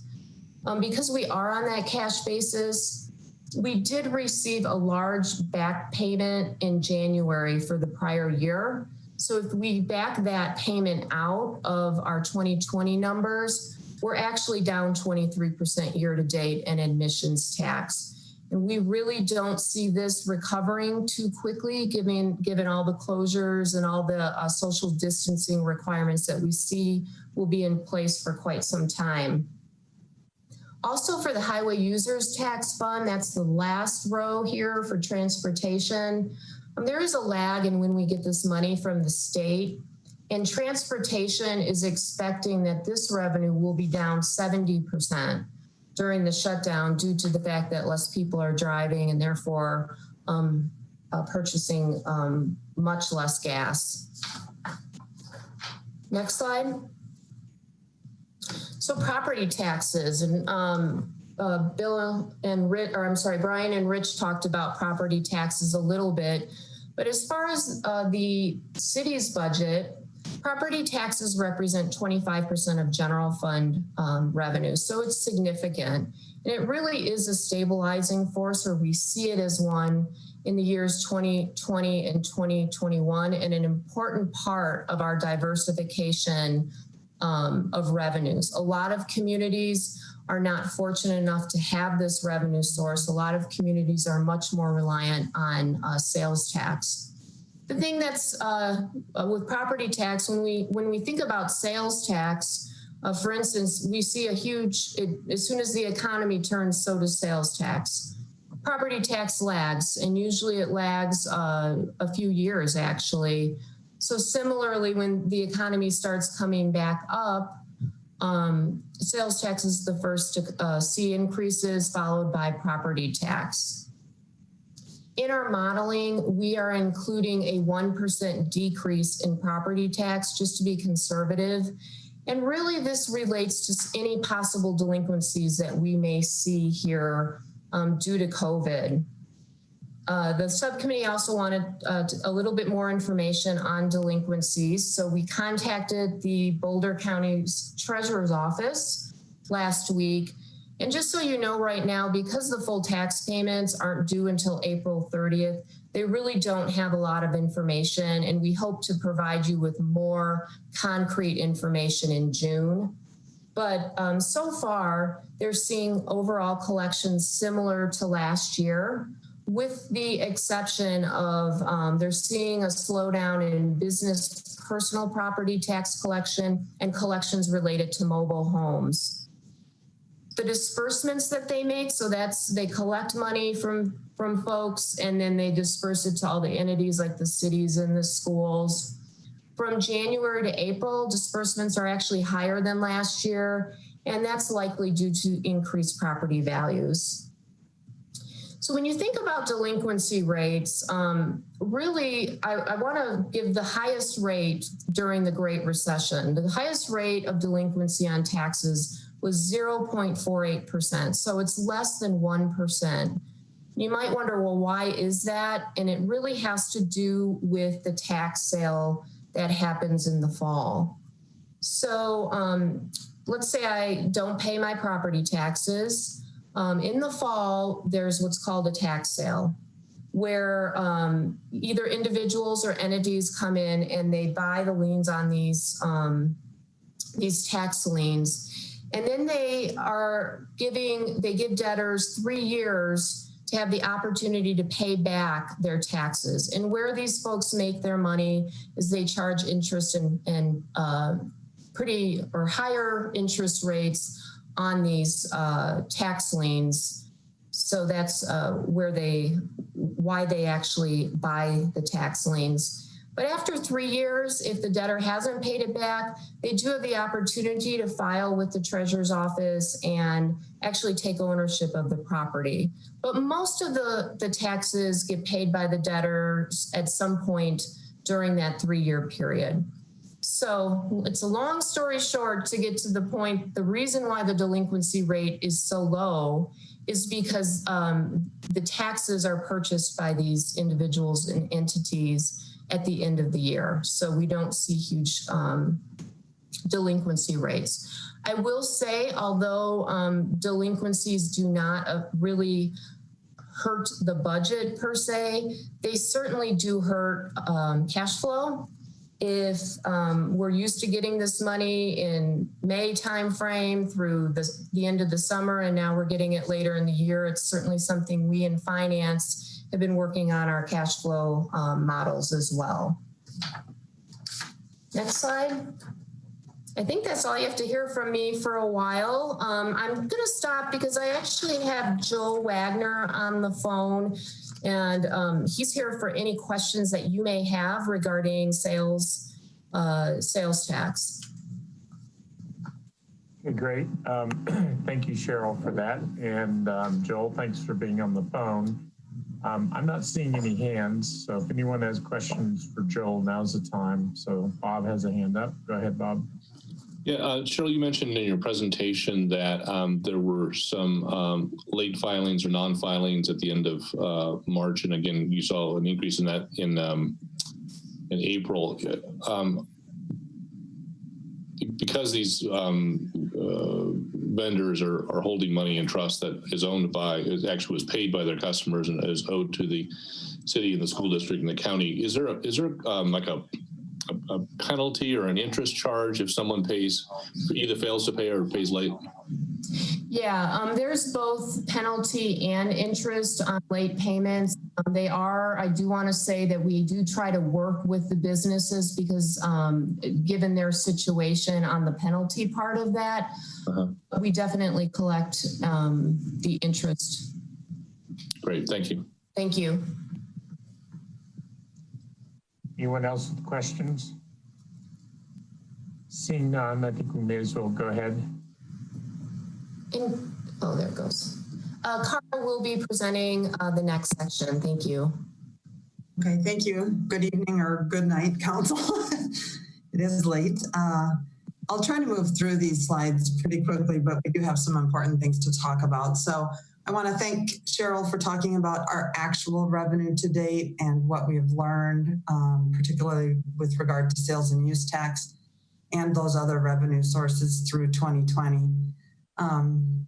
We are very focused right now on 2020 revenue forecasts. As she mentioned, we're going to be working with CU on those 2021 and beyond forecasts. But because this has been such a shock to our revenue, we've been very focused on this 2020 revenue impact and trying to respond to that.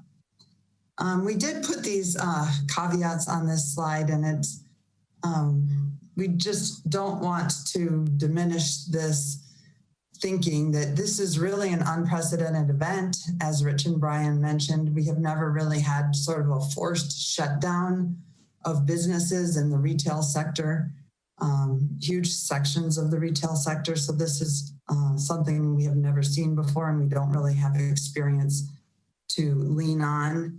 We have very little data. As March came in, it became even more evident that we think that was very much a mixed month, and we don't know how much information we can glean from it in terms of how dramatic the effect is going to be in April, where it was closures for the whole month. So we still have very little data. We will know much more when we get the returns in May that are for April collections. And then just, again, tremendous uncertainty. We don't have a crystal ball. We're trying to just put some models out there that can help inform some decisions, some order of magnitude, but we'll be updating these monthly, and we'll try to do our best at modeling different futures, but the future is still unknown. So just wanted to get that out there. Back in March, we did present 3 scenarios to you. The consensus was scenarios 1 and 2 were maybe too optimistic, and scenario 3 was most realistic, but maybe not pessimistic enough. I just wanted to show that since then, we've really refined our modeling. We've built sort of different models that make it easier for us to modify our assumptions, which we think is really important, particularly in this uncertain time. We think we will be modifying those assumptions as we move along through the year. We've had more opportunity to consult with departments and get their expert input with regard to revenues that they are closest to. Next slide, please. We'll talk more about these models that we've been working on, and we are modeling revenue by month, and that's something we haven't done before. And we thought it was really important, since we think that there's really 2 key time periods. This time period where we're actually shut down, where most of our retail stores, or many of our retail stores, including our restaurants, are closed. And we're calling that the shutdown period. And we are now assuming in the models a 10-week shutdown period. We think that's a little bit conservative, maybe now, not based upon discussions about reopening, but we do understand it's going to be a slow, phased approach to opening, and there will still be social distancing requirements that remain, and that there still is this fear, particularly amongst certain populations. So we think that it's an okay assumption to model that shutdown period at 10 weeks. We did decrease many revenue lines during this shutdown period by various assumed percentages. And that is in large part working with departments to get to those percentage rates. For retail sales tax, we did assume that it decreases 45% during shutdown. And that was derived from an analysis that we did by looking at specific industries, similar to that slide that Cheryl had earlier in the presentation that was very colorful. So for example, eating places, home furnishings, apparel, we assumed that those would decline between 75 and 80% during shutdown. General retail declining 50%. We do have food stores during shutdown being up 5%, which is less than what you saw for March. We think March was a lot of stock up behavior, and that while we do think food stores will still be up when compared to the prior year, we think it'll be a more modest increase, simply more because people aren't going out to eat, they're eating all of their meals at home. They will still be shopping at food stores more than they normally would. But we are not forecasting that it will be up as strongly as it was in March. And then again, other revenue lines based upon consultation and discussions and analysis between 10% down during shutdown and some all the way to 100%. Then the other key period that we're talking about that will be on the subsequent slides is this recovery period. But we wanted to also just note some of the changes from our March 31st assumptions. And in March, we talked about shutdown period being 2 months or 8 weeks. So we've made that a little bit longer. And again, we've consulted with departments. We're also a little bit more pessimistic regarding the length of impact to restaurants and retail and a little bit slower recovery. And then we've changed this recovery period and the assumptions that we have around it to really match current economists' thinking. So if we go to the next slide. And Rich and Brian talked about these different shaped recoveries. So I'm not going to spend a lot of time talking about what those shapes look like. I think that you have probably been reading about them as well. But basically, we are presenting 3 different shaped recoveries. The first is scenario A, which is a U-shaped recovery. This is most similar to our scenario 3 that was presented in March. And it's, you know, retail shops open, the virus doesn't linger long into the year. Consumers do go back, but they don't rush back. So that's the U-shaped recovery. The swoosh-shaped recovery, or the Nike swoosh, is much slower. The virus lingers. People don't go back to retail quickly. They don't go back to restaurants quickly. There's impacts to incomes. There's impacts to business closures that result in a much slower recovery.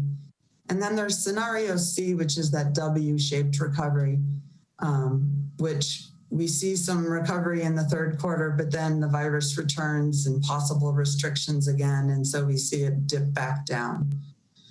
So we did want to note that we have assumptions here in terms of the decline in revenue in 2020 versus what we received in 2019 for each of those quarters. We have ranges for each quarter. So you'll see for the scenario A, U-shaped recovery. For quarter 3, we have a range from -10 to -14. And for quarter 4, a range of -4 to -8. We are modeling, however, only the midpoints for this presentation.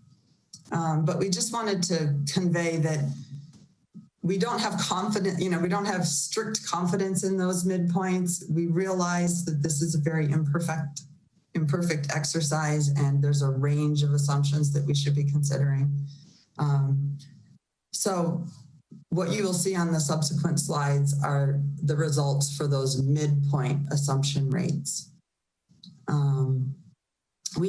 I do want to note with the subcommittee, we did discuss a possible scenario D, and what that was really sort of a W-shaped recovery, but then also sort of has a swoosh effect in that it takes longer to recover once we come out of the second dip of the W.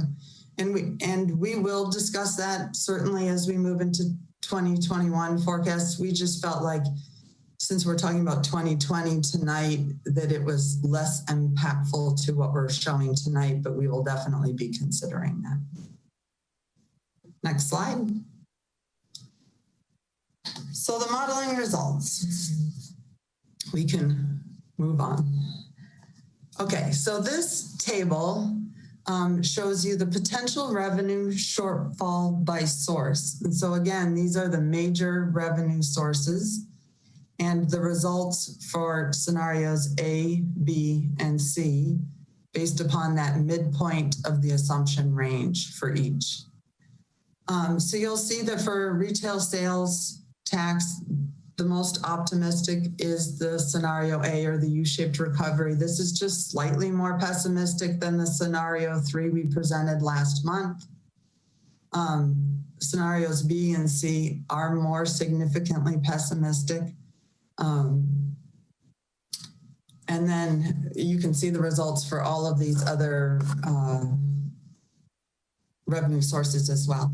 We do want to say these numbers are shocking. They are dire. Again, we want to sort of be prepared if this is the reality. We want to keep the idea out there that we could be wrong. We will be wrong. These numbers will not be the numbers. We do know that for a fact.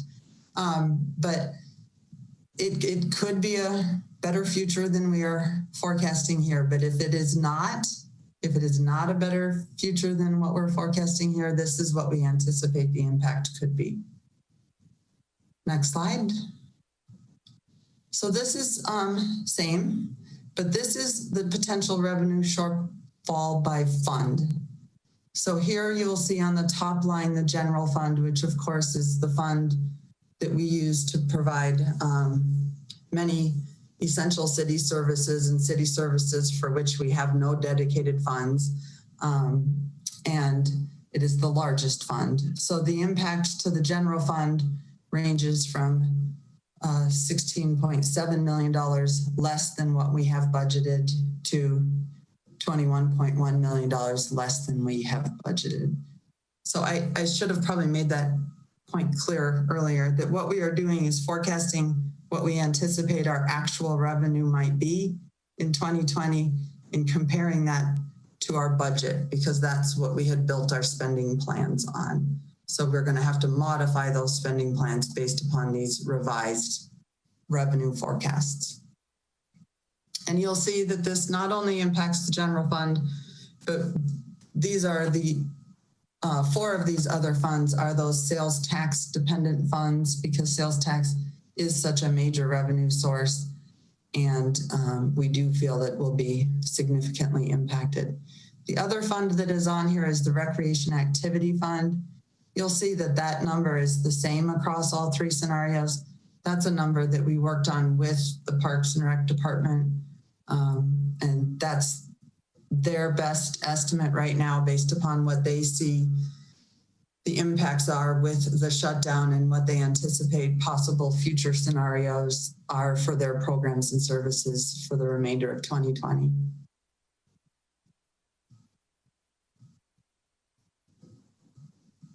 I'll give you a moment to digest a little more, but we could go to the next slide. So we did just want to put this slide here, and it's not intended for people to do a lot of mental math, but we just wanted to recognize that there's, depending on what the real decreases to revenue are, during shutdown and during the third quarter and the fourth quarter. If you change that assumption slightly, then there will be a commensurate dollar impact. And so we just sort of put those together for people to take a look at. Next slide. So that was the end of the forecast sort of section. So I don't know if we want to see if there's any questions here before Cheryl goes on to some budget balancing actions. So any questions for this section? I don't see any. So Cheryl, if you want to go on to the next section, that'd be fine.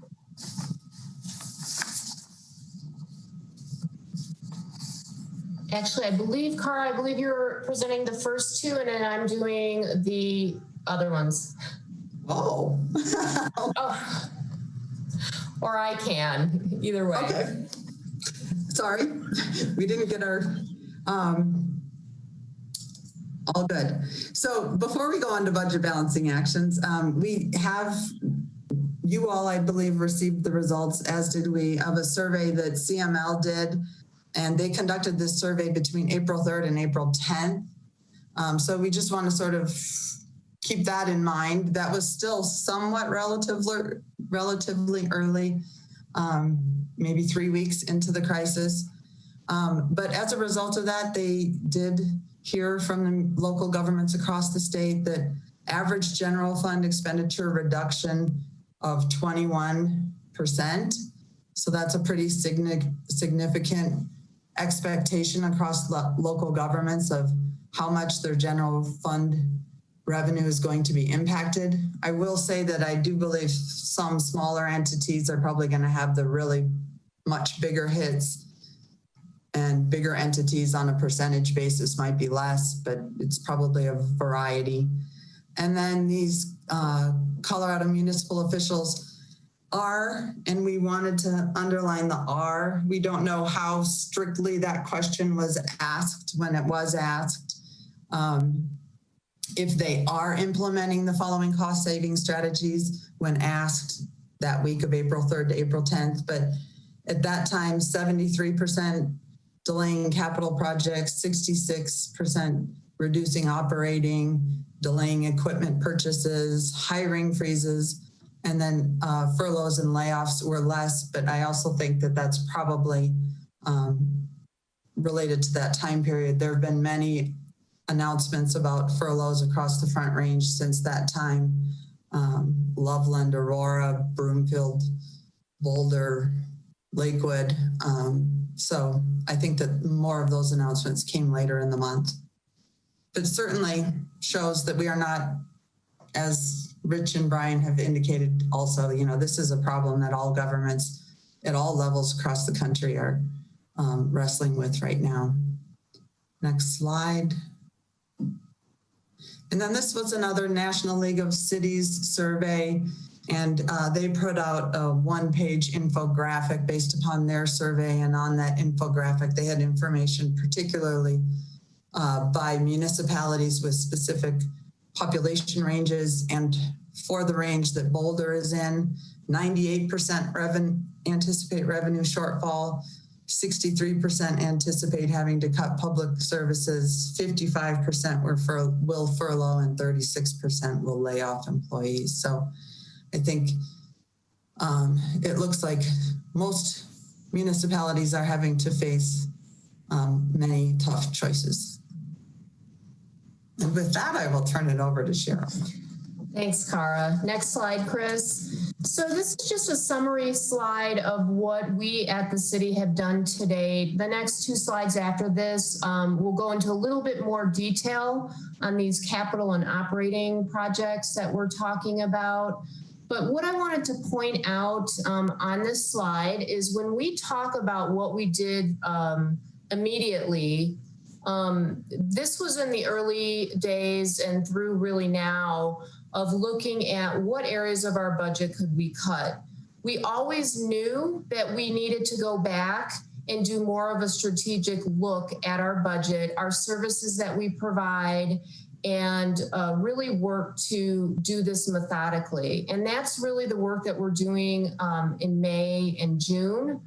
but just wanted you to know when you see these numbers, they will only grow given what we've shown for the revenue forecast. Regarding the furloughs, we all know Cara spoke about the furloughs. We did pay many of our non-essential and those employees who were unable to work at home or their program just wasn't being provided to the community. We did pay them for a little over a month.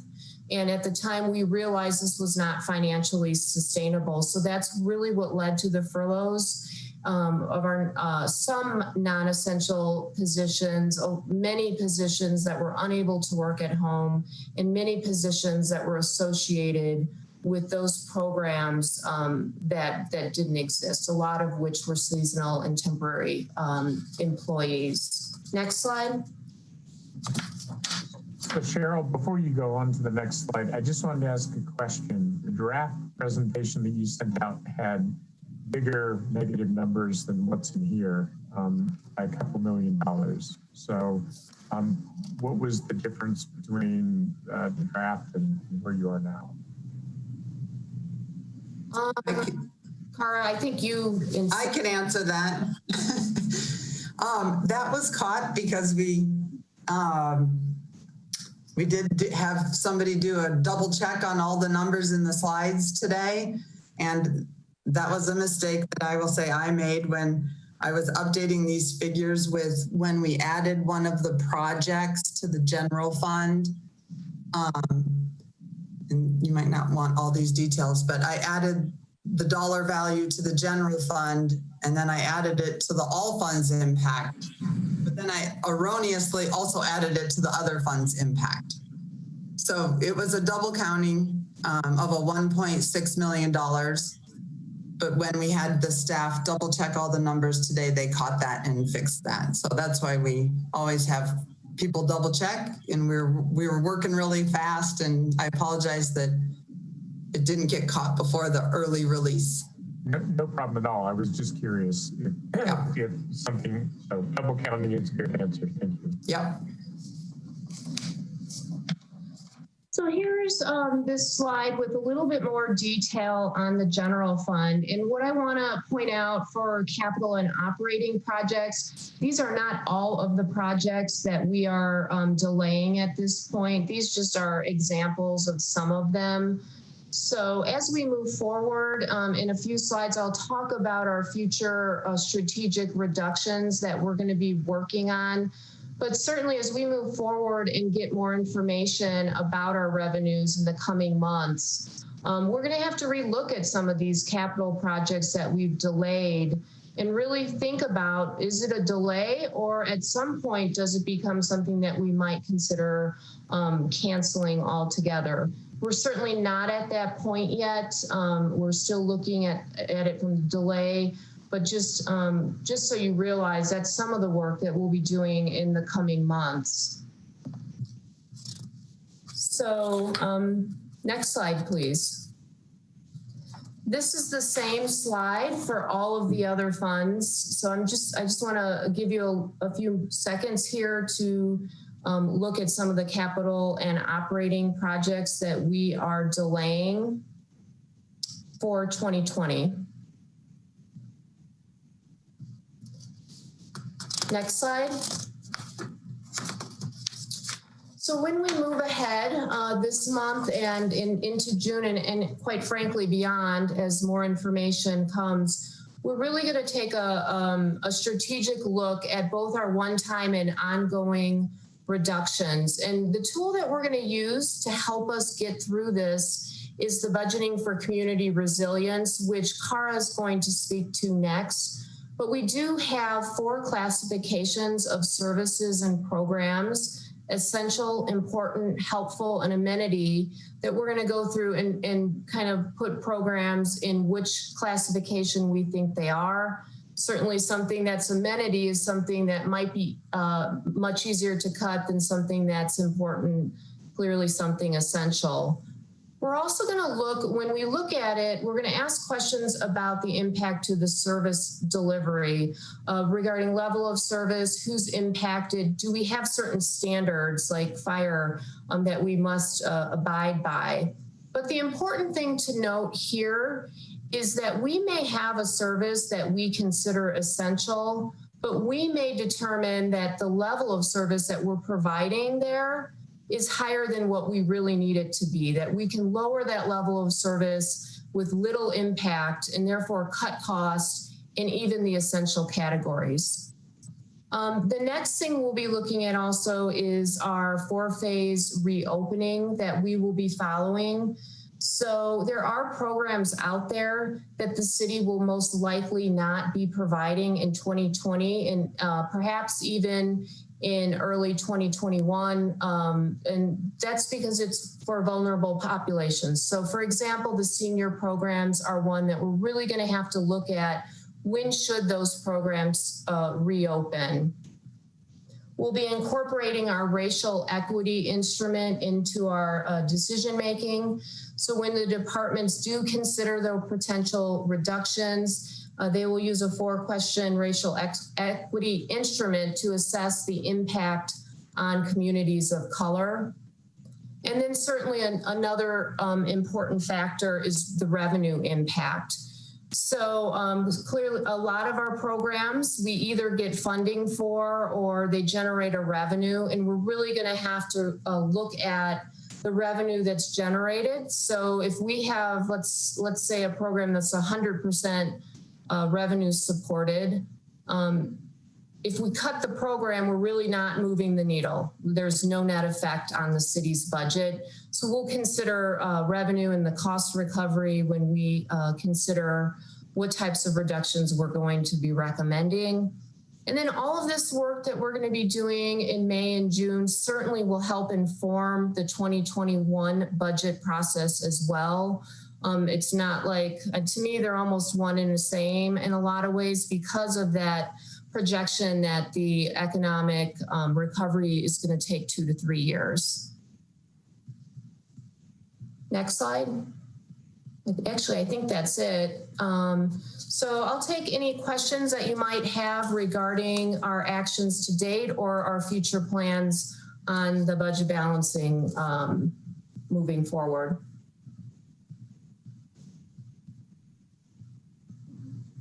Great. I have Mark Wallach. Thanks for that presentation. Very grim, but thank you. In terms of fulfilling the gap between the $15 million of savings you've identified to date and the possible $30 to $40 million we may need, to what extent can that difference be made up by the deferral of capital expenditure projects? I mean, that seems to me to be the most target-rich possibility for closing the gap without laying off people and cutting valuable service programs, especially for our underprivileged community. How much potential is there in simply deferring capital expenditure programs for a year or 2 years? It's not that we're not going to do them, we're just not going to do them now. Can we close that gap largely from that category?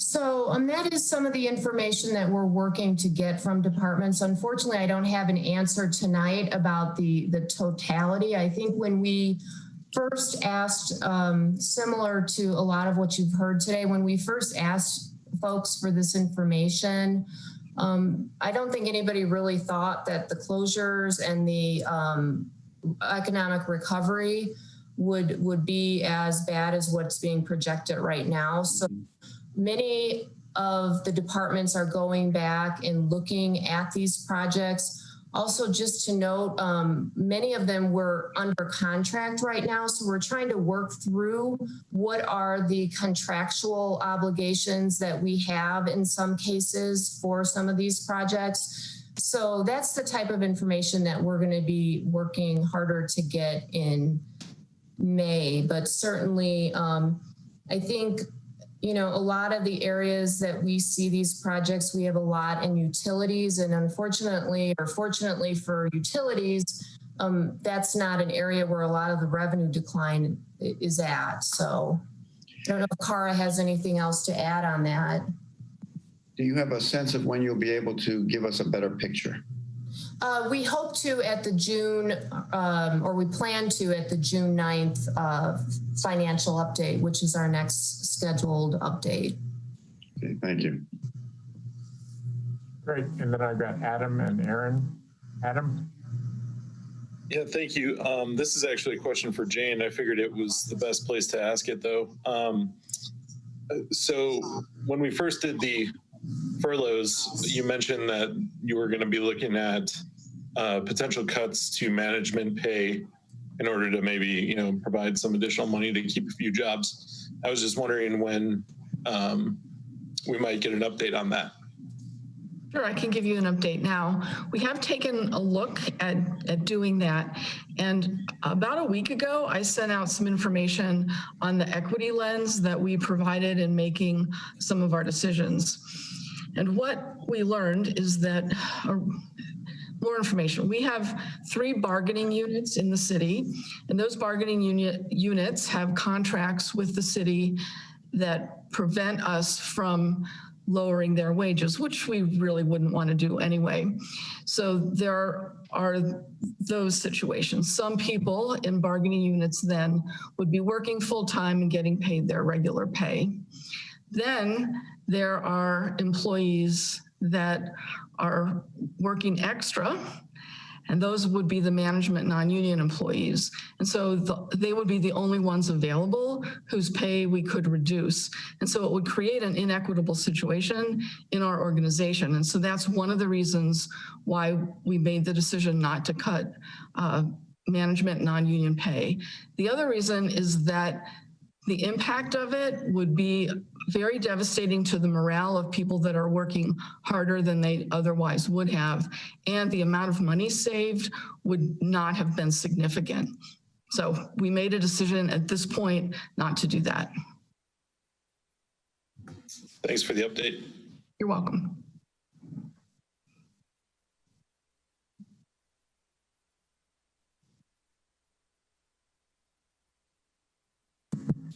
My bad, Aaron. No worries. So thank you for that helpful, albeit grim, presentation. So, a question, I really appreciated that you were using the racial equity tool to evaluate the impact of budget cuts. So I think that's really important. So it's great to hear about that.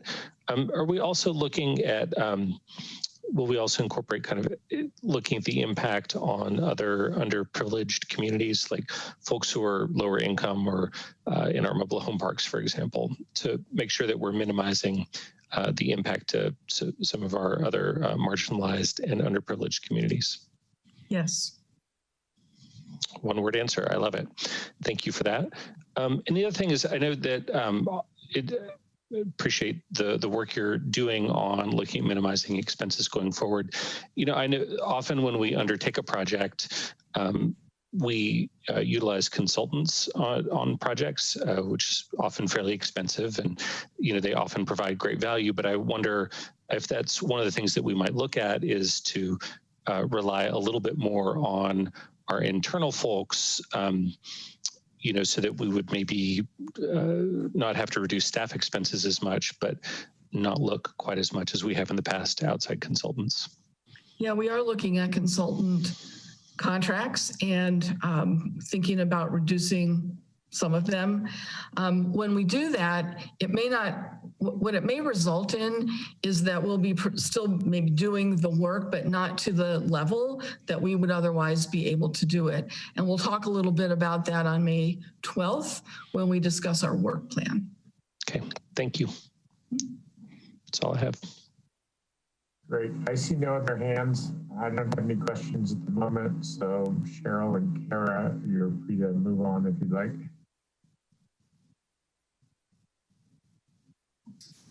Okay, thank you. So this next section is really diving a little bit into this budgeting for community resilience project. And this project was one that began in late 2018 and The organization did a lot of work throughout 2019. It was funded through the CDBG Disaster Recovery Program, and the goal was to build greater resilience through more robust, rigorous systems for budget decision-making and service delivery model decisions. So with that, next slide. There were really 4 major recommendations that came out of the report. And the first was to consider the sustainability plus resilience framework. And is it a good framework or a sufficient framework for resource allocation decisions? And maybe the answer is yes. And if so, how can we use it better and more clearly tie budget decision-making to the sustainability plus resilience framework? And if we need to enhance it in some way to help with that resource allocation, we should do that work. The second is with regard to department outcomes and key performance indicators. And that was that departments should work more to develop some more measurable outcomes. And then once those measurable outcomes are identify key performance indicators and be collecting the data so that we could measure more clearly our progress toward the outcomes. The third was regarding collaboration, and that we should better recognize the value of collaboration across the organization and cross-department planning, and that would really enhance our decision-making, and we would see value in terms of leveraging departments working together more on similar issues.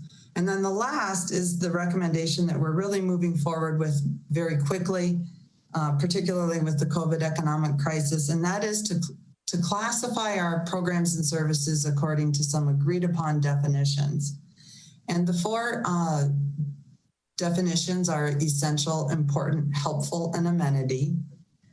And we're going to go through these on the next 4 slides. So next slide. So the definitions that were put forward by the consultants, and then the organization has had some discussion regarding these definitions as well. For essential programs are program services or facilities and supporting functions that are critical to health and safety, could not be cut without a significant or immediate impact or risk of impact to the cities or the community's basic operations and functioning, or are legally mandated by federal or state law or by city charter, or they are solely provided by the city. So that's the definition of essential. We have some examples here. We have 6 examples for each of the 4 definitions.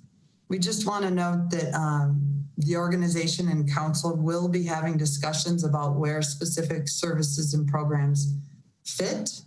And the results of those discussions may be different from what is on this slide. So while these examples are here for essential, after we have further conversations, they may be different, or they may move to a different category.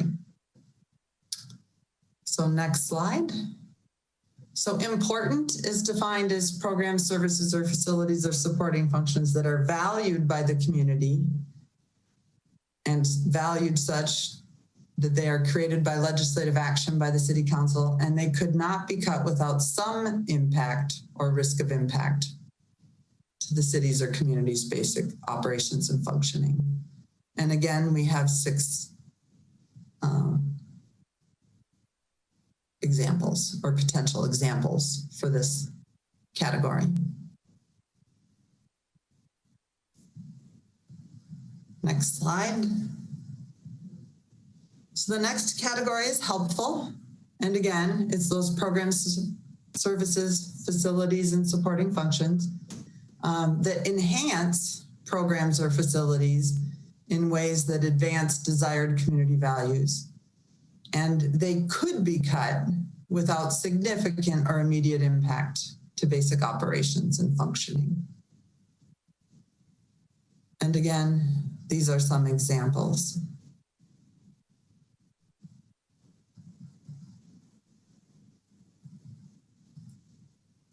Next slide. And the last is amenity. And those may or may not be duplicative of services that are being offered by another government agency or a non-governmental organization. So they may be duplicative of services that are provided by the private sector even. They may serve limited purposes or specialized interests, and they could be more efficient if provided by a non-governmental organization, even if not already. And then again, there are 6 examples or potential examples. So again, we think it's really important. Cheryl went over all of the different things that we're considering as we do our strategic exercise in May of looking at possible reductions. This is one of the things that departments are doing is looking at these definitions and classifying their services or their potential impacted services and programs according to these 4 definitions and allowing those classifications to inform what they might recommend in addition to all of those other considerations that Cheryl went through.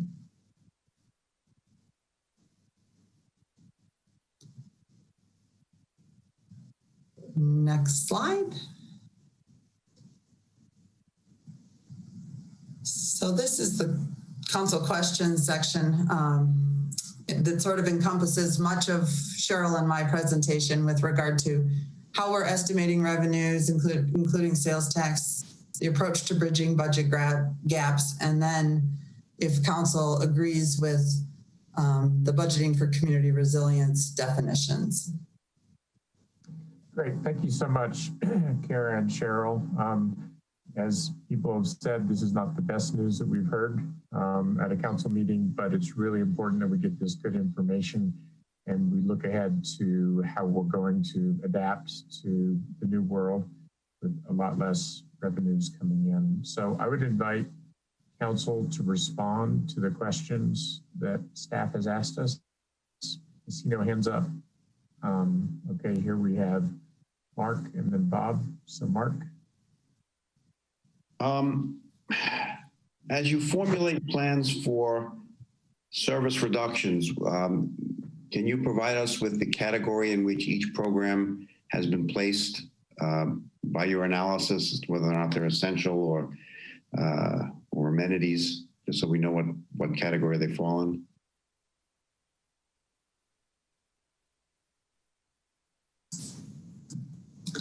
Yes. Okay. Let Jane answer also, but yes, I believe that is our intention. That's a piece of information that departments are being asked as they prepare their budget reduction proposals.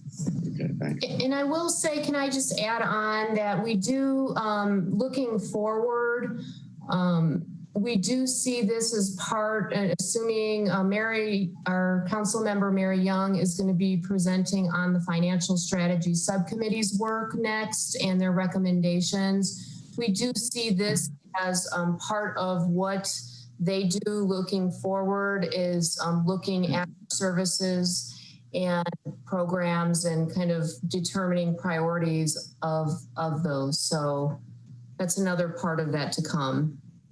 Okay, thank you.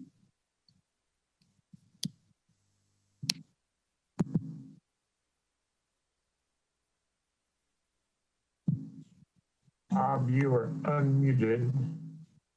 Okay, I come in hand up, I think. Yep, yeah, I called on you, I'm sorry. Oh, I'm sorry. I guess I just want to make more of an observation. There was a lot of numbers thrown at us over the last 2 or 3 hours, and I guess I just wanted to kind of summarize it to the best I could. Using $280 million as a round number for our non-utility budget, the forecast that we got 4 weeks ago, which of course had very little information, and so you guys did the best you could, was our shortfall, worst case situation would be about 10% of that, or $28 million out of 280. We've seen now tonight, based upon advice from Rich and a few more weeks of experience, that $28 million or 10% shortfall is now forecasted to be probably in the zip code of $40 million. We'll get more information in coming weeks and months, I'm sure. But just to put that in perspective, I think a month ago we were looking at $1 out of $10 or 1 out of 10 programs, or 1 out of 10, whatever you want to call it. And now we're looking at 1 out of 7. So I think that's just, as we look at, as we think about the budget for this year, I think we need to be considering that 1 out of $7 that we were otherwise going to spend for city programs or city services will no longer be available to us. I think the staff has done a good job of putting together a reduction plan. We got a lot more work to do on that. We can all hope that in retrospect, this turned out to be too pessimistic and that it wasn't 1 out of $7, but I have no critique to offer on why it wouldn't be 1 out of 7. It seems like it's very realistic and consistent with what Brian and Rich told us, and they're real smart guys. And so I just think that I want to put that in perspective, that 1 out of $7 looks like it will go away this year, and we'll have to make some pretty significant adjustments this year. Great, thank you, Bob. And I see no one else with a hand up, so I'm going to speak here. I agree with Bob. My numbers match with his. It's about 15% cut that we're going to be looking at. That's pretty rough, and it's going to be difficult. And so, you know, I applaud staff for having quickly done the first estimate and now a second estimate. And I think that, you know, the first question, if you have any questions? No, but I do want to say thank you to staff. And I think you've done a very good job. And I think bracketing with scenarios is a very good way to go. I think Bob's 40 million is the middle scenario, which is pretty rough right now. But I appreciate that. And I appreciate that you will look at running the W with the swoosh into 2021 past Rich and company. I want to say that I do really agree with the service category definitions.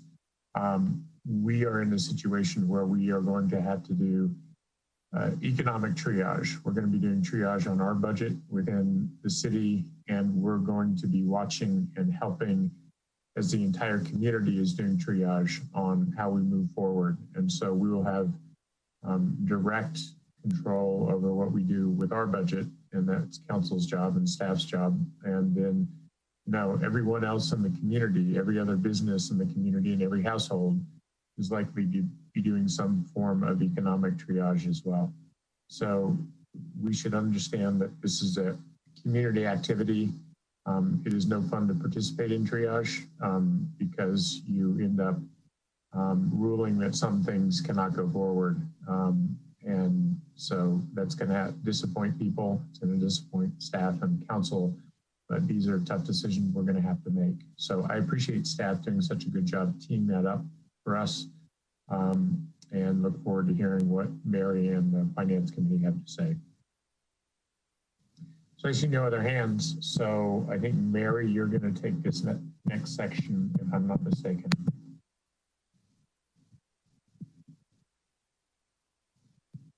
Yes, I'm just kind of teeing up my presentation here. So first of all, I too want to thank staff for the amazing job they've done, and agree with Bob and Sam's analogy of triaging.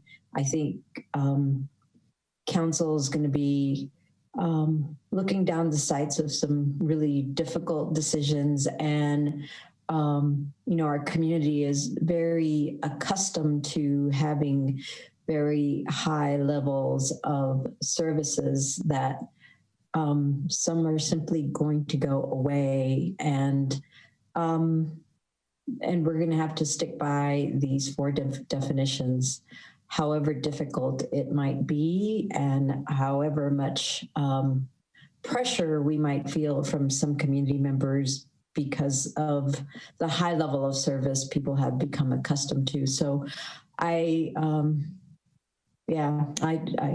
don't look forward to it, but it is a necessary exercise if we're going to get through this. The subcommittee that was tasked with coming up with a study on the financial strategy was Junie and Bob and myself, and we met pretty much. Next slide, please. So we met every other week since January, since the middle of January, and for about an hour and 45 minutes usually, which went really quickly. We talked about we did a deep dive into the revenue and tried to understand all of that. We had the library districting discussion, which was teed up to actually have us have that discussion with a memo that we provided feedback on. But of course that was put on hold, and instead we canceled that meeting and instead had an emergency meeting the previous Monday. We talked about the budgeting process and then determine what the ongoing committee structure might look like based on other cities and what they've done. So I want to just remind us all that this started or precipitated partially because of how council was seeing master plans coming to us, and we would accept the master plans at vision levels, which would then add to the unfunded needs that the city had, which just kept ballooning and ballooning the unfunded needs that were not really prioritized or done, the master plans themselves accepted in the context of the budget process. So that was what precipitated this, and we were fortuitous in that there were some other work that was going on, such as the project that Cheryl and Cara went over, which was the budgeting for resilience. So there were a couple of topics that we didn't get to discuss. One of them, the racial equity instrument and budgeting was not really delayed. It was sort of turned into the rapid response tool that Cheryl spoke about, and we covered in our guiding coalition meeting this afternoon, which is a set of about 4 or 5 questions that is the first cut at doing the whole racial equity assessment tool that is going to be continued to work on as part of this committee's work. And then the financial planning tool, which was the 4 categories that came out of the budgeting for resilience. Next slide, please.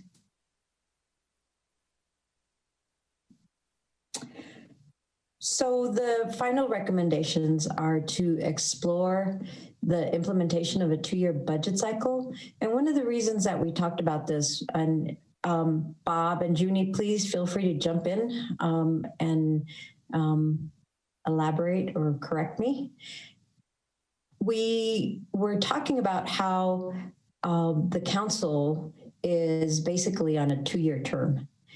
And a couple of years ago, we looked at, instead of having a large retreat every year, that we would just have a large retreat when a new council came on board and have a much smaller retreat midterm.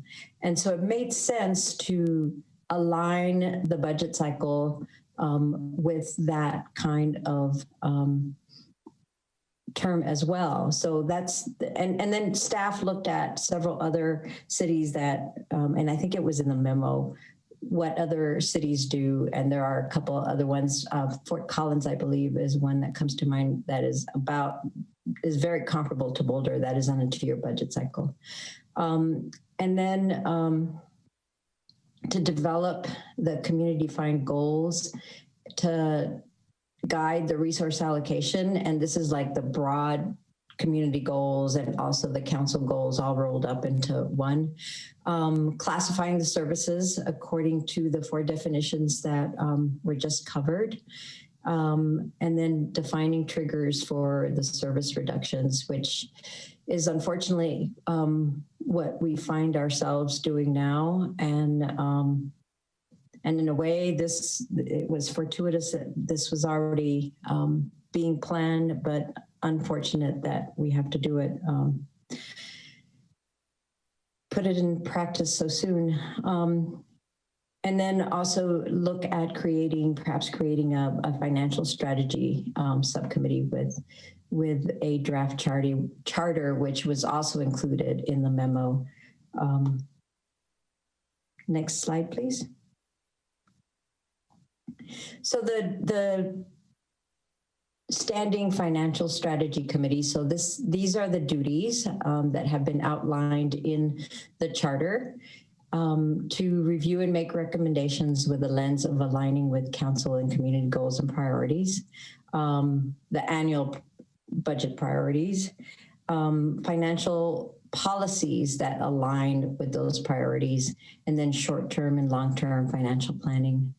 The composition is proposed to be 2 council members that are appointed for 2-year terms and 1 council member appointed to a 1-year term. And the thinking behind that is that we would have some sort of a succession kind of function to this type of appointment, so that we would have a council member that has been on for a while, one that's been on for about a middle amount of time, and a newer council member. So that's the thinking behind that, and that the meetings would be once a month, more or less, depending on how they're needed. So next slide is just, does council have any questions on the committee? And Bob and Junie, please feel free to add to whatever I missed. Well, you did a great job, Mary. The only thing I would observe is we council appointed this committee at the beginning of the year, and we were always scheduled to present our recommendations to you guys at the end of April. And COVID came along. I don't think our recommendations today would have been any different if COVID had not come along. I think we were pretty far along actually in our thinking when things started getting a little bit weird. And I think the only thing that's really changed between what we would have presented had there not been a situation and now is I think we would have had a harder job trying to persuade you of these things, because a lot of our concerns were hypothetical. Our concerns are no longer hypothetical, they're very real. And so I'm glad that council had the foresight to get started on this a few months ago before we knew we had a crisis. And I think we're going to have the opportunity to put these tools into use immediately. Great. Adam? Yeah, just a quick question. I was wondering, was there any talk of, alternatives for revenue raising, stuff along those lines? Just saying this is great work, but I don't see opportunities for shifting our revenue anywhere else, I guess is what I'm getting at. I'll take that first, and others may have. We actually did talk at length, actually, early on our committee time together in January and February about a couple things, Adam, right on that point. One was our heavy reliance on sales tax in relation to other things. And of course, you saw that earlier this evening, how that reliance on a relatively volatile source can be dangerous. There have been a couple of blue ribbon commissions appointed by the city over the last many years who have made that same observation. We've made that observation. I think it's pretty obvious that it's a dangerous place to be. And I think that's one of the things that this committee, if council wants to appoint a committee going forward, would be looking at is how do we rebalance our over reliance on volatile sources and have a situation where our revenue is less vulnerable to impacts like we're seeing right now. The second is the committee observed probably an over dedication of taxes.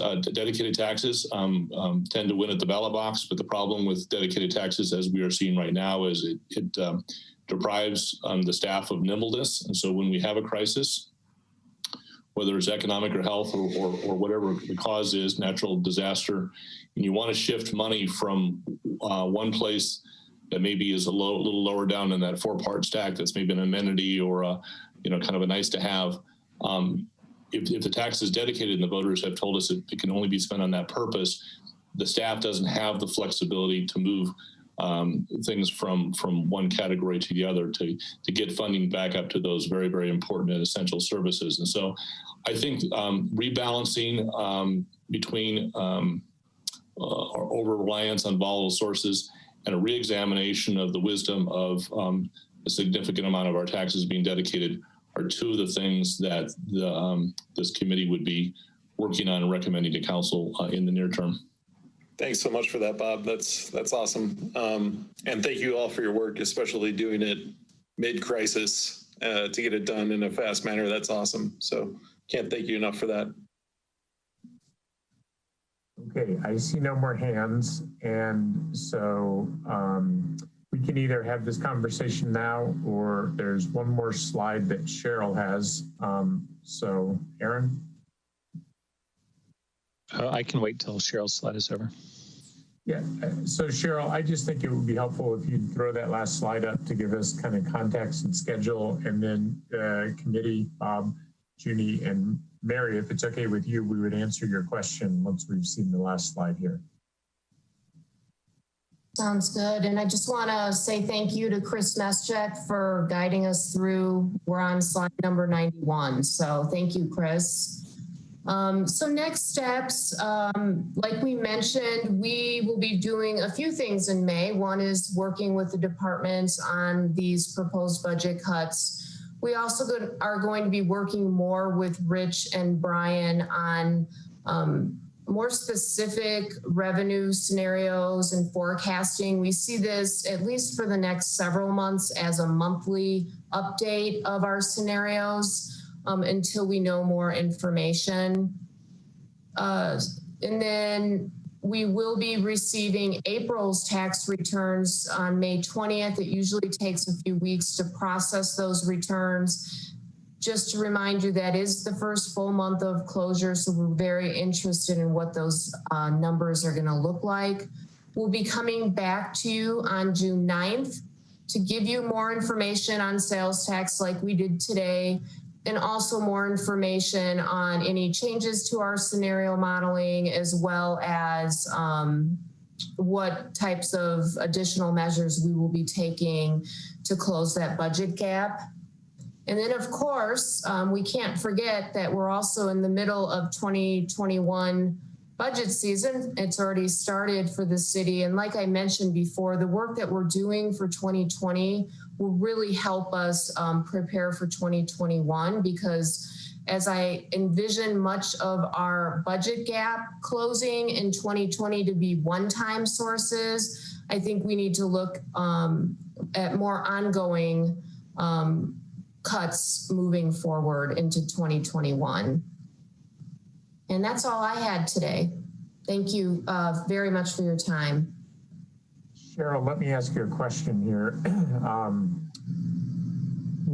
So say we appoint a financial strategy subcommittee, how would they integrate with your next steps? Would they be involved at each step along the way? Would it be updates once a month? What's your, in the current crisis we're in, as well as moving into 2021 budgeting, how would you envision using a subcommittee? So I definitely would envision them probably meeting more often than once a month over the next few months. Certainly, I think reviewing our recommended cuts, providing feedback on them, as well as what's been really helpful to us as staff is we've been giving our presentations to the subcommittee first for input. So in hopes of providing all of council and the community a better presentation. So we certainly would want to use them for that. And also as we evaluate kind of some of the assumptions we're making for our revenue moving into 2021, it would be helpful to have the committee chime in on that as well in the next month or two. Okay, great. And I've got Rachel's hand up. Did Aaron already get to go? I'm sorry, I didn't see Aaron before you. Why don't you go ahead? I might be. I don't know, my brain's half off at this point. I'm just trying to figure out what it is that we're being asked to weigh in on tonight. Like, I don't think we're being asked to weigh in on whether we want to move to a 2-year budget cycle, right? It's just whether we want to stand up a new subcommittee. Is that accurate? That is accurate. And really, that's the only question on the table, is whether you want to stand up this committee. And then we'll come back to you in the next few weeks regarding a decision as to who's going to be on that committee. So we're not asking even for that tonight, because it's getting really late. Agreed. Which is why I'm now like imagining that Aaron Brockett speaks when he didn't, apparently. And then my only question would be, is everything so urgent right now that we want more to come to the whole council and wait a month or two to stand this up? It sounds like maybe that would not be useful to staff, but I think it's something for us to think about. Thanks. Okay, thank you, Rachel. Aaron, and then Mark. Aaron? Yeah, thanks, Rachel. You're not hallucinating. I had intended to be in the queue, but it all works out. So, yeah, so I just want to say thank you so much to Bob and Junie and Mary for doing this work. It's really useful and important. So I'm happy to support moving forward with a financial strategy committee. I do want to offer a little bit of word of caution, though. We often really empower our committees to do all the heavy lifting, and then we don't necessarily do exactly what they say, but generally, more or less go with their recommendations. But kind of what Rachel alluded to, the changes to our finances in the next few months are going to be very difficult, but also a set of incredibly important decisions. So I think that in the short term, as this committee gets going, I hear Cheryl talking about how useful that that group would be to run ideas by and presentations and get initial feedback and things like that. But I would want to make sure to reserve the final decisions about what kinds of cuts to make to the full council without the financial subcommittee feeling like they had been wasting work. So I just want to get that thought out there. Okay, and then I've got Mark. Yeah, I want to agree with Aaron's last point. I think that's rather important. In terms of what we do with the committee, I don't know that there's a burning need to decide it tonight, but I think ultimately we can't afford not to have such a committee, and whether it's tonight or next time, I would be very supportive of going forward with it. Great. I don't see any other hands, so I'll weigh in here. I think it's quite important to do a committee like this. All of our subcommittees bring their recommendation to council for final ratification.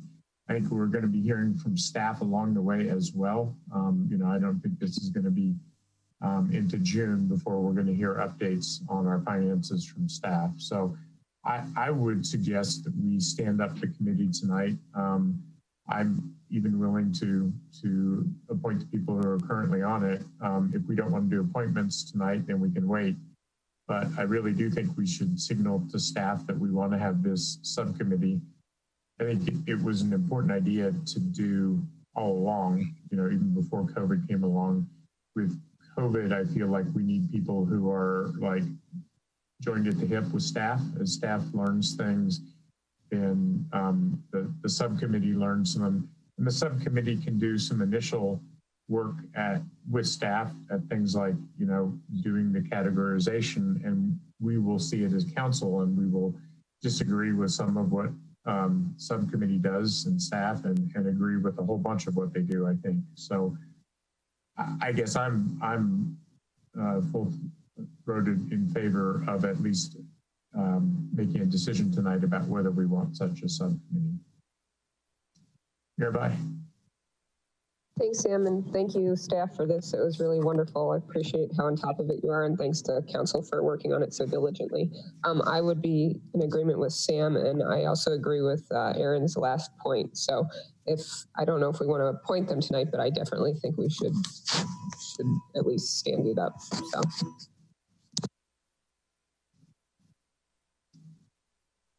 Anyone else have anything to say? So, Aaron.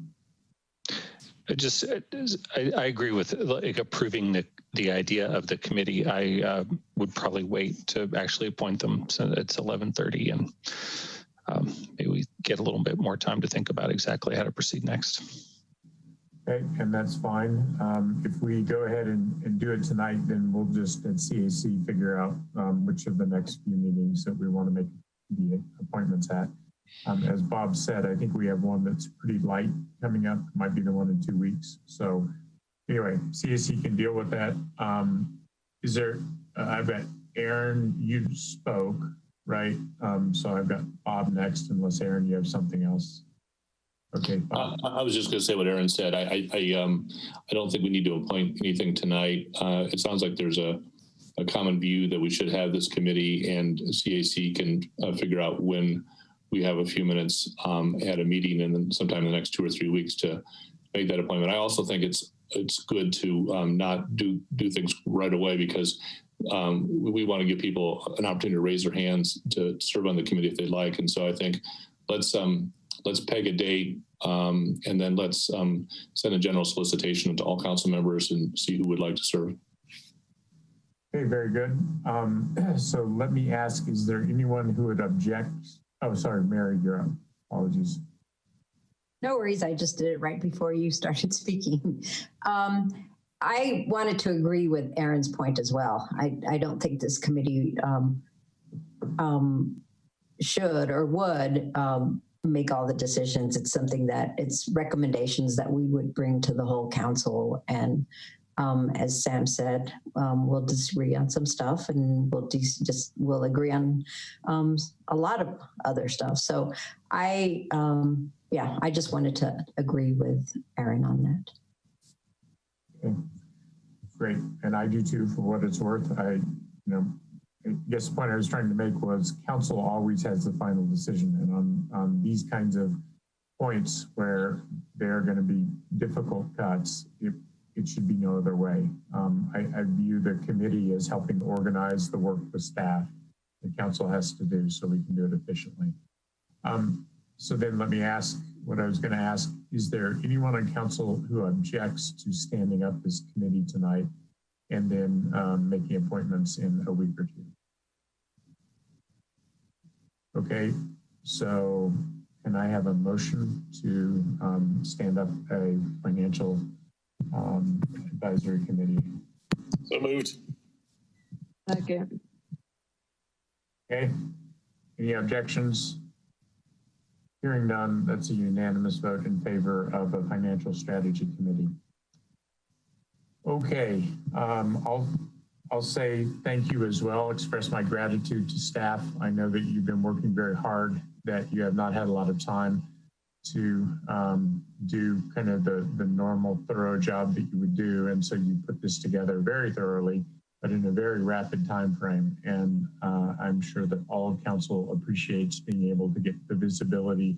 We've gone from one set of scenarios to a second set in the course of 3 weeks or 4 weeks.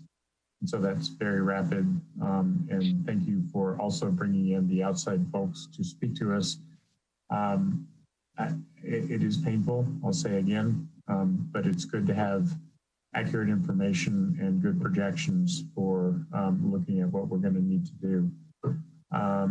So if there's any other council members who have any comments, now's the time to make them. I'm going to turn it over to Jane for closing remarks. I see no other council people. Jane? I'm not sure I prepared closing remarks, but we'll thank all of you for your great attention tonight. Our staff did an amazing job, and so did the committee, in making us ready for this presentation this evening. So thank you so much for that. And we are anxious to get going again with making some decisions with regard to our budget. So we really appreciate this time. Okay, very good. Thank you, Jane. Thank you, staff. I'll turn back to council. Is there any other feedback, meeting debrief, anything we want any of you want to say before we adjourn? So thank you all for hanging in there. We predicted 11:30. It is 11:32. So thank you all. This meeting is adjourned. Thanks, everyone. Have a good night. night, all. Night. Good night.